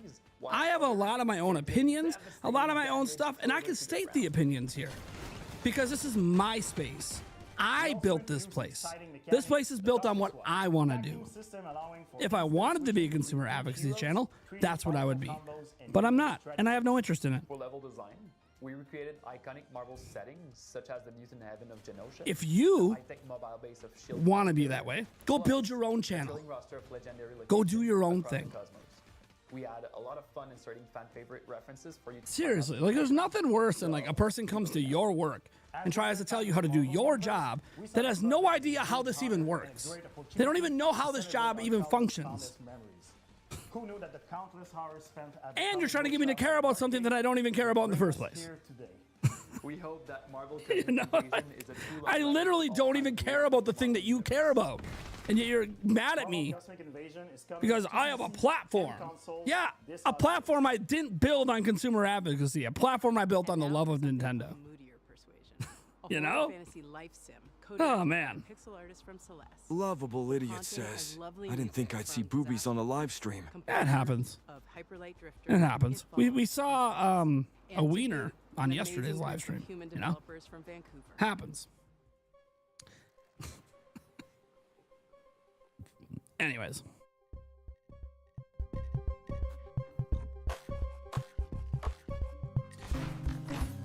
All right.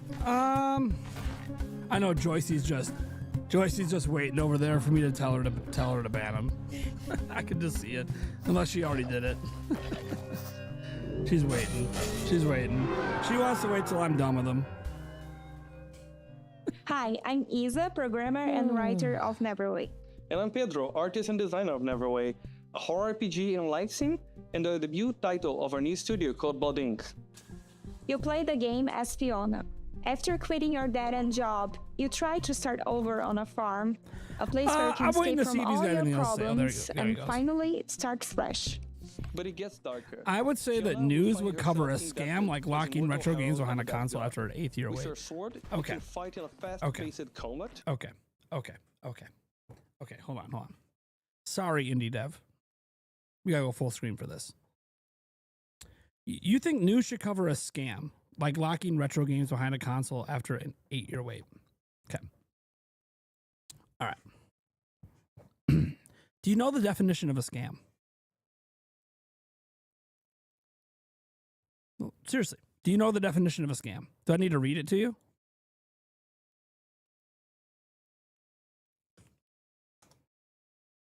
Seriously, do I need to read you the definition of a scam? Being dishonest or a fraud. Okay, it's pretty basic. Being dishonest or a fraud. Okay. So now that we know what the definition is, it's a literal word in the dictionary. We can argue about semantics around it, but it's being fraud, being lied to. Okay. Has Nintendo ever once stated out loud, GameCube is coming to NSO on Switch 1? Was it ever promised to you at any point? Did Nintendo ever once utter the words, GameCube will come to Nintendo Switch? No. So if you created an expectation, you did that to yourself. This would be like me being really upset that my child doesn't go on to be a rocket scientist because I want them to be a rocket scientist and I'm driving them to be a rocket scientist, and yet my child never told me they wanted to be a rocket scientist. Why would I get mad at my kid for not being the thing I want them to do that they never told me they were going to do anyways? That's the same thing here. Yes, they have a retro game service called Nintendo Switch Online. Okay? They have a retro game service built into it. They never promised us what platforms or what games would be on that service, just that there would be some platforms and there would be some games. You were never promised specific platforms nor specific games. Ergo, you jumped to a conclusion. You made an assumption based on your own wants and desires. Okay? So when you sit there and you say, it's a scam, and that is news that it's a scam, how is it news when it's an opinion? That's the exact problem with the news. The news has become about opinions. It is your opinion it's a scam. It's not a fact it's a scam because they never lied to us. They never misled us or drove us to believe that we were going to ever have GameCube on Nintendo Switch. Ever. At no point did they ever lead us to believe it was going to happen. You just really wanted it to. And then when they finally announce it, and they announce it for Switch 2, you get mad. The news is NSO GameCube is on Switch 2. That's it. That's literally the news. It's not good news. It's not bad news. That's just news. Your opinion is subjective. And if it's a subjective thing, then it's no longer news. Now we're going into the realm of opinions. Okay, your opinion is that it's a scam. It's not a fact, it's an opinion. Other people are fine with them only being on Switch 2. They think it's a good thing based on how certain games on NSO run very poorly. Even N64 games, some of them run very poorly on Nintendo Switch. So the assumption would probably be GameCube games will probably run pretty poorly on Nintendo Switch too. So it made sense to put it on more powerful hardware. We could talk about all the different reasons to be in support of or against what they're doing. The point is, those are all just opinions. My opinion on whether it's good or bad is irrelevant to the news. The news is it's on Switch 2 and not on Switch 1. We covered that news 2 months ago. 2 months ago, we covered that news. So no, it's not news that it's a scam because your opinion isn't news. It's pretty basic. Opinions aren't news. Facts are news. Things that are actively happening are news. You're not actively being scammed. You created an expectation. That's it. Have your expectation. It's cool. I'm cool with it. I'm not even saying you're wrong. I would love to have GameCube games on Switch 1 for the people that want it. But it's not news. And it's not going to happen. So why are we talking about it? Don't like it? Unsubscribe from NSO. Go sell your Switch. Speak with your wallet. That's the power the consumer has. You choose where you spend your money. So speak with your wallet. That's the choice you have. Nintendo doesn't owe us anything. Unless they promised it, they don't owe it. You know what they promised? Back in 2017, they promised Metroid Prime 4 would be on Switch 1. Metroid Prime 4 Beyond is on Switch 1. Those are promises. They never promised GameCube. That was an assumption. Yes, you can wish list it now. Remember Patapon, that charming series of games about those little dudes walking around doing stuff and making music? Well, there's a sequel. Well, kind of a sequel. It's a spiritual successor. It's the core team from Sony Japan that made the OG games coming back at you with more charming little dudes doing stuff while making music. Here it is. こんにちは。パタボンの原作者であり、I'm a stenographer. So I'm a court reporter that's just basically a secretary that jots down everything said in court? No, that is... You don't even know the definition. You're just like using words you don't even know. What is this? Guys, I'm a court reporter. I'm a court reporter. I'm a secretary to the court. オンラインマルチプレイモード、ローグライトなど新たなゲームデザインに取り組んで日々開発を行っています。He doesn't even know the words he's saying. 皆さんと一緒に育ててきたファンベースはとても素晴らしいものであり、 Oh my God, he doesn't even know the words he's saying. メッセージとか可愛らしいファンアートにはいつも励まされています。 A stenographer, guys, is that person that sits in the courtroom and jots down everything said by the judge, everything said by the lawyer, everything said in the, like their job's to write everything down. They create a written record of everything that happened in that court session. There are those people you see at the computer typing everything on the side. They literally, like when they say strike it from the record, and the judge says strike it from the record, they have to go in and delete it. They're creating the record. They're the people that are creating the record. Calling me that is such an inaccurate statement. Because that's not what I do. News reporting is reporting what the news is. An opinion on that news is then a discussion about the news.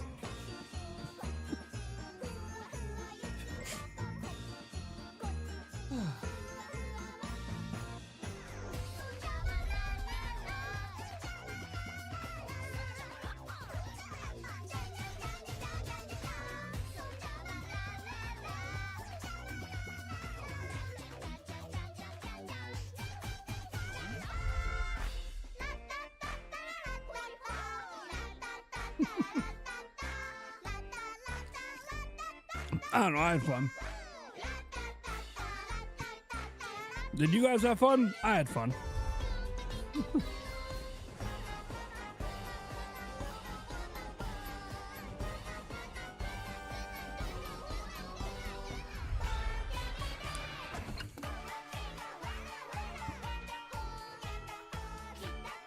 I love how he said, and they came through by putting only on the new system.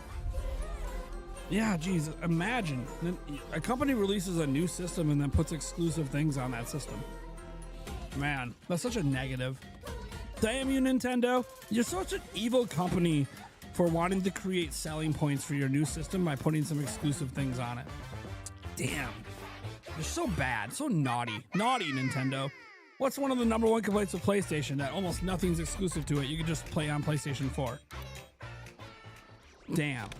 I can't. そして素晴らしいファンの皆さんに感謝を込めまして。乾杯!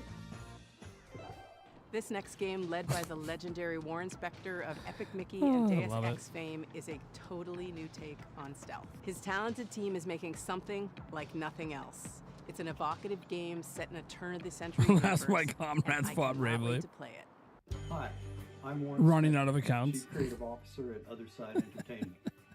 At Otherside, we don't. Oh man. We take chances. We tackle hard problems. And we do what's right. It was fun. Are you not entertained? And what's right now is Thick as Thieves. It's a multiplayer stealth action game. Uh-oh. Unlike any action or stealth. Who is Nintendo Ninjas? I actually don't know who they are. Is it the same person with a new account or what? Or is it someone harassing our mod? The team behind the game is so excited by the response that we wanted to show you more. So here's an early. Alright, I have no idea who that person is. At Otherside's upcoming player power. Oh, I got it. Dorsey. Got it. I got it. So we're trying to have all the bells and whistles. I was enjoying cooking the guy, but like hiding in shadows, understanding NPC pathing. Technically, we're supposed to be watching about video games. Your movements with them and luck through a location. The X factor to me, however, is probably the presence of other players in the same game.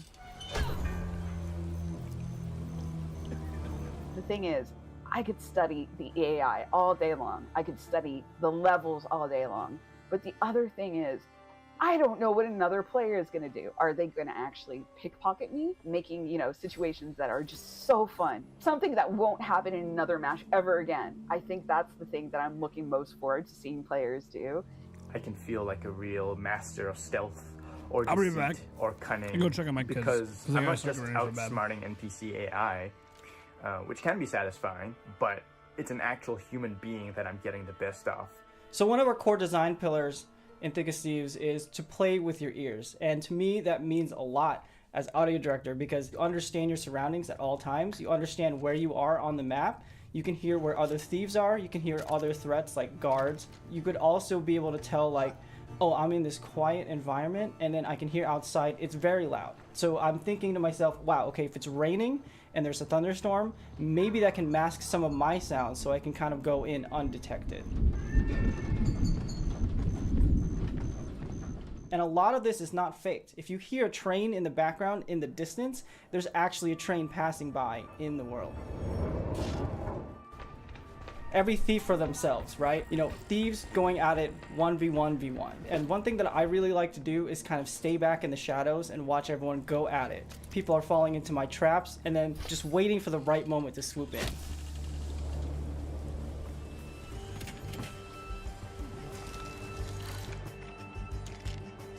So every match is always fresh to me. The weather changes, the locations of the clues or the loot, the guard patrols, and of course the players are always on their own separate quests, so really anything can happen.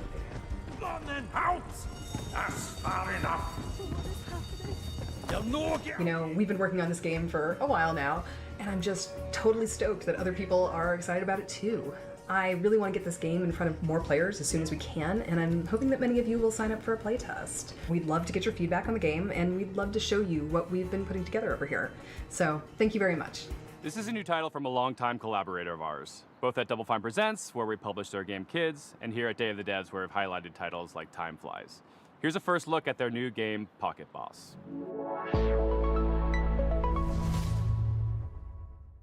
Hi, I'm Mario. I'm roughly half of a small studio called Playables based in Zurich, Switzerland.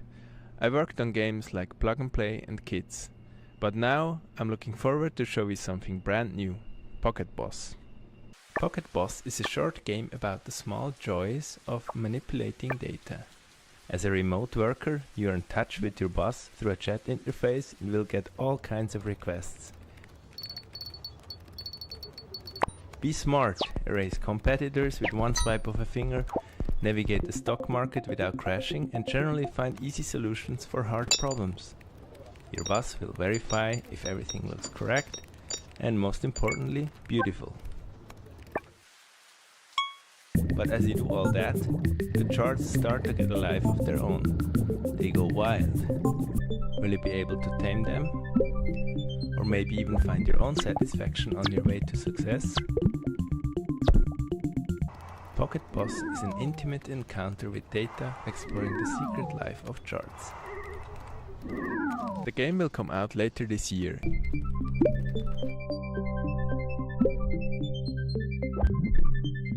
You can find more information and a link to the Steam page on pocketboss.ch. Thank you. This autobiographical game is all about food and our complicated relationship with what we eat and what we see when looking at the scale. Its unique gameplay unpacks the frustration and even the strange humor of cooking, eating, working out, and more. And we finally have a release date. Hi, I'm Jenny. Hi, I'm AP. We're the co-directors of Consume Me. Consume Me won the Seamus McNally Grand Prize at the 2025 Independent Games Festival. More importantly, it's about to get its release date announced at Day of the Devs. After we talk specifically about how cool it is. Did you feel like a complete jerk and/or a loser in high school? Well, I did. and I did not stop her from spending several years of her adult life letting me make a hardcore role-playing game about it with her. I was not my high school valedictorian. My grades were a toilet emoji. Furthermore, 0 European museums had ever yet featured an exhibit of my art. So the only thing I could think of to want to do was get hot. That's where you come in. Are you tough enough to help cartoon me get hot? Each story chapter in Consume Me sees Jenny with new goals and not enough time to comfortably accomplish them. You, the player, must manage her schedule by making meticulous decisions about how to spend her free time. Every activity costs or boosts different resources. These activities often involve mechanically hilarious minigames. In Consume Me, putting food on your lunch plate is a puzzle game. You can buy a sponge at the corner store to make the hitbox bigger in the bathroom cleaning minigame, and you can also wear a special outfit that results in your mom giving you more money if you clean the whole bathroom. Yoga might kill you. Encounter cash on the street while walking your dog. This part is based on real life, by the way. 1 out of every 16 times I walked my dogs over the past 4 years, I've encountered a crisp 20 on the ground. Can you win the heart of the boy of your dreams? Can you hold on to it? Can you chart a course toward a sustainable future? Can you fit just one more to-do goal on your plate? Or is it already full to bursting? More importantly, does any of this matter, either in the game or in real life? We don't have time to spoil the story here.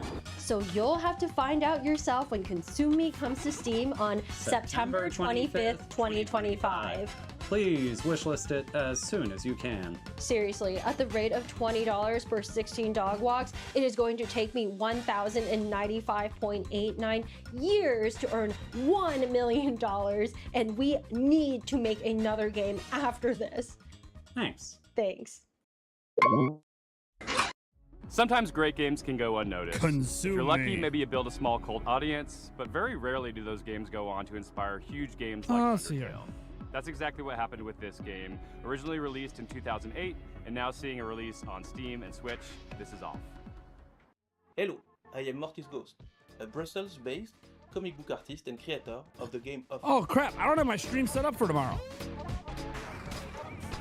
I'm like, do I even have my stream ready to go tomorrow? No, the answer is no. Off is a game I made 15 years ago when I was still a big, sweet, better take care of that. baby.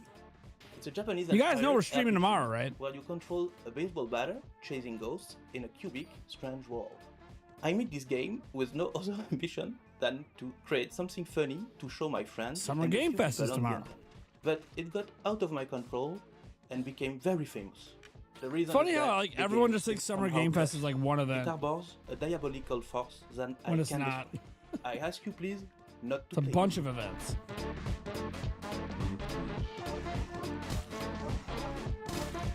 Hi, So I'm Jack tomorrow Levy, dev on we Up. have. I'm Ryan Allier and the studio director. It's been a pleasure to work with Mortis Ghost to bring Uh, off to we fans have, old let's see and here. new. Off has inspired many indie RPGs over the years, such as We have One the Shot Wholesome and Undertale. Games Direct, Hey everyone, it's Toby. the Women Off Led was a big Games, inspiration the to me Latin and American Undertale, Game Showcase. And I hope you will take this chance to play it either We for also the have, first I think, time or the Devolver 100th Digital time. tomorrow, the Southeast Asia Oh. Game Showcase, Off celebrates Green its 70th Games, anniversary Frosty this year, Games and we work Fest. hard to preserve its original spirit as we bring it And to modern then- platforms.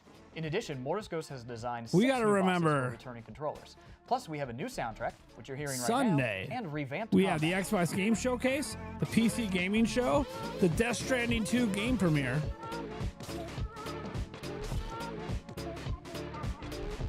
So we got 3 big ones on Sunday as well.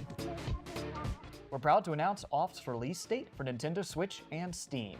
I'm not sure if I'm going to do the Death Stranding 2 one yet. Because there's like a huge time gap between the end of the PC Gaming Show and the start of Death Stranding. So I'm probably not going to do the Death Stranding 2 one, and we'll just do our normal Q&A that Joycey J is And coming now, a world premiere from a studio based in Quebec. Because the Death Stranding one doesn't start till 9 p.m. We just won't do the 9 p.m. one. So we'll end after the PC Gaming Show. I'll take a break. Then we'll come back and we'll do our normal Q&A stream on Sunday. Boy.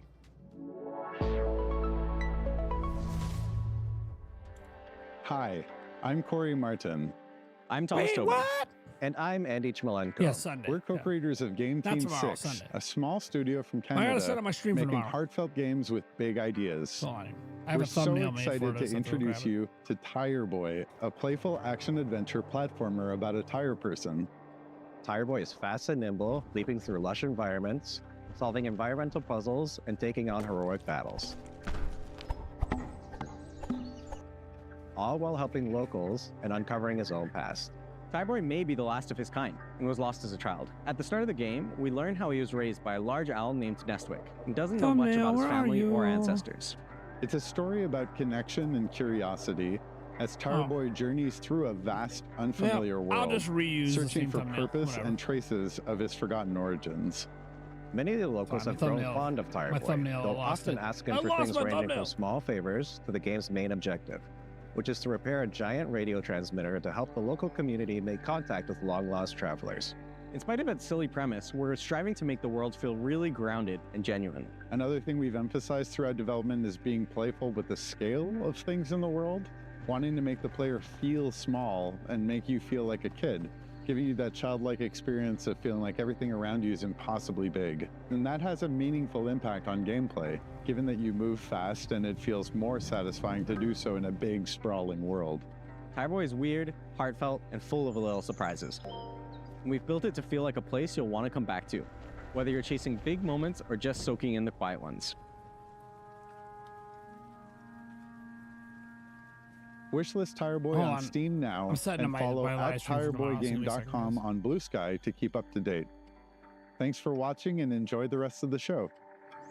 Who doesn't love a vacation?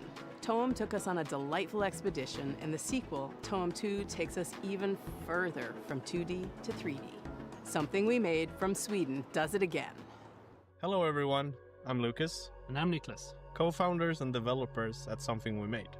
Some of you might remember us, or even better, our little game Toem from 2021's showcase. Making Toem was an adventure on its own. We never thought it would bring a whole chapter afterwards filled with love from all around the world. And that's why it's exciting and honestly a bit scary returning to something so dear to our and others' hearts. We teased the game at Wholesome Snack in December, and we're Almost beyond set up. stoked to show the game for the very first time. Oh, this game I like the art style. Toem 2 is still a photography adventure that resides in a whimsical world, where the main objective is to photograph a phenomenon known as Toem. Set a few years Customize. after the original game, our protagonist now jumps into their biggest adventure yet. Okay. All right. And what the phenomenon is this time, well, you'll have to discover that yourself. Along their journey, they'll stumble upon special NPCs we call friends, each All with right. their own personality and quest line. I'll be going These live. friends allow deeper relationships for the player, aiding them. I'll be going live tomorrow, guys, at 10 a.m. Central. That's when my stream begins tomorrow. And the Wholesome Direct's like an hour Each after that. friend gives the player what we call a camera tool. These tools allow new and interesting ways of interacting with the world through your camera. For example, the scissors, which cut things.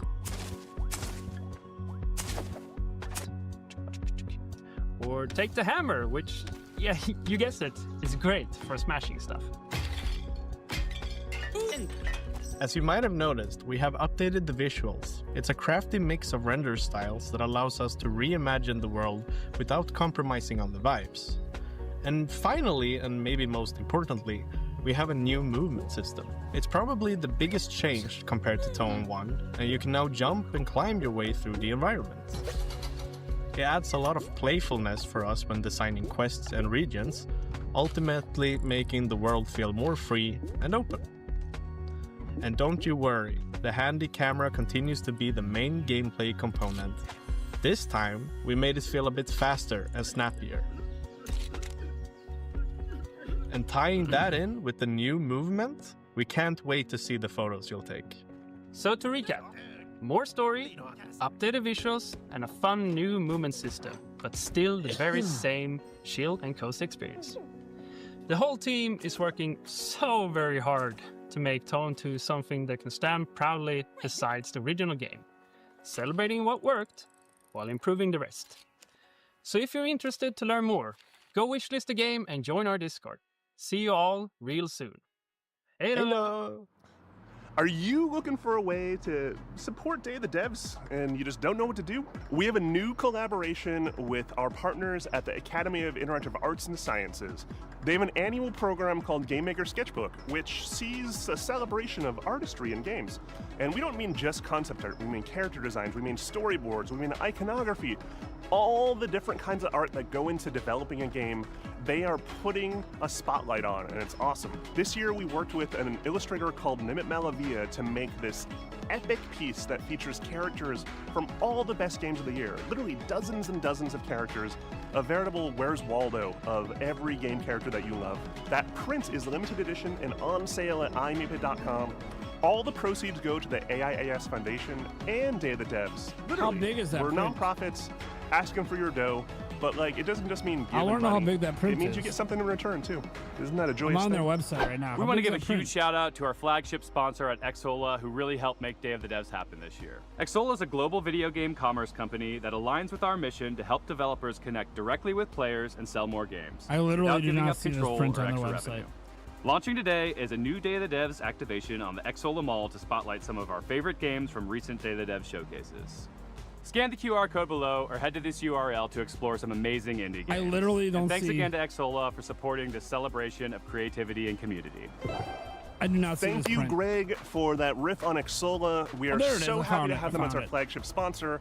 But we also have some other sponsors to thank. How big is it? Because it takes a 18 village by to 24? support Day of the Devs. We are a nonprofit, and every little bit helps. We Wish got it was our a little founding bigger. sponsors, Double Fine Productions and I Am 8-Bit. We have a whole list of other folks that have been contributing I throughout found the it. last I wish it was a year, little bigger. And we just want to give them a shout out. Annapurna Interactive, Blumhouse Games, Devolver Digital, Idea Xbox, We're at 47 88.98. Communications, Panic, PlayStation, Razer, It's right here, guys. Sabotage Studio, The art they were talking about, it's Studio right here. MBHR, The art Summer looks Game cool. Fest, and Jeff Keighley, The art looks and the cool. whole gang at the Game Awards for your continuous support. Thank you so much. And if you'd like to donate directly to Day of the Devs, you can go to dayofthedevs.org and do so there. And remember, Day of the Devs is a 501c3 nonprofit organization, so any donations are 100% tax deductible. If you like what you saw here today and want more, just follow us on the World Wide Web, www.dayofthedevs.org. Please wishlist these games. It means a lot to the developers. And thank you for watching today. Thanks to all the developers for sharing their games. And thank you to all our generous sponsors for making this possible. We'll see you next time on Day of the Devs. Point. I think this is the last thing today. Yeah, this Huge is a thanks nice to our friend Dose One for providing the beats for today's show, and please stay tuned for a musical performance from the game Unbeatable and the band Peak Divide. We have a musical performance. I'm RJ Lake, and I'm directing Unbeatable, a game where music is legal and you do crimes, with Andrew Tsai over at D-Cell. This is a never-before-heard new track from, this is mostly a never-before-heard track from Unbeatable. It's not a live performance, but all the performances in it are live, if that makes sense. That's because the guitarist is playing lead guitar and rhythm guitar and acoustic guitar and is the drummer, and our keyboardist is the cameraman. This should show you probably just how much work goes into even one of the songs on our 100% original soundtrack, which, by the way, starting right now, you can pre-order at dcellgames.bandcamp.com. That's right, at Oh my God. Is this a Game Bird ad? You can pre-order the soundtrack and you'll get all of the songs that like we've a shown Game off so Bird ad. far, including this one. Enjoy. Oh my God.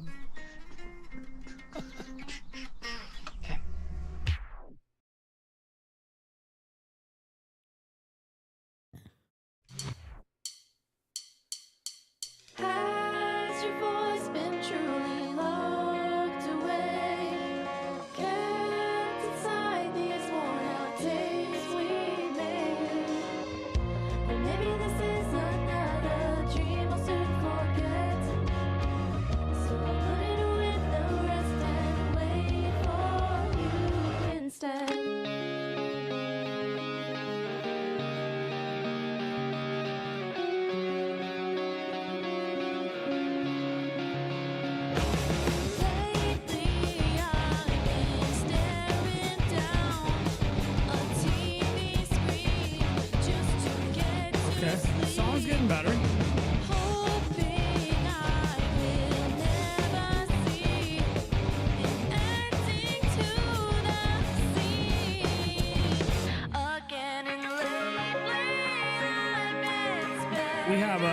showcase, the IOI showcase. Hold on, let me look this one up.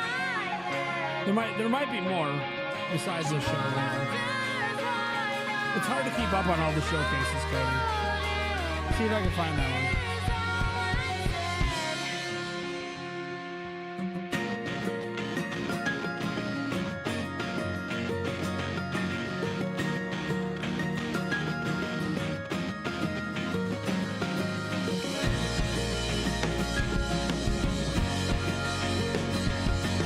Okay, I see it.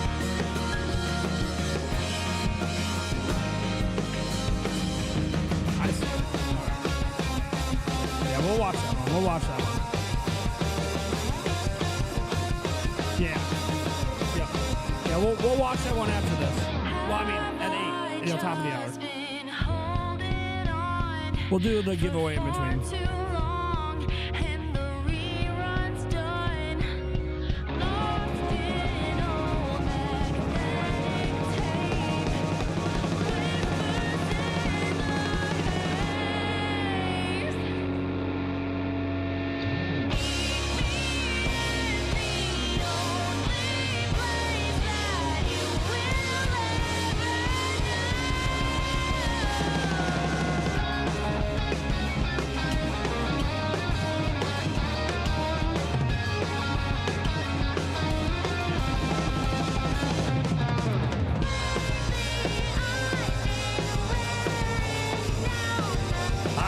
This one needs to be a drummer.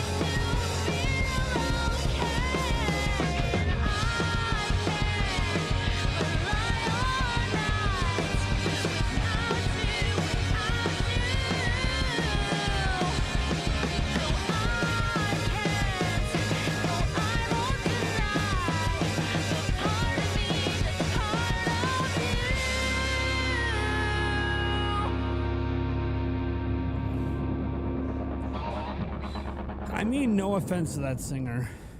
The drums were sick. I mean, no offense to the singer. That song is called Worn Out Tapes, and it's actually It going to be wasn't- playable in our demo starting during Steam Next Fest on June 9th, alongside Her Worn Out voice was Tapes' fine. Tally Ho She had like a version, which karaoke you might voice. recognize from Rhythm Doctor. Like if that was That first karaoke, version of Worn Out Tapes, it's pretty all the way good, back in right? 2018, which is If you when guys we ever go to started that's working pretty on the good game. karaoke As voice. time went on, the style of the game's But- music and the way we designed the charts for them evolved. And it's a full circle moment getting to bring you this brand new edition of the song when made for their final version of the game. Both the vocal album and the score for Unbeatable just went live on dcellgames.bandcamp.com for pre-order. And if you pre-order the vocal album, you get all of the songs that we've shown off so far, including Worn Out Tapes.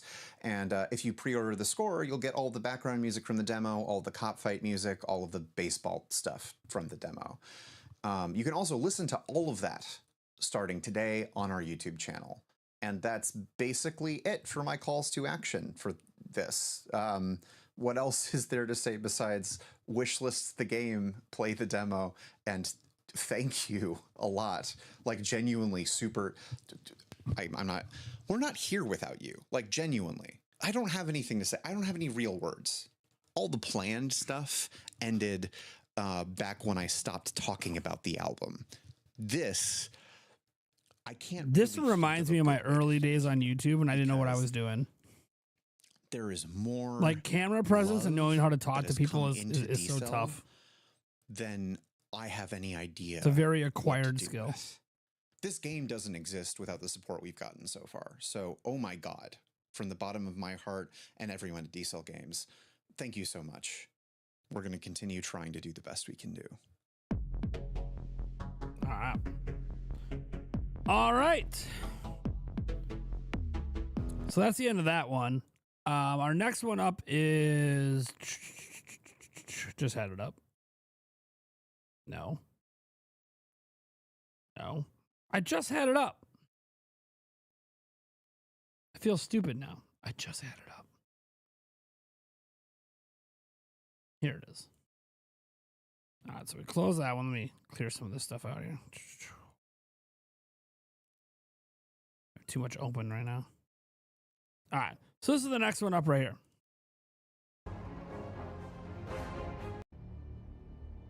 But that's not till the top of the hour. So let's go ahead and get our giveaway out of the way, shall we? Shall we? All right.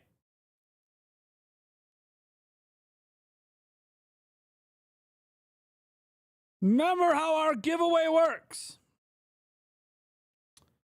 How does our giveaway work? Ladies and gentlemen, how does our giveaway work? Well, I am going to at people in the chat. Whoever wins must at me back and then take a screenshot of me adding them and email it to giveaway@nintendoprime.net along with identification to prove that you're 18 or older. And I will literally send you your code during this live stream. I already have the code. I'll literally send it to you during this live stream. So, congrats to... See if this person's here. Okay, they are showing up as here.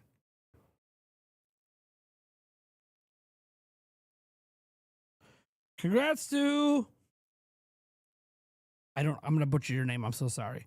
Congrats to Aliyah, I don't know. The username's in the chat. Congrats. You got to at me back. Hey, there's a winner. Get your screenshot in. Email it to giveaway@nintendoprime.net along with some sort of identification that shows you're 18 or older. I will get you your code sent like ASAP here. I got to double check one other thing. I forgot to see when Devolver Digital Directs is. It's just for a single game this year. But they're very entertaining.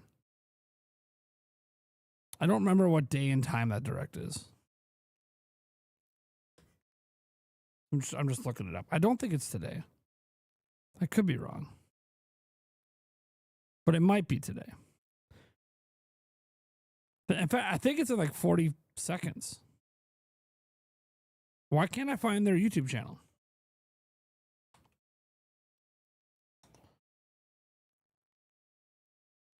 They're not live on their YouTube channel, are they? Where is the Devolver Direct then? Is it on Twitch? I'm gonna go to their website. I literally don't see their direct. But yet I'm pretty sure it's like happening like in a moment. Or already started. I'm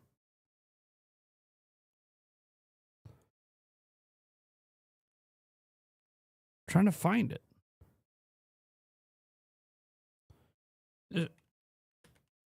I might just not. Dude, well, you know what? I know they put it up on X. Hold on. Because I retweeted it.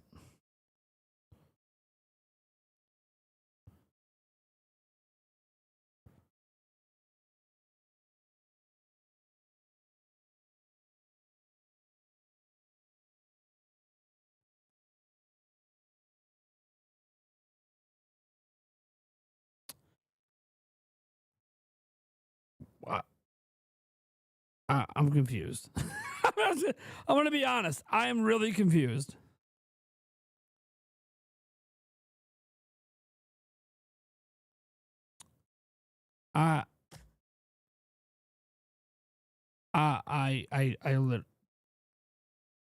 You found it, goofball? Where's it at? Let me get the chat up here. I don't know the chat up. Goofball, where's it at? It's on Spottin' Games on YouTube. Spottin' Games. Okay. Spottin' Games on YouTube.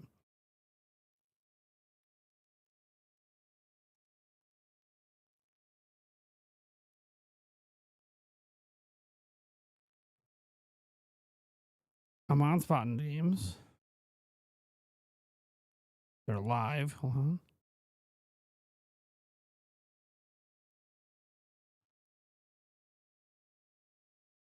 Okay. Here.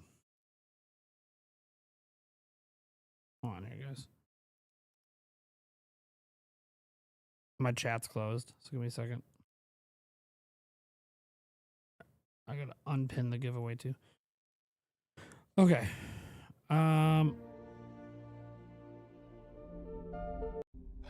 Here we go.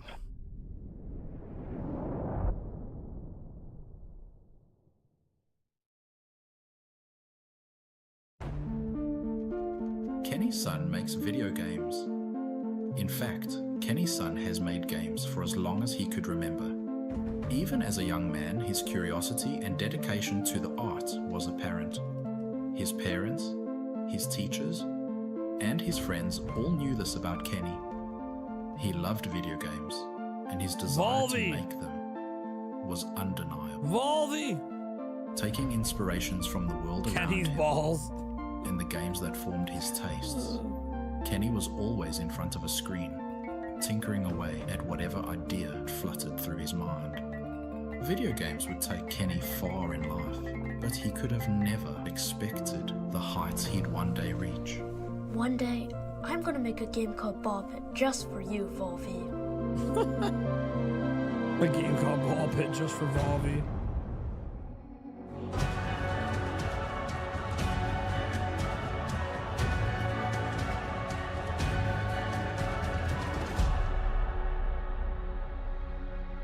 The Kenny Sun story.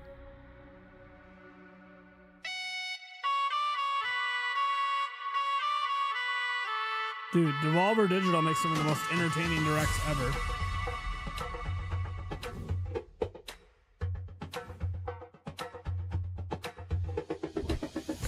Hey there, I'm Kenny Sun, and I'm coming up with my new game, Ball Pit. And this is how I imagine my studio would look like if Devolver Digital gave me enough funds to make their own studio. Are you the only one here? Yes, it's just me. There's like 5 of us, Kenny. So whose studio is this? So, my first notable game was Circa Infinity, a hypnotic platformer that was passed over by Devolver Digital when I first pitched it to them. But that game did a lot of good to me. It gave me the belief and the confidence to actually make video games as a career. And I'm so grateful for the early support from players, and no props to Devolver Digital for obvious reasons. From there, I started taking out video games every year to hone my craft and explore the passion that I had for geometric shapes. And that gave rise to the IGF-nominated Mr. Sun's Hatbox, which was again declined by Devolver Digital. But that game got a lot of commercial and critical success. And now we are here in the present tense. Ball Pit, the brick breaking, the ball fusing, the base building, survival roguelite in partnership with Devolver Digital. They finally got their together and they saw the potential of this beautiful game and its balls started dangling in front of their faces. God, I love Devolver Digital Directs. No, please don't keep it. So now we're going to discuss about Ball Pit, and we're going to see its first trailer, and after that we're going to dwell a little bit deeper into what makes this game so much fun. Roll that footage, Henry. Dude, Devolver always fucking brings it, man. Henry. Henry. God, I love Devolver Digital Directs. Balbalon has fallen. A pit is all that remains. Now treasure seekers flock to explore its depths. A brick breaking. This music. Ball fusing.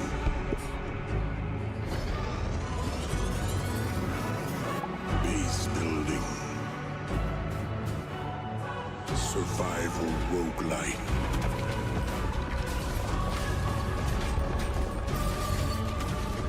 Power up.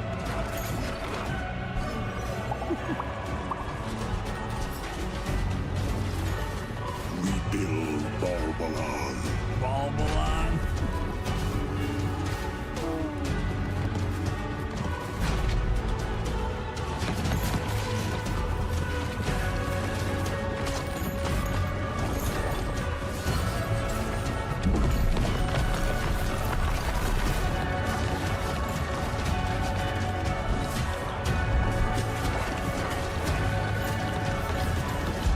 Ball Pit. Switch! It's coming to Switch, baby! There we go. Descend into chaos. Later, Tabitha.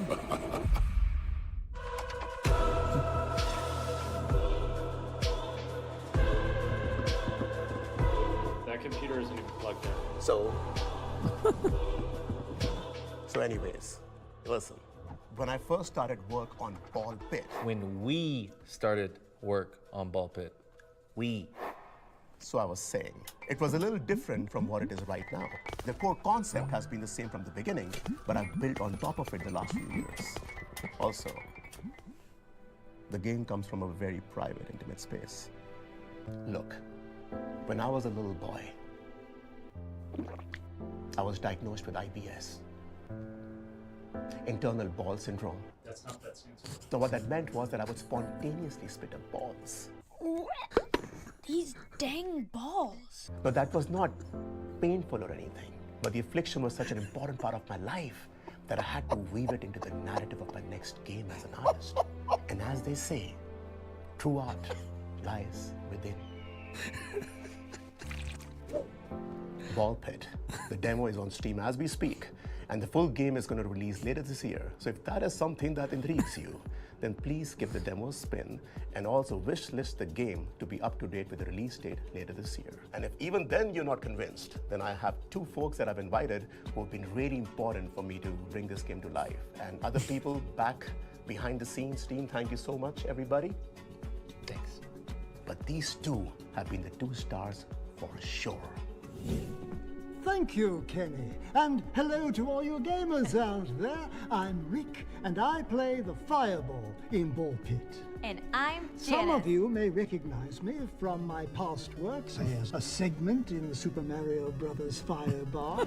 Yes, I was Ball 3. And most recently as the Lightning Hadouken from Street Fighter. I was Ball 3. My co-star Janice, who is new to video games and, quite honestly, in over her head. That was an unnecessary jab, Rick. So, hello, I am Janice, and I play one of the hunters in Ball Pit, which is just one of the many playable characters. But, well, I'm just so excited to be working on a video game. So my kids love video games, and they just think this is so cool. And I used to work in insurance, and you know, sometimes I handled fires, but not like fireballs. Would love to extinguish that. But this is just so much more fun. Look at me in my dress-up outfit. It's so fun. But anyways, I'm rambling now, so sorry about that. I'm just excited to be here. Woo! A masterclass in syllables. Now, Ball Pit is a fast-paced fantasy roguelike wherein heroes must find the balls to plunge deeper into a seemingly bottomless pit of monsters. There are two sides to the game, much like that two-faced Janice. You, Rick.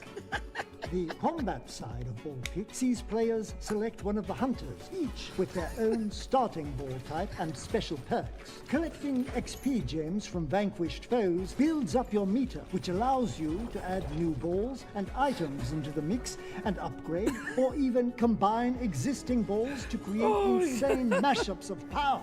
God, I love Devolver Digital, man. Unique enemy types, Their games kick ass and they just have so much fucking fun. Final boss figure to clash with at the very end of the run. Win or lose, you can take some or all of your spoils of war back up the pit to base camp. Use those resources to build out new structures to your town and fields to harvest that unlock new playable hunter characters, each with their own flair in combat. Over time, your base will expand, giving way for more room for buildings, fields, and quarries to draw from, and improve your hunters' chances of survival.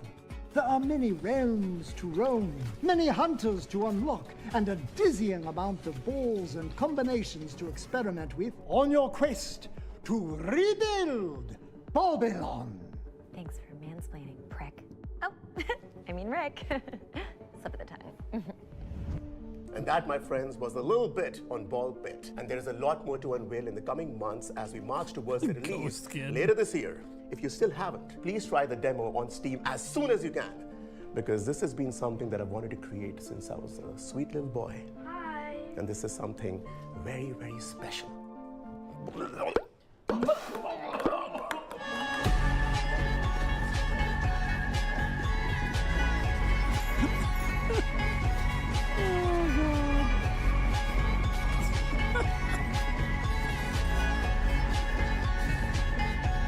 The ball joke is great. The IBS joke, that was great. I bet people with real IBS would get a kick out of that joke. That's not what that stands for. Immediately goes to and puking up balls. Oh God, that was good. That was good. Okay. I know the next thing now is until 8. So we have a little bit of time here. We have a little bit of time just chilling. We have passed 7 p.m. So, oh man. So that means all super chats, standard rules apply now. 20,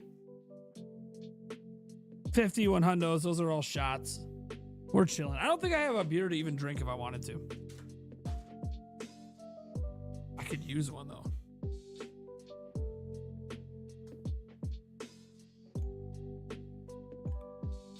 Nope. All gone. Oh man. What's that, 8? We have the IOI showcase. Those are the Hitman, James Bond people. Right here. This is what next. This is what's next, everyone. All right. So yeah, we have still have more to go. I think this is the last thing today, though. I think it's the last one.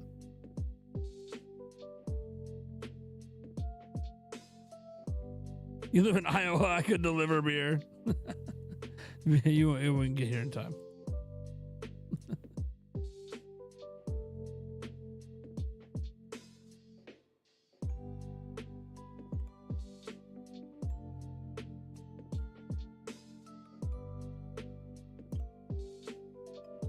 Oh my God. These people that make these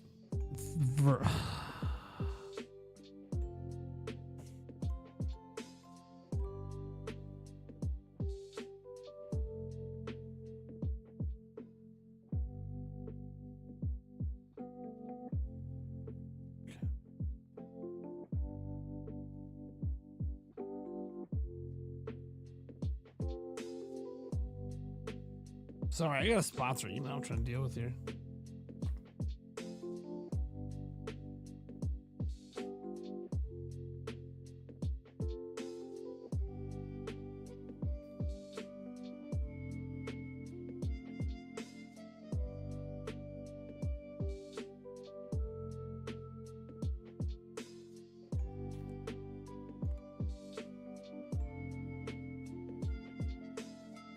All right. But I can read the chat for a little bit here. Fake in chat. Who is fake? Am I fake? Really enjoying Welcome Tour. Yeah, Welcome Tour is good. I need to spend some time playing it. I don't know. I'm probably after the stream, I'll probably play a little bit of Switch 2 here. I'm not sure what I'm going to play. Maybe a little bit of Fortnite with Yulia. Then maybe some Mario Kart. Maybe I can get her to play some Mario Kart with me. That might be fun. And then, you know what I could do? I got to get Bravely Default and Yakuza installed. So, let me get that installed here.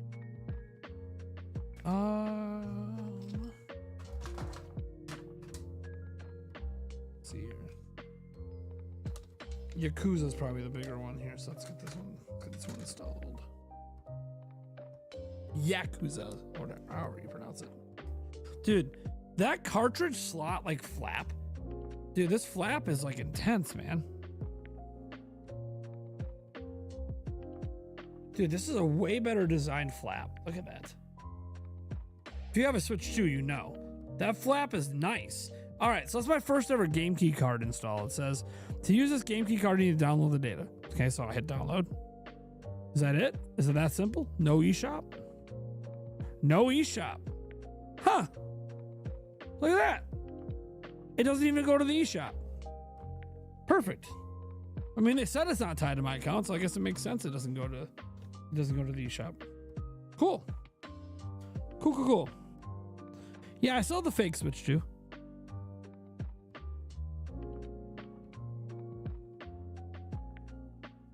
Oh, that fake Nintendo Pro. Who are you? Who are you? You've been timed out before. Do I have any recommendations for Switch 2 grips? Sponsored or otherwise? Well, I am currently using, this is the one I have the most experience with, the Kill Switch by D Brand. This is the one I'm currently using. Still lets you use a kickstand and everything. The big thing with this one is you can't put it in the dock. You have to use this accessory. Let's see if I can hold it up. That attaches to the dock, and then you put the slot the switch in here. Now, the dock doesn't provide any extra cooling, despite what Nintendo said. This is like a confirmed thing now. The cooling is just for the dock itself, so you don't lose any performance or get any overheating because you use this. And if you like the way these feel, they detach like this, and you can keep that feeling in your hands without taking the grip off. This is kind of a big thing, because a lot of the grips out there, especially the cheaper ones, they don't detach with the controller. They fold down instead, but these ones detach with the controller. So this is just really nice. And if you get the full travel kit, you get this cover, and it's got this thing. This is actually removable. Forgot to show this. So this is actually just magnetic and just comes out. So if you don't like the game holder, you can take it out and just not use it. I like the game holder. So anyways, and then what's cool if you get the travel kit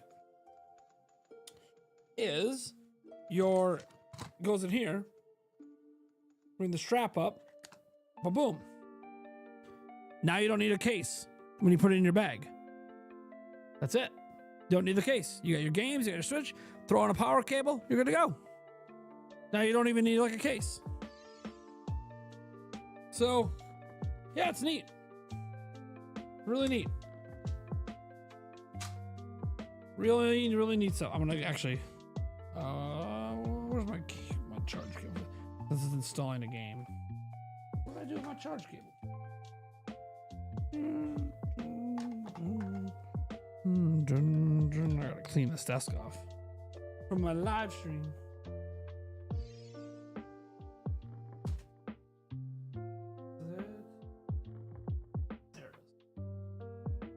Got it. This is the one that came with the Switch 2 with the 60-watt charger. I'm just gonna keep it plugged in while it's installing Yakuza. Plus, I want it fully charged. Anyways, that's like my favorite one to use right now. Puts my games in it. Like I'll put Cyberpunk in here. Says my games, and I don't know. It's just nice. It's a really nice to have thing. I do actually like it. Like legitimately, they are a sponsor. You can go to dbrand.com/Nintendo Prime. There's obviously other options out there, but I've been very, very pleased with dbrand. So I've held the Genki one. The Genki has one as well. It's really nice, but I haven't used it on a Switch 2 yet. So it's hard to get a good feel when you don't have the actual unit in it. Dude, Fortnite's update tomorrow looks good. I don't know when I'm going to get to play it, but it looks good.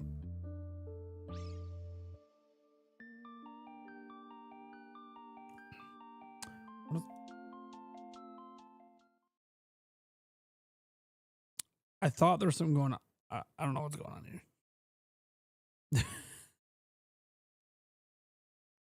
I literally don't know what's going on here. We'll keep the music going, because they don't start for 18 minutes or something. So, all right. Why am I green? What? What are you talking about? Why am I green?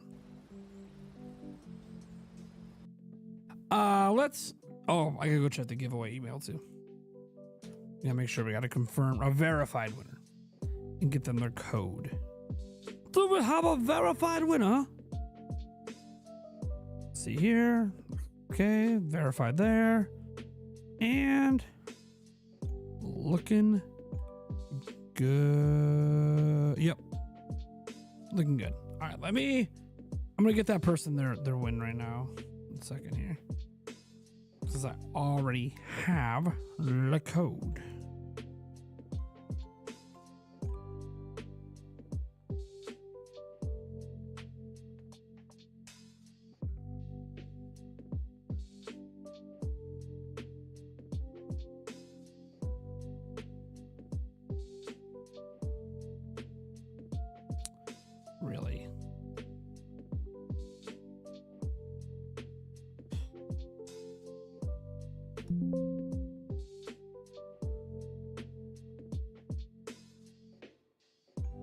All right. All right. Code has been sent to the winner. Congratulations. Code has been sent. All right. Did they mean is why the fake what Nintendo Pro Green name? I don't know. It's not me. So. Let's see here. Joey Fitz said, head out later. Feeling like a hypocrite for liking Fortnite now that I found a few games on it I like. Dude, look, I've never really been one to like diss Fortnite. Like people get mad at me because like I like Fortnite. I also like Madden, NBA 2K, MLB The Show. But like, I don't know. I like what I like. Like I play a bunch of other games too. It's just, you know, I like those games. As much as sometimes the companies behind them try to make me not like them. I just do. I don't know what I'm gonna do. Or want me to say. But they definitely make game key cards very smooth to use though. Like that was very simple. Insert Yakuza, click download, done. So it's well thought out. Yeah, no problem. You got the code? Let me know if there's any issues with it. That was one that was donated by a fan. So if it doesn't work, let me know. Then I'll just have to go buy one.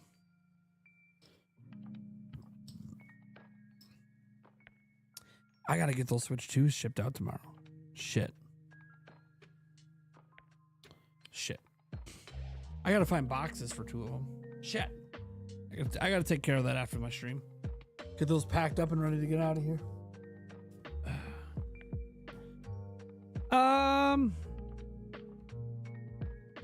Play hentai games like a real e-shopper. You know, that's one thing I haven't seen. When I went on the eShop, I didn't see the hentai games.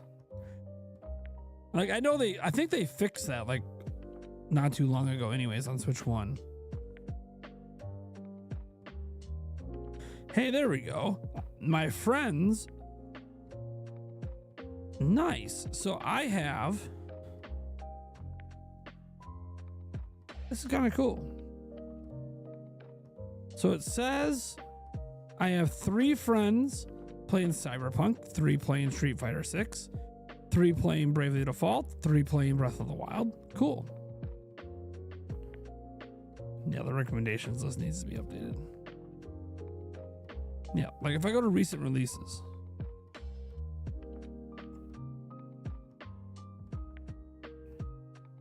It's funny. Oh my god. Guys, remember how I said, I think they fixed the hentai thing. Literally, the most recent release is a hentai game. Let's wait for it to come around. It's called Hentai Girls. Oh, hold on. Hentai Girls. I don't know if the camera's going to focus on it. Hentai Girls Deluxe Edition. Literally the most recently released game. It's on sale for $199. It's on sale for $199. I'm looking at the screenshots.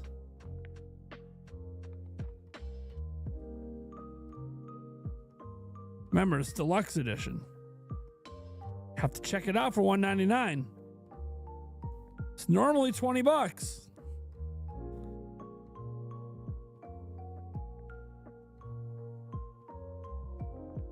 Is this even rated M? It is. Confirmed, there is nudity. Hentai, oh my god. Oh my god. Let me read the description of this game to you. These girls want to invite you to the most tempting puzzle game experience Nintendo Switch has to offer. Then in bold letters, hentai is art. A familiar anime style of hentai girls brings you right into the lives of these young and beautiful women. Progress through the story by solving their puzzles. These lovely girls will keep you company. The gameplay mechanics are simple, yet challenging, increasing difficulty as you progress. Their lovely outfit might distract you, so maybe help them get rid of it. Every success on your part will make them happier. What are we doing? What What are we doing?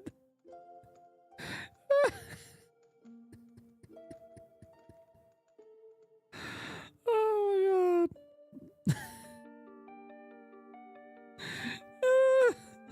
You know, part of me wants to buy it as a joke, just so every time I live stream, I have to scroll past the hentai, and then all my friends on my friends list have to see the one time I boot up the game. Just so everyone tries to expose me online. Oh my god, Nintendo Prime plays hentai games.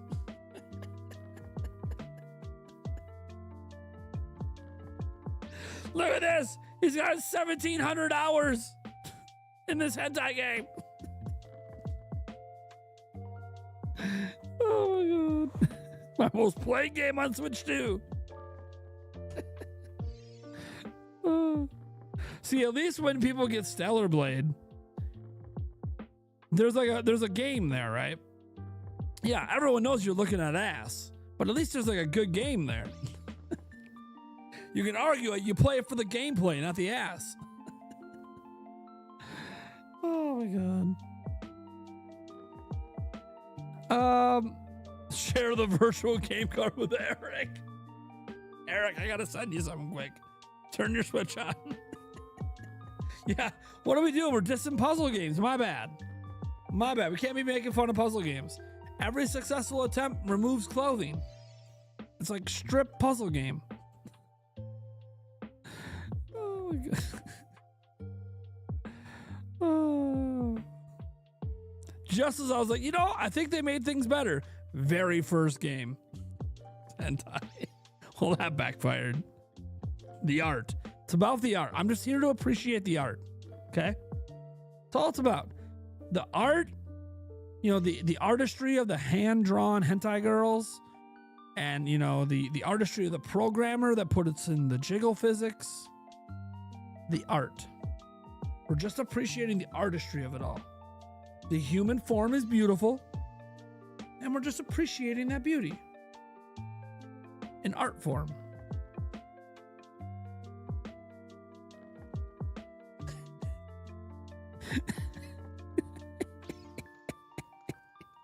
Like, I want to appreciate the art form of a female body. I'll go upstairs. My fiance is waiting for me.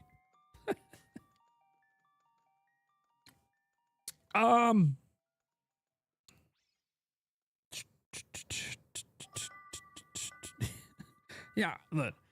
The crease in the skirt. Oh, it was just perfect.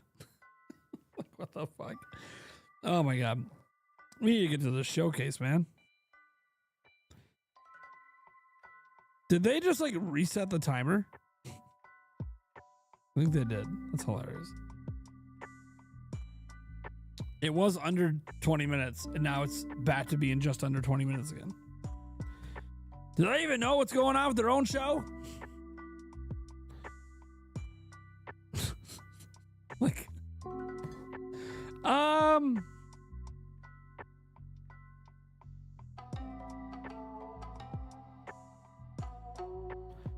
yeah, the 3DO did have prong games. Yeah. Yeah. Oh man, it's kind of weird. Like, usually for these live streams, we're like, oh, it's Q&A, or like, you know, like when we used to do the Summer Game Fest stuff, it was always like Prime Gaming Fest. Now we just have like nothing going on. Like, we're just waiting for the next show to start. There's like literally, I have nothing to say. I have a brand new console I'm not playing because I'm sitting here making jokes about about hentai games on Switch 2.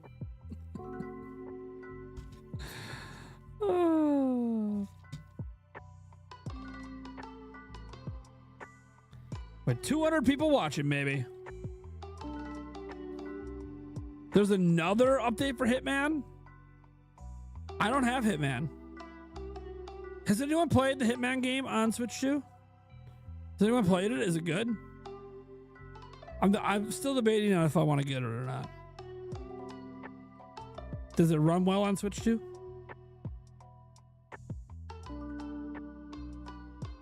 A couple of you guys got it? Is it pretty good so far? I haven't played Hitman in a long time. So I've been like debating if I should pick this one up. And The Hitman we have is that the one that has the update today with the new update they announced today? I asked because if it does, I might want to get it because I kind of want to play that update. Yeah, I know I haven't done Hogwarts Legacy yet either. There's so much I want to play, guys. I don't have enough time. That's the problem. I have so much I want to play and I have no time.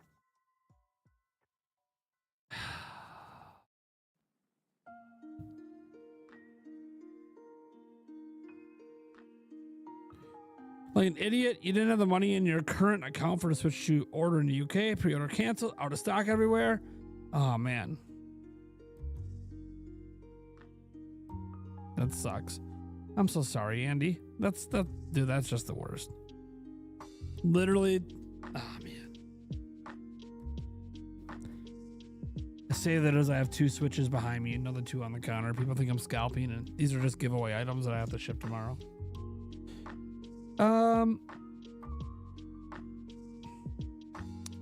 So that 007 update, that's for the Hitman on Switch 2, right, guys? Please say it is. I might pick it up. I want to play that 007 update. Please say that's for the one on Switch 2. Because I will probably buy it. God damn it. How expensive is this shit? Look at the eShop.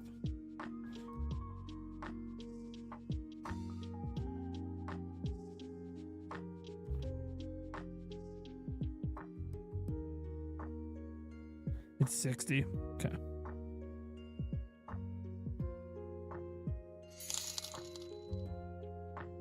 Yeah, I wanted Civ 7 too. Shit. They're already tempting me with the Madden pre-order. Don't tempt me. It better be the full fucking game.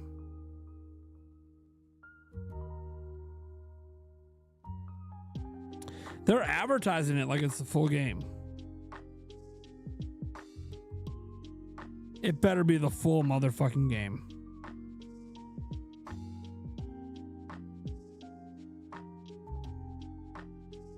This better be like the up-to-date version. I just don't know if I can trust them. I don't know if I can trust EA. I don't know if I can trust them, man.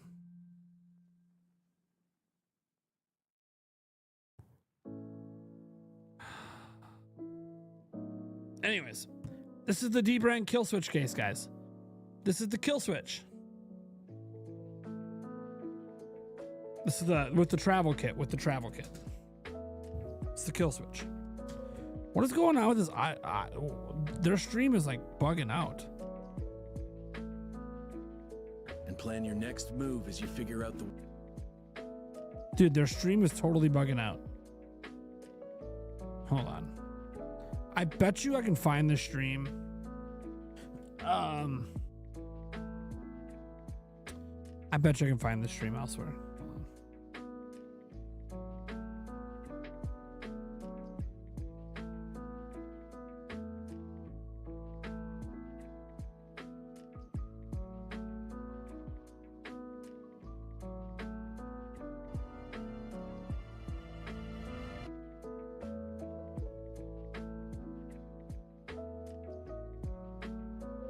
I think their stream just crashed. Did their stream just crash?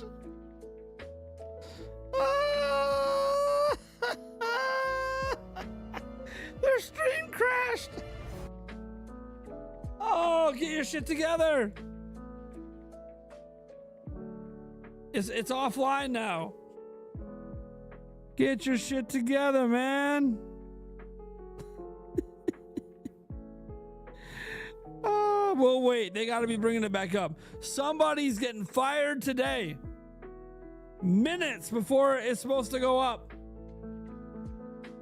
Minutes before it's supposed to go up. The whole stream's down and out.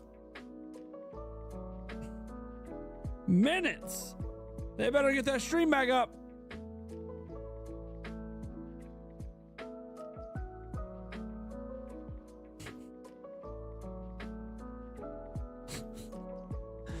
Oh man, I feel bad for them.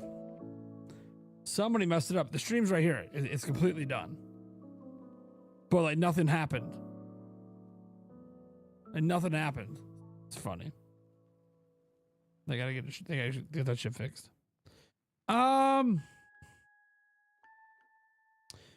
EA's info drop for the new Madden? You mean the info drop that told us nothing? We have knew this and knew that, but it didn't really tell me jack shit. Just sounds like the same old Madden.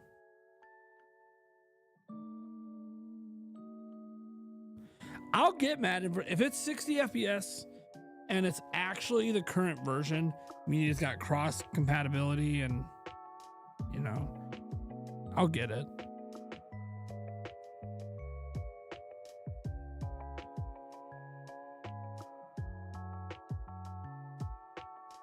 I kind of want to play Hogwarts Legacy too. Oh my god, there's so much I want to play. I have not unlocked Rainbow Road yet, no. No, I have not. I have not had the pleasure of unlocking Rainbow Road yet.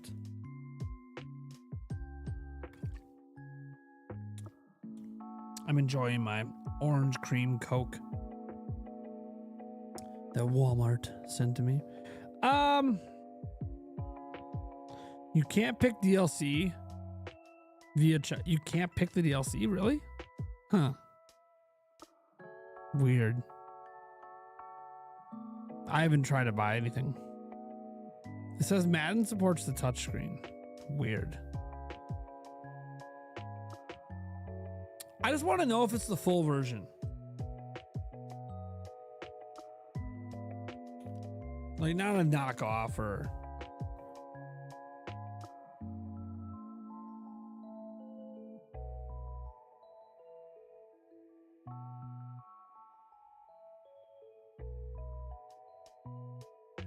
Where did they say this?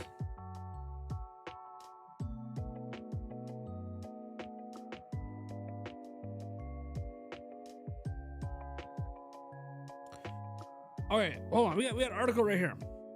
I played Madden 26 on Switch 2 and it didn't suck. I played hundreds of hours of Madden NFL a year. Okay, yeah. The Switch 2 promises a new beginning for Madden on Nintendo platforms. And based on the Madden 26 demo I played on Switch 2, that future might be brighter. The last Madden game release was 13. Yeah, I played Madden on Switch 2 in handheld mode. I didn't see it docked. And though it did look like a graphical step down, nothing else about it felt compromised. Even the case of visual downgrade is no different than what I expect if I were to play Madden 26 on my Steam Deck. Handhelds still come with baked-in understanding that you're losing a bit of luster, okay? That your Switch 2 felt better in my hands than the original Switch. I was glad to see that Madden 26 offers feature and mode parity with other versions. No longer does it seem like Madden, but... Okay. Huh. Okay. That all sounds good to me. Good news to me, baby. All right, Io, did you get your stream back up yet? All right, they're back up. Okay, yeah, we'll go with the ball guy. All right, we'll put this back on screen. They got their stream back up. You had to do it. The pain. Well, thank you so much for being here tonight. I'm Pleasure. so excited for everyone who's watching online to see what we have in store. Me too. Ooh, but thank you so much. Pleasure. Bye now.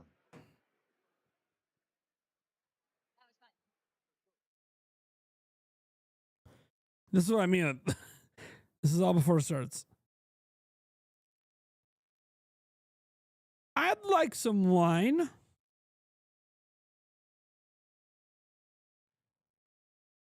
We're at 90.98.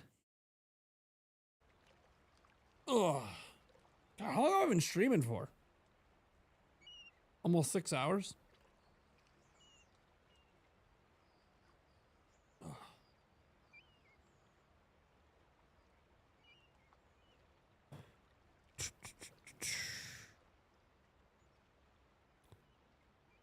Agent 47 is real.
who showed up. Wait, what? What? Command, the explosion was not some hack job. We're looking for a pro. He's fine. He's fine. Strongly advise you to leave the area. Command, I got nothing. Standing by. Oh, we need clips of this. He's fucking torched, but he's okay. Take 2 days. You know what? Take the rest of the week off, bro. We'll see you on Monday. Why does it look so blurry? What are we streaming in? This shot is 100% consistent. Why are we still showing like blurry stream gameplay?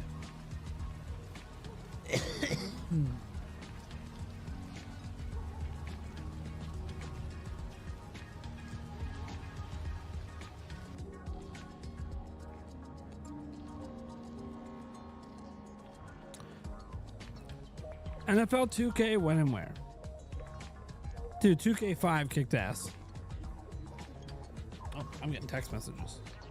Who's texting me now?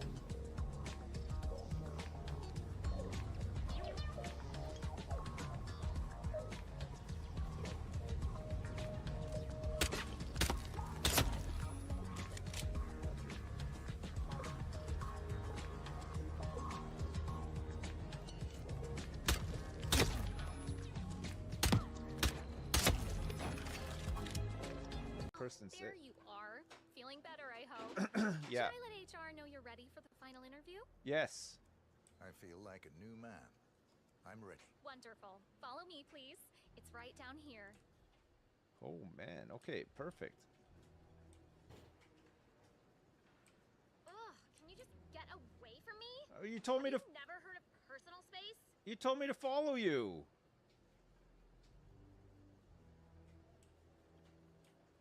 Nervous? Don't worry. You'll do.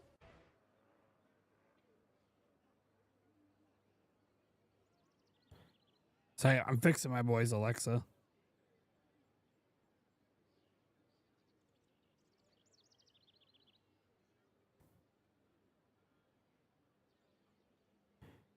Come on.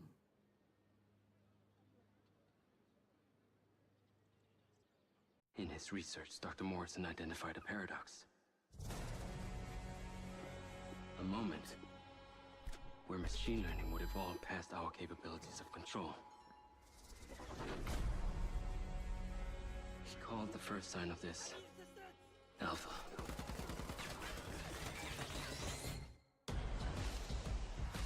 Welcome to Red Rock. Man, is it always this hot? You'll get used to it. Sort of. Not really. Yeah, not bad, huh? It's the latest model. Interesting.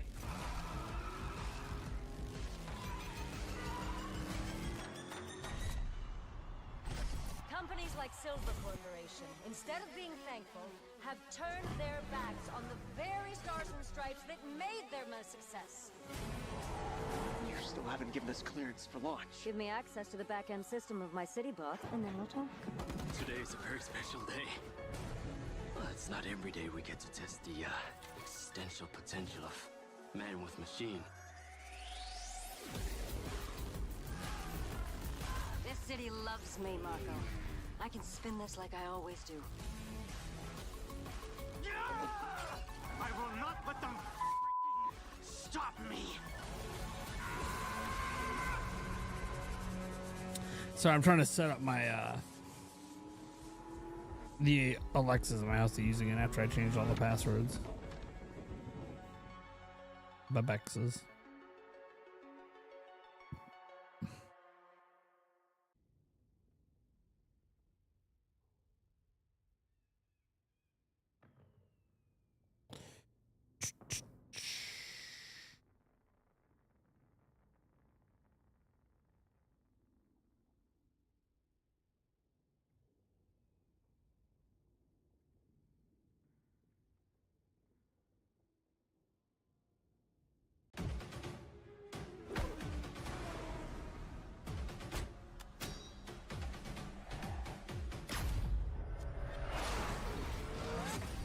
Welcome to Miami, 47.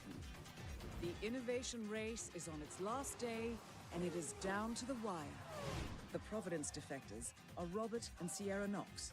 A day of high-octane thrills and two very public targets. 1 second.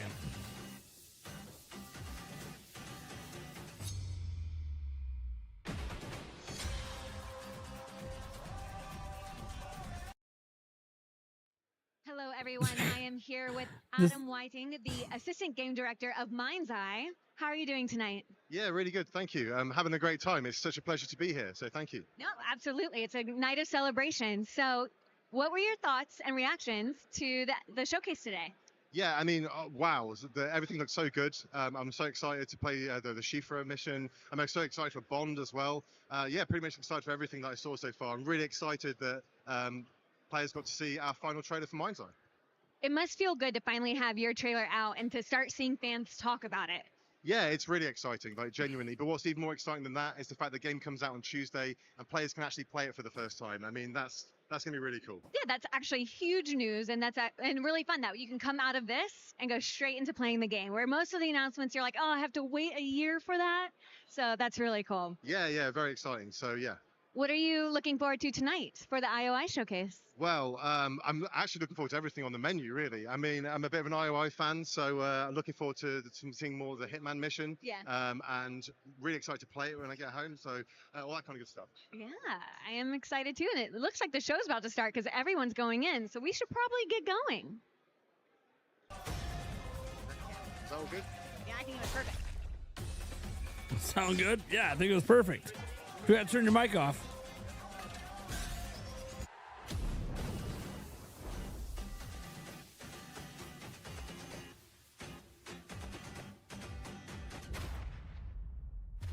Remember to mute your mic.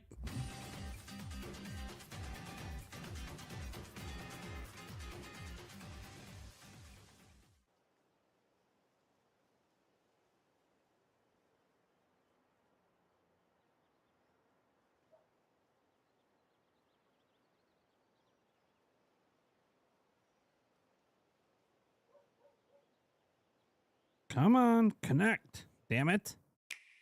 There we go. Hey, Switch 2. The Switch 2 logo. Be hyped.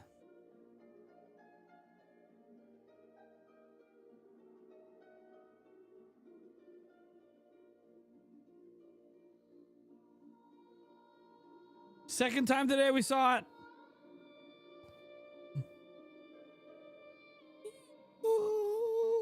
Ave Maria?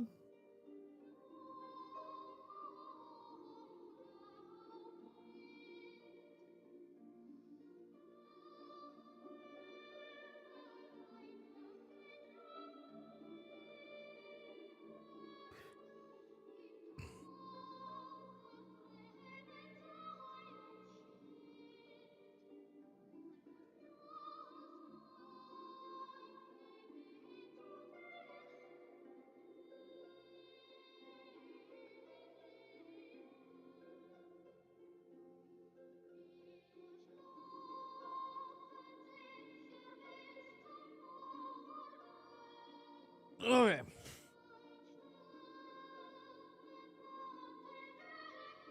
Two minutes and 48 seconds. You guys think the Bond game is ever going to come to Switch 2?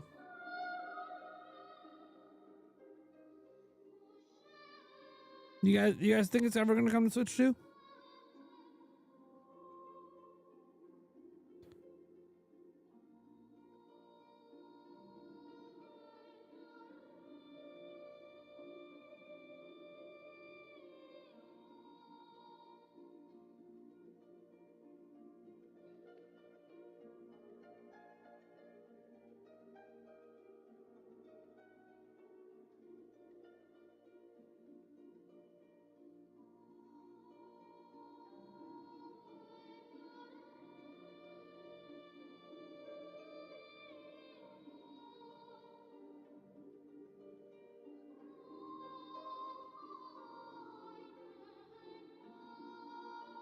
Forgot it wasn't the direct. Thank you for reminding me.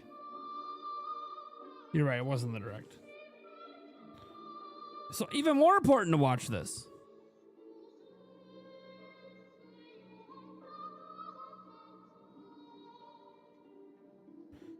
Even more important to watch this. Right?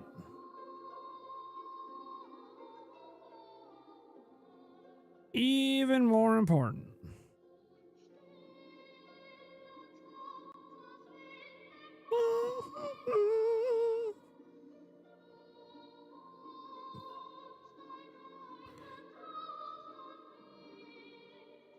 Because First Light is coming to Switch 2, baby. No, dude, getting this set back up is crazy.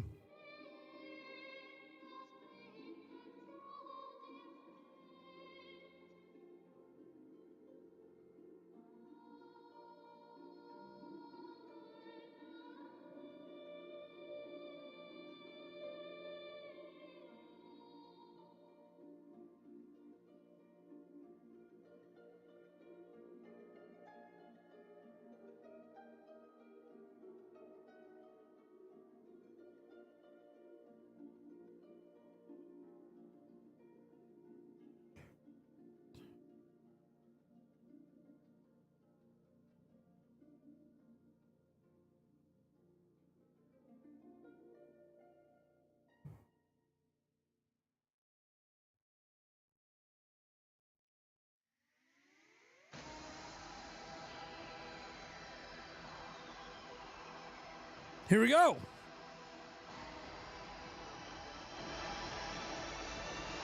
It's time. It's time.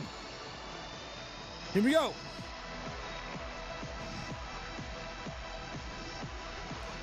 Here we go. One more time. Everybody's feeling fine. Here we go now. Ah, excited.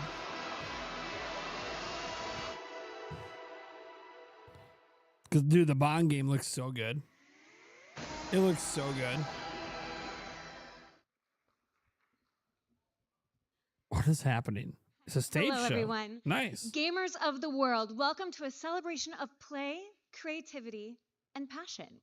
Welcome to the very first IOI Showcase. We are live from the Roosevelt Hotel in Hollywood, and I am Brittany Johnson. I'm going to be your host for the night. We're going to have a really fun night talking about games, first looks, deep dives, and yes, sprinkle in a couple surprises. But, you know, we'll finally get to meet the creators of the magic and have a panel at the end of the show, too. So buckle up, power up, and lock in. Our first guest is none other than the CEO of IO Interactive, Hakan Abrak.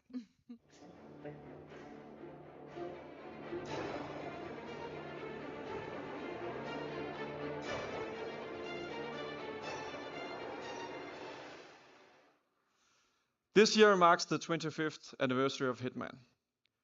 From a team of few passionate tech pioneers, IOI grew to build more ambitious projects, such as Hitman, World of Assassination, which created its own genre with a single-player game that gave thousands of hours of fun. On our mission to bring Hitman everywhere, whether it's by bringing Hitman to new platforms or by collaborating with celebrities as elusive targets, we just reached a new milestone, as we count 80 million players in the World of Assassination.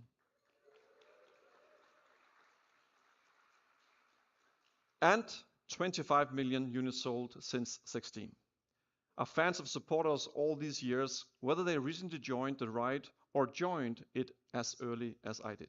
So I just want to say thank you.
Good evening, everyone. I'm Christian, Chief Creative Officer at IO.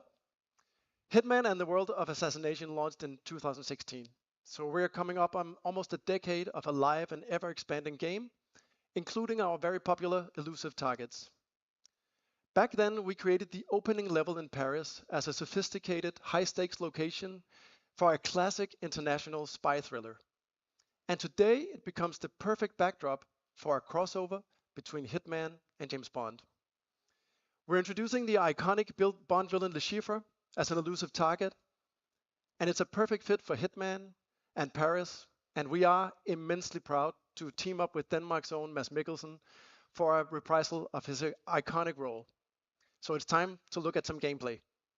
Please welcome IO designers Eskil and Martin.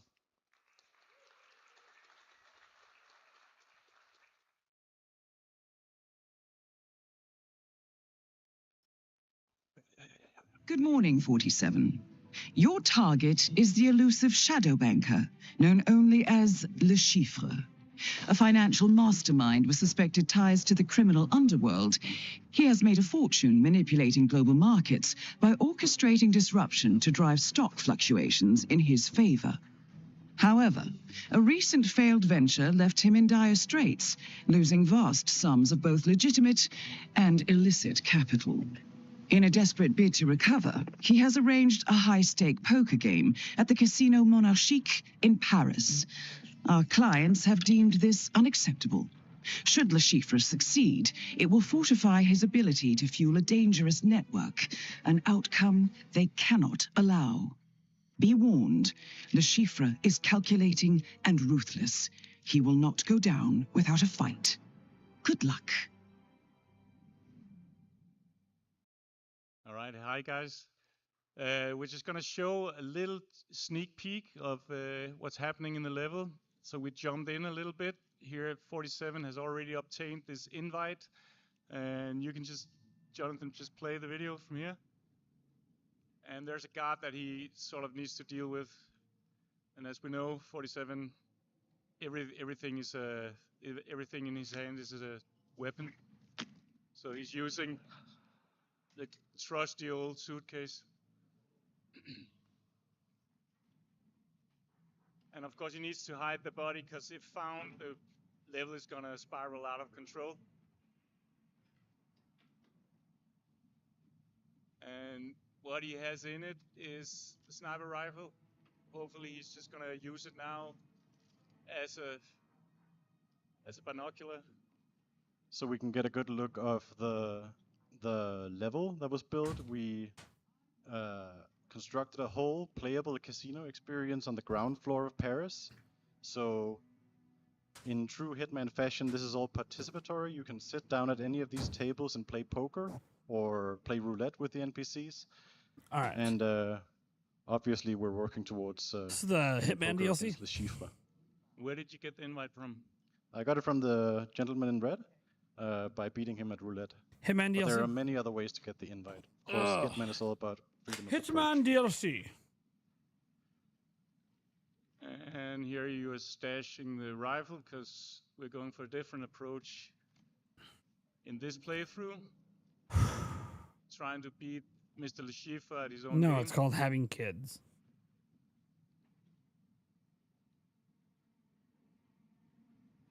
I think he's just in the next room, and we're gonna get a chance to see the main attraction. That is Le Chiffre, shadow banker and mathematical genius. You need to stay on your toes. He has never been defeated in a poker game. And there we have Mads, or Le Chiffre, in all his beautiful 3D glory. He was so amazing to work with. I was at the voice recordings, and the way that he just jumped into that role was magnificent. Mr. Reaper, RPG didn't tell me he had a friend. His invite. Idiot. Reaper? Unusual name. Or is that your real name? I've never come across it. Names are for friends. Wouldn't you agree, Mr. Le Chiffre? True. I'm just not fond of unexpected guests. I like to know who I'm dealing with. Me too. Shall we begin? After you. And Bateson is still doing a very solid job as Mr. 47.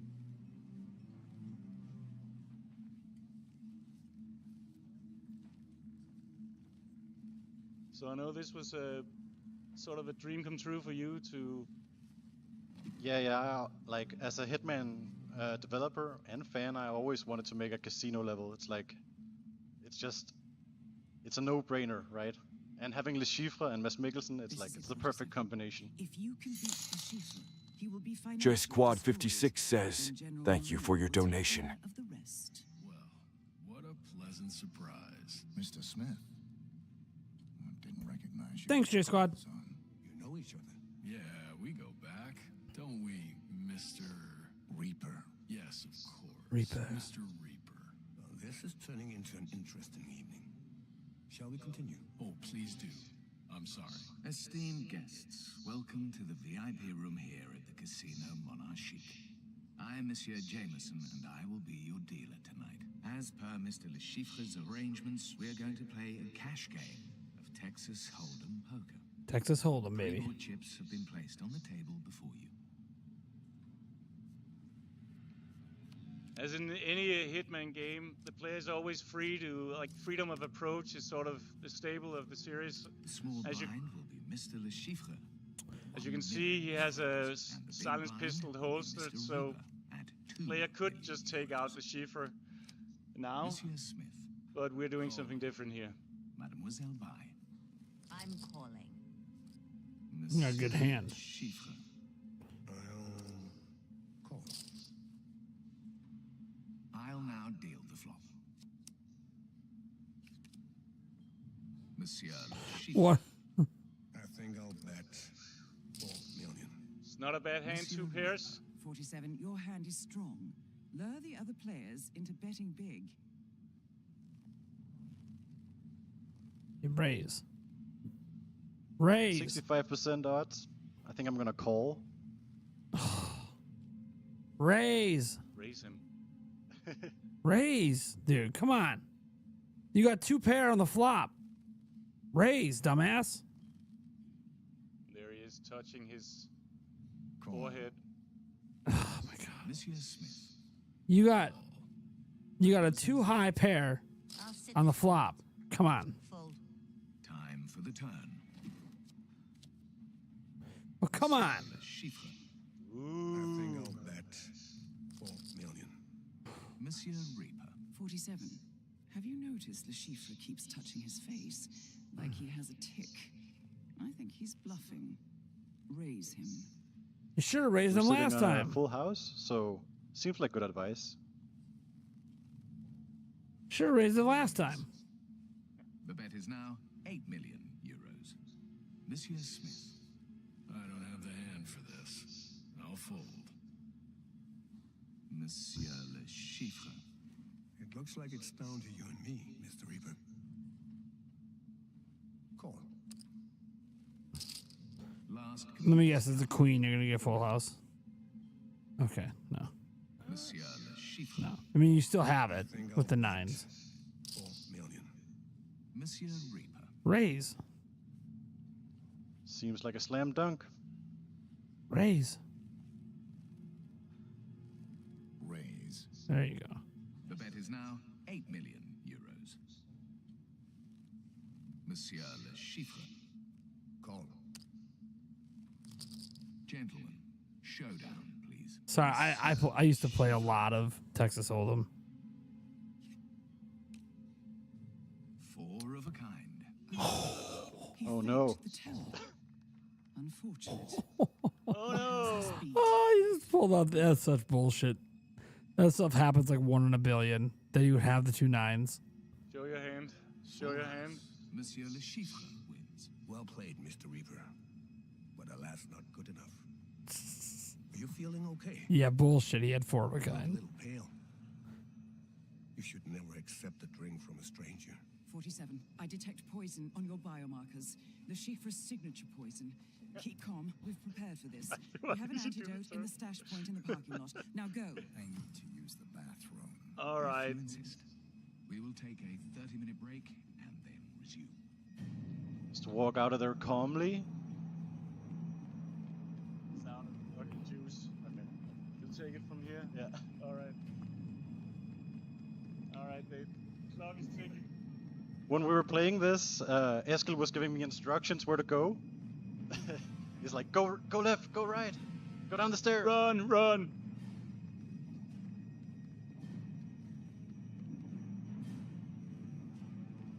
go right here. No, this is without power. I'm just gonna throw a hammer at this guy.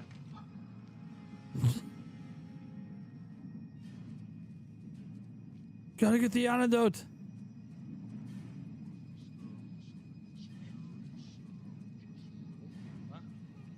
You need to pick up your pace, 47.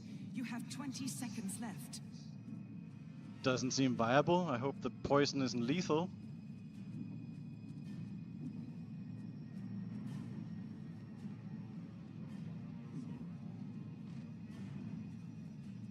Go! 47, can you hear me? 47. 47, come in, please. It's under control, General. It's just a minor snag. Who knows? It could be anyone. Oh, he'll talk. Trust me. Yes. Yes, you'll get your money. I'm on a winning streak. Hold on, he's waking up. I'll keep you posted.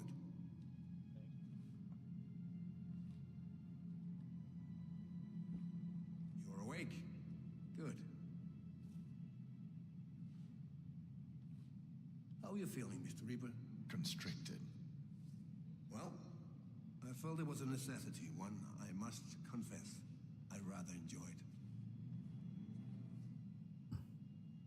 Do you know why? You know, Mads Mikkelsen, I really liked when he played Hannibal Lecter. I can read people.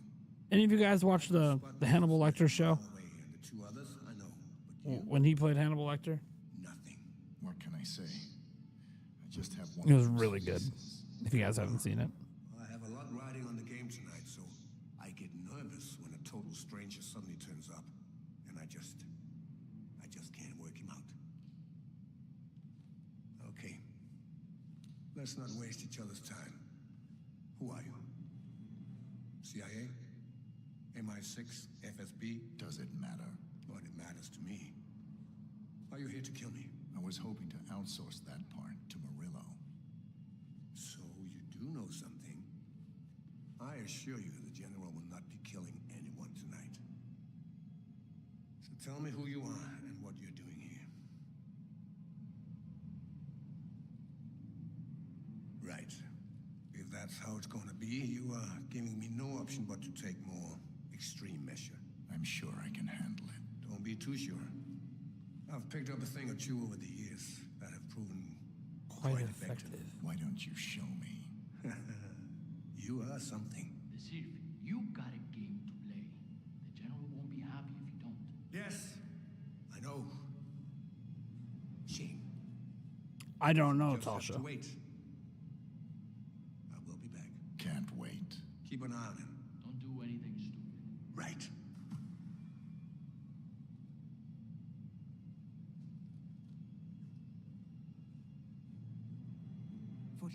Can you hear me? The Shifra is going to come back and kill you. You need to get out of there. Use any means possible. We're it off there, and if you want to find out how to get out of that pickle, you can play it right now, because it's out. There you go.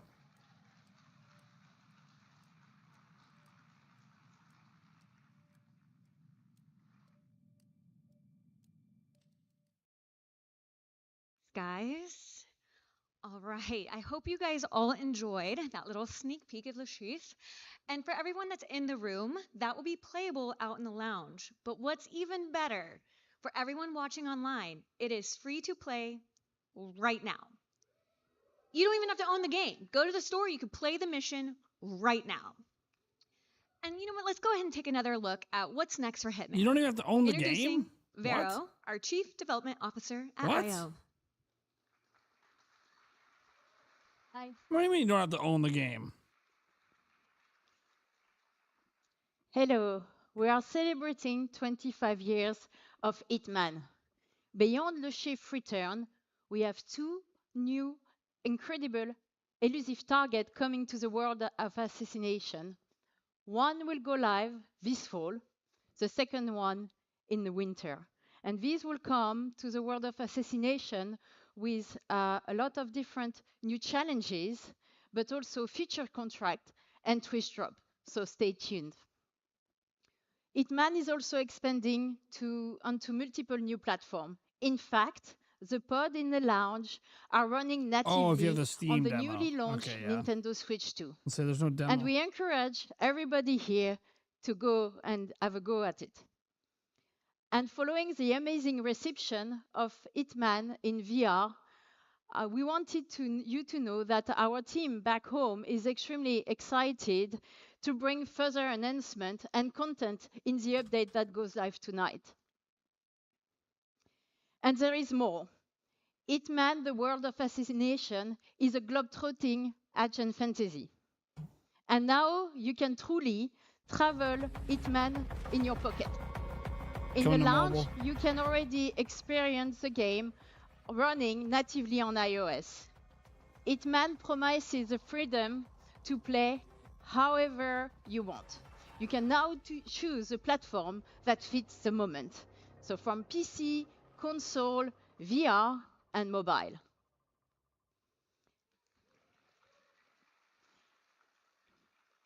There is more.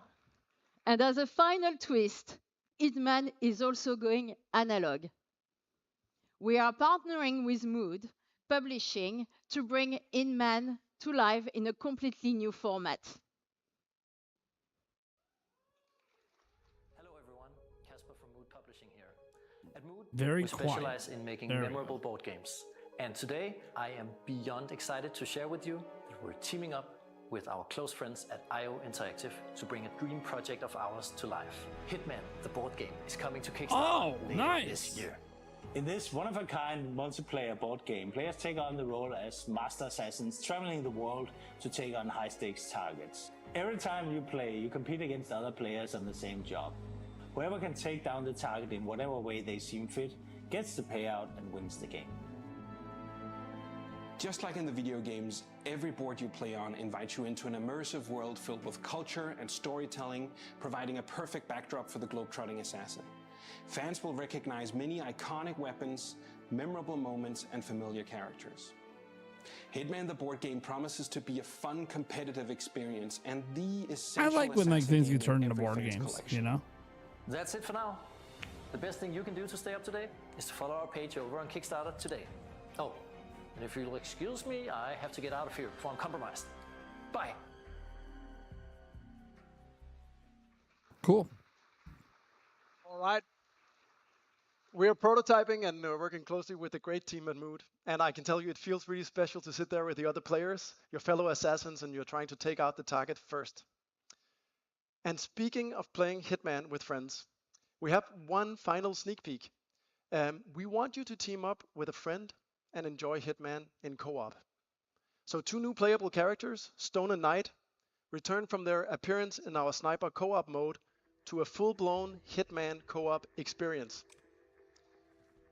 We invite you to play a set of exciting missions across our world of assassination, challenge you to rethink your approach now that you're going to play as a duo.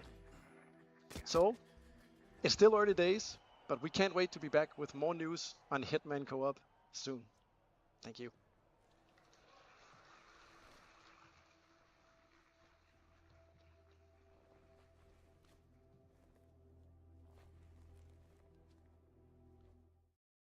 Thank you so much, Christian.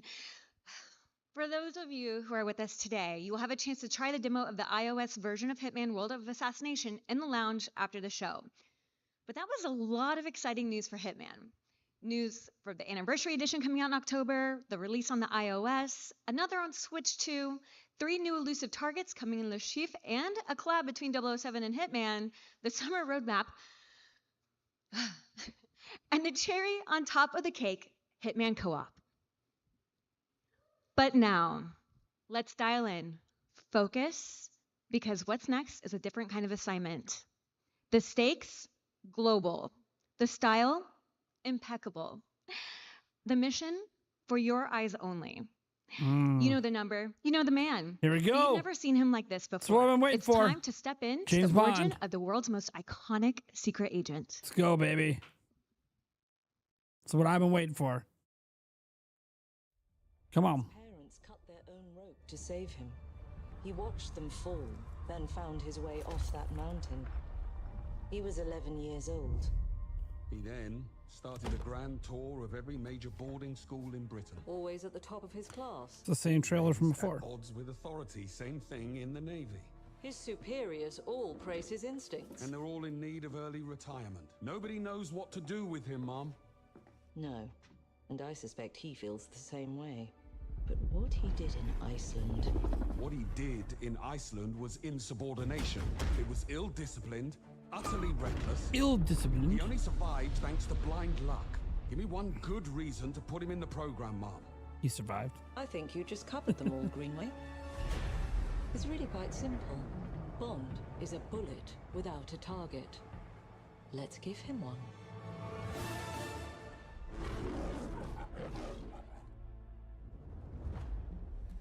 Do you have an appointment? The name's Bond. James Bond. He's with me. And you are? Don't think we've had the pleasure. Now let's not get ahead of ourselves, James. So you shouldn't have.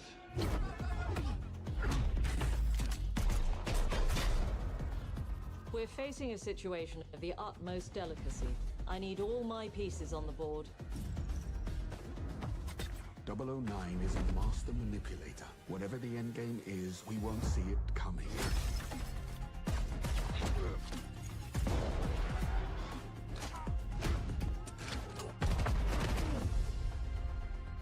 Jet lag. Gets me every time. She's not your friend, Bond. She's an asset. With respect, Mom. To hell with that.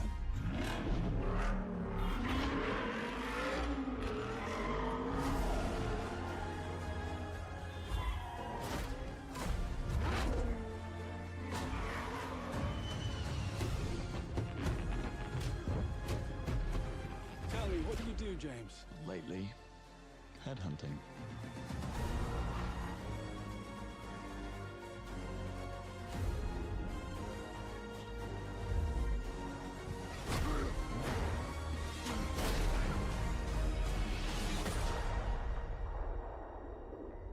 Okay, so that's the trailer we saw before. Are we going to actually see more of the game?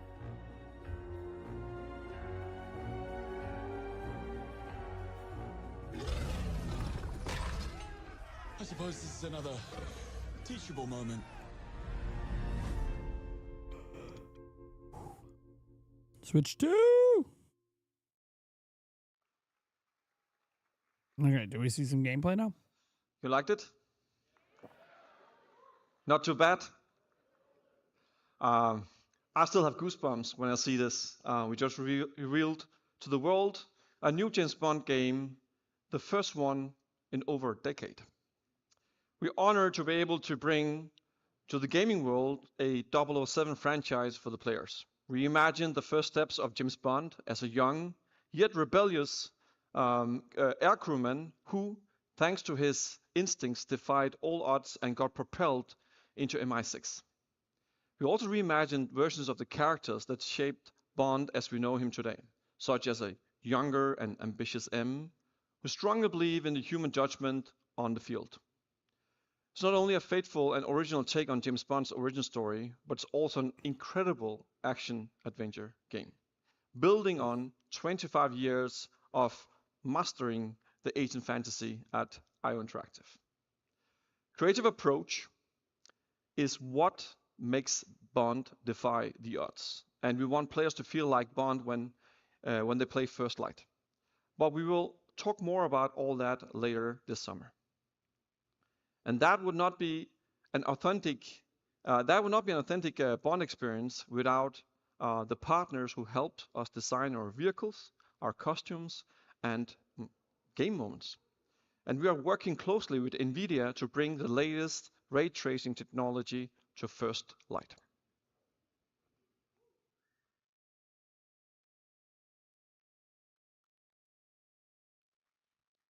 All right, what an exciting adventure. 007 First Light will release in 2026. So please sign up to to your IOI account and get free rewards in Hitman and 007 First Light and wishlist a game on your favorite platform. But that's not all.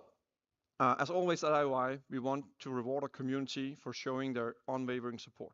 With every significant milestone in our wishlist numbers, we will grant players additional rewards on day one. Ooh, I'm sure everyone's speculating what those tiers will be. Well, I can't wait to know more about 007 First Light. When are we going to get more news? We'll be back with a full gameplay reveal later this summer. All right. Thank you, Hakan. Thanks. I wish Everyone, you'd tell mark us this in when your this summer. calendars. And Bond returns later this summer with an actual gameplay. That's going to be absolutely incredible. So now let's see how the magic is done at IOI. Please welcome Ulas, Chief Technical Officer.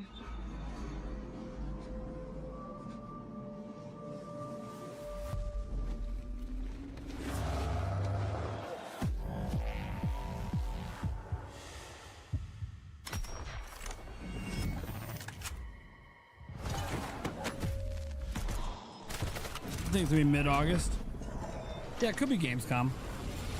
So I'm trying to think, like, there's nothing really else happening this summer. I mean, there's the Xbox showcase. Hello, everyone. I don't think it's gonna be there. This has been a transformative Maybe year for IO. Gamescom probably makes sense. The progress you have seen today across our games, trailers, and So I want to see announcements gameplay.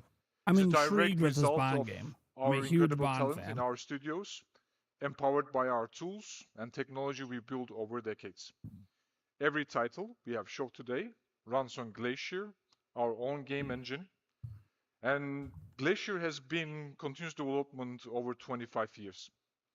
That's not just a matter of the heritage, it is because no off-the-shelf game engine could handle the systematic complexity of Hitman and Bond, nor support the kind of cross-platform and performance we're delivering Are today. they trying to throw shade at Unreal Glacier Engine right now? is a purpose-built for the kind of games IO makes. Deeply interactive, technically ambitious, and globally scalable. What sets Glacier apart? Its modular design and ability to scale seamlessly across platforms from consoles to PC to mobile without compromising the creative intent. Glacier is the foundation that allows our teams to move fast, stay creative, and build the kinds of games that we believe in. And it's the reason we can deliver at the level of the quality and the scope of we've seen today. Thank you so much.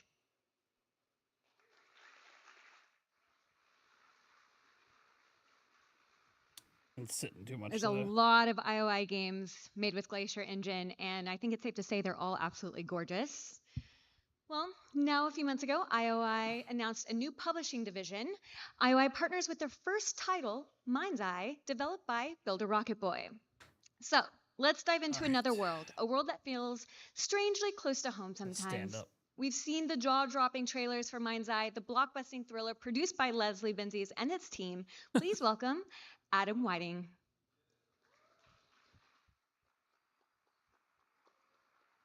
It's an interesting presentation.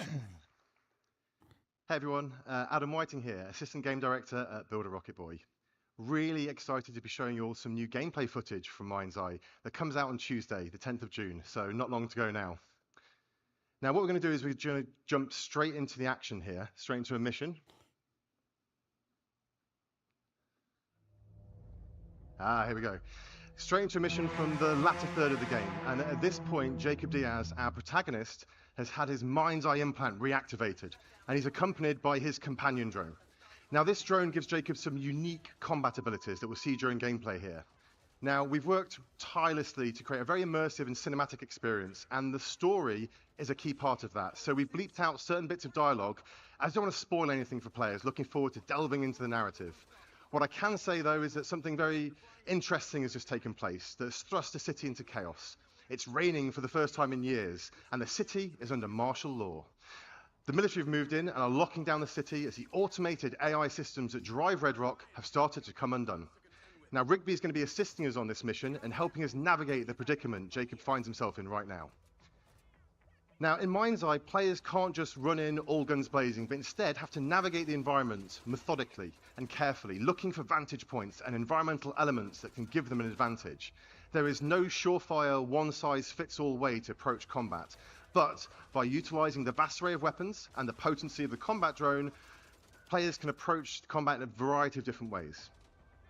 Players can also utilize the lens device. Now, this is an AR contact lens that is the replacement for the smartphone in this world, and they can use this to scan the environment, and it'll actually help players keep track of where enemy targets are and help them strategize how best to neutralize them. And it also handily highlights pickups on the ground. So the DC-2 companion drone has a few key functions. One of them we're about to see right now is a zap ability. Now this stuns targets, and it can be used to override electronic systems such as keypads and doors. It's also particularly potent against robotic enemies as it temporarily disables them.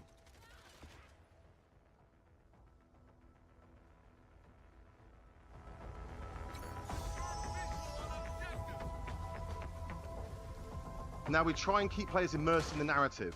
So we have many cinematic moments, and players seamlessly transition in and out of these throughout the course of the game.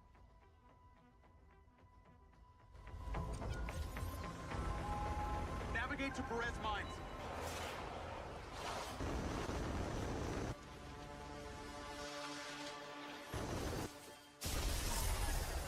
Oh, shit!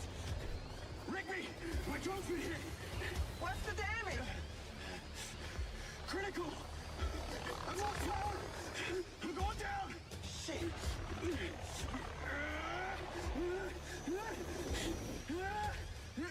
Bracing!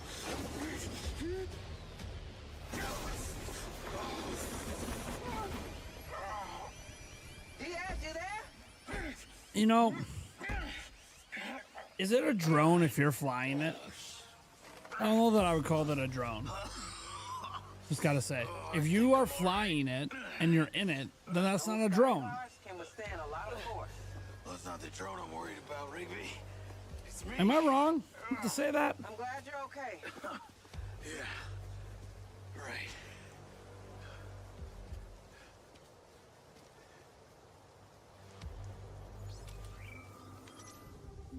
Now we're on the ground.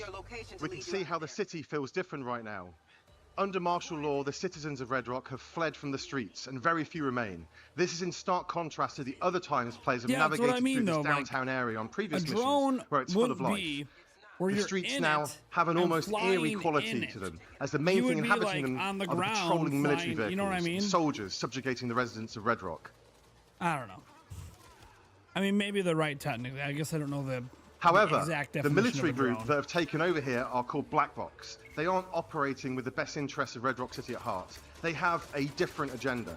And as such, the robotic forces patrolling the streets are answering to them and are fighting against Jacob.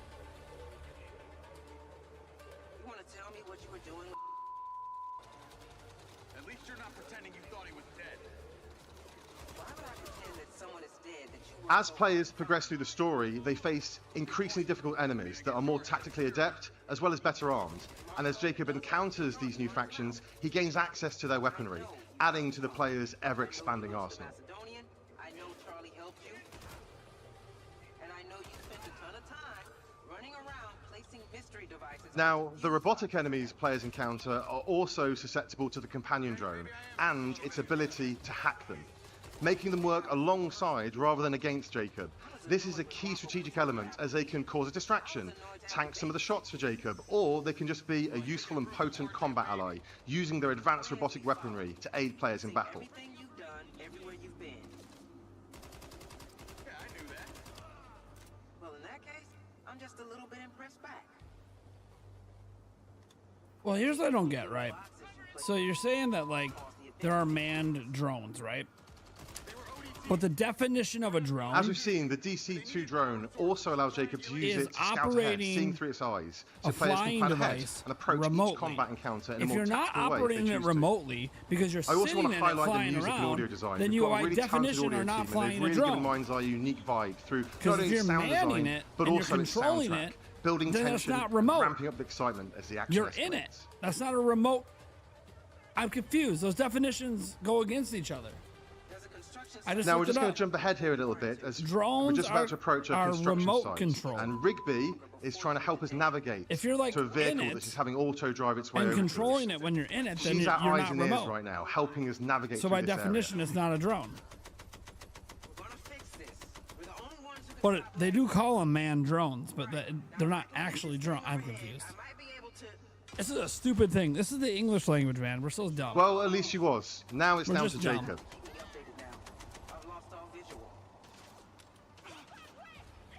Now, whilst Mind's Eye is a linear narrative-driven experience, we have built an entire city, and we use this in various ways. In situations like this, players can navigate through the terrain how they see fit, and they can find different ways to get to their objective. Some may be more fraught with peril than others, and players can use Cold DC-2 44 drones says, to figure out "But you their know I best path farted." forward. Well, everyone farts like a dozen times a day, so it's just a natural assumption you farted.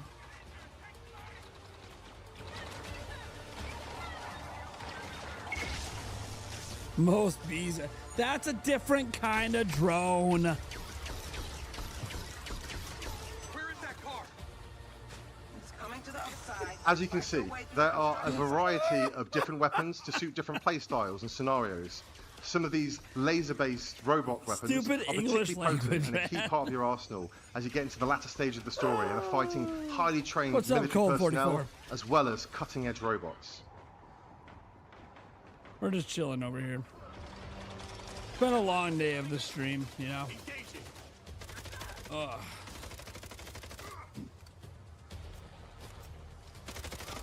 We have a huge variety of different environments and locations that change things up, from slick urban environments to isolated desert locations, beautiful skylines to sumptuous vistas. Mind's Eye is full of spectacle and surprise, and we're really excited for you all to be able to play it next week. As you can see, players also have to keep their wits about them at all times, RTX as these black box 32 enemies says, are quick, "Sometimes I agile, fart and it hurts. tactical, with how they'll Be the try and flank peanuts." Jacob from various sides. Jesus. Now we can flee the area in the vehicle Rigby has sent over to us. However, the city has a different feeling right now. Instead of being full of traffic to The navigate Baker through, Pack has the there are now rope that military gets smacked in the checkpoints the nuts. player has to try and avoid. The driving in Mind's Eye feels fun, responsive, and thrilling as you take corners at high speed, and we use this in a variety of different ways. Now, one of those ways is through Play Mind's Eye. During the story, at certain points, the player will find portals that allow them to jump into side missions and stories, some expanding the world and giving more narrative context, some are just there because we think they're fun. And players can also bring up the pause menu at any time and launch one of a variety of different missions, races, and other gameplay experiences, built by our team using our special no-code editor tools that make game creation accessible to anyone. And players on PC can select the Build Mind's Eye option to start building their own content and share it with everyone else at the press of a button.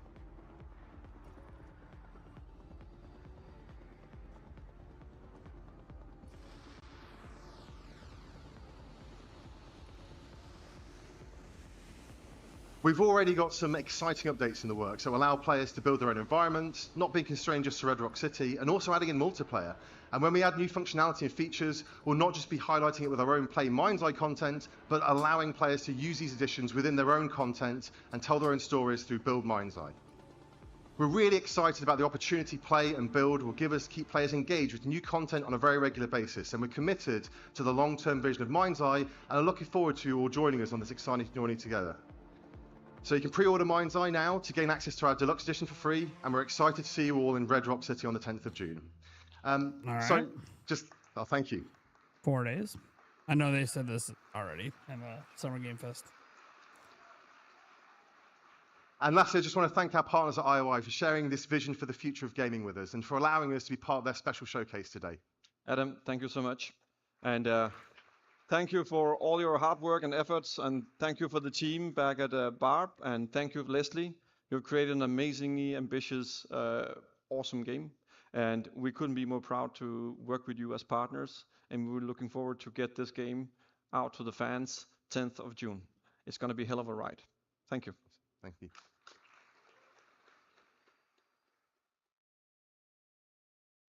Hello, everyone. We are out here in the lobby while you guys are inside exploring what is about to be available to you. I am with Nicole, the global brand manager for IOI Showcase, or no, IO Interactive. Yeah, you're like, and this, but like beyond that, there's been so much planning and passion that has gone into tonight. Tell us about that. Yeah, it's been like a blast. I mean, like we are working on all these news, all these like new features, new addition to the Hitman game, and for like so long that actually in the end, being able to reveal everything tonight here and showcase it to the world for the first time is just like amazing, and we are super happy, and I'm super excited to be here and have like actually guests trying on some of our latest addition to the franchise. Yes, and speaking of all the everything that's been Amelia revealed Forrest? tonight, if you come out are you after talking the about a lobby carrying after the case? showcase, sorry for everyone at home, even though you're able to try it out too. Is that what you're asking we'll about, have carrying different case? pods where you can actually try out the Switch 2 and iOS. Just want to versions. clarify if that's what you're So asking about. let's, or do you show mean us like a around. Yeah, so grip we're gonna case? have here Because those the are two Switch different 2 things. version of the game with like Eskil, our game designer, giving you a bit of tips and tricks on the game, and over there we're gonna have mobile pods ready, and the game is coming this summer, runs natively on iOS. And for everyone online and in the showroom, we have a surprise coming up for you. My memory's still a bit blurry. More of a grip one? Okay. Remember this. I just want to clarify, because like, there's cases, like travel cases, you know, I have these and then there's grips. gaps inside my head. Personally, hold on here. You made it. I am using the D brand one. Now they're sponsoring the channel, but it's really nice. Leftover hardware. But it is more of a premium one. So let me show you here. What the hell? Not show you, but grab the link for it. All I know is that Silvercorp is a piece of my story. So I'll cover you. that's the link for it. It's this thing I'm using right here. And This thing has ruined my life. I have the travel version of it, which means it comes with this cover with the games in it. This is not the first time we got a fatal error with your tech. And you put your Switch in just like this, and now you're set to travel. So you get your grip, you get your travel cover, game carrier, everything you need. You know what I have to do? This is the only way. Yeah, check it out. It's the D brand. It's a kill switch. It's a more premium option, of course. Them and Genki makes a really nice one as well. But this one I can really vouch for because I have it on hand. I don't have any of the Genki ones on hand right now, but this one's nice. This is the one I've been using since Switch 2 came out. It was an ambush. So I can vouch for it, but they also sponsor, so you know, you can argue there's some bias there, but I have a number of other grips. I have some JSOX ones. I have some Spigen ones. I got like 7 different brands, and they're all fine. They all work. But I mean, you know, once you get into like the premium ones, like this, you do notice like a huge difference between like this and the cheaper ones. Nothing wrong with the cheaper ones, but they all have their unique stuff. Like the Genki one, the biggest thing with that one is I would say, outside of the fact there's like removable grips here and you can like change the size. It's got a magnet on the back, and then they sell this a little bit pricey, but they sell this battery bank that can like magnet on the back, and you can sleep. So that's kind of cool. Gets expensive, but I mean this isn't cheap either. So I think it's like 60 for the grip from them, and then I don't believe they have a cover for it that I think they sell separately, and then the battery thing is like $70, I believe. But I mean, here's the thing: we're talking about premium accessory makers, so like, it is cool. And I will probably have the Genki one on hand in the next couple of weeks. We're already in talks with them, so I've already seen it and held them, at PAX East, but I didn't get to hold it with a Switch 2 in it. So, so I'm trying to get them to send me a bunch, and we'll go from there because. Yeah, like like this case has certain things that are cool, certain features, and then theirs has certain features, like that magnet thing. So I can spin this like I always do. but I haven't used theirs with the Switch 2 yet. I will not let them stop me. Because like they're both premium options and they're both expensive, but this one I know this feels so great in my hand. Like I don't need switchable grips on it. This just feels perfect. So the Genki one's kind of got a lot to live up to, but then there's the whole, well, you know, battery life's a big deal, right? Battery life's a big deal. That's why I was asking if you asked about a case, because if you're just looking for a travel case without a grip, Belkin has a really amazing one that has a battery bank built into it. And considering the lower battery life of Switch 2, the battery banks can matter a lot. So I was going to suggest that thing if you weren't looking for a grip, but some people like having grips. So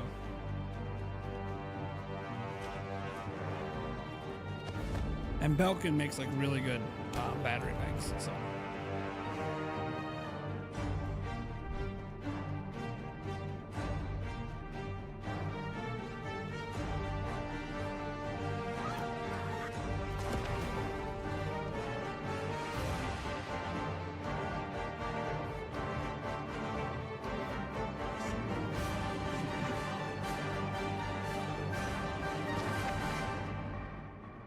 go. The signature edition being advertised again. Okay, is that the end of the showcase? Are they just playing like the trailers for everything all over again?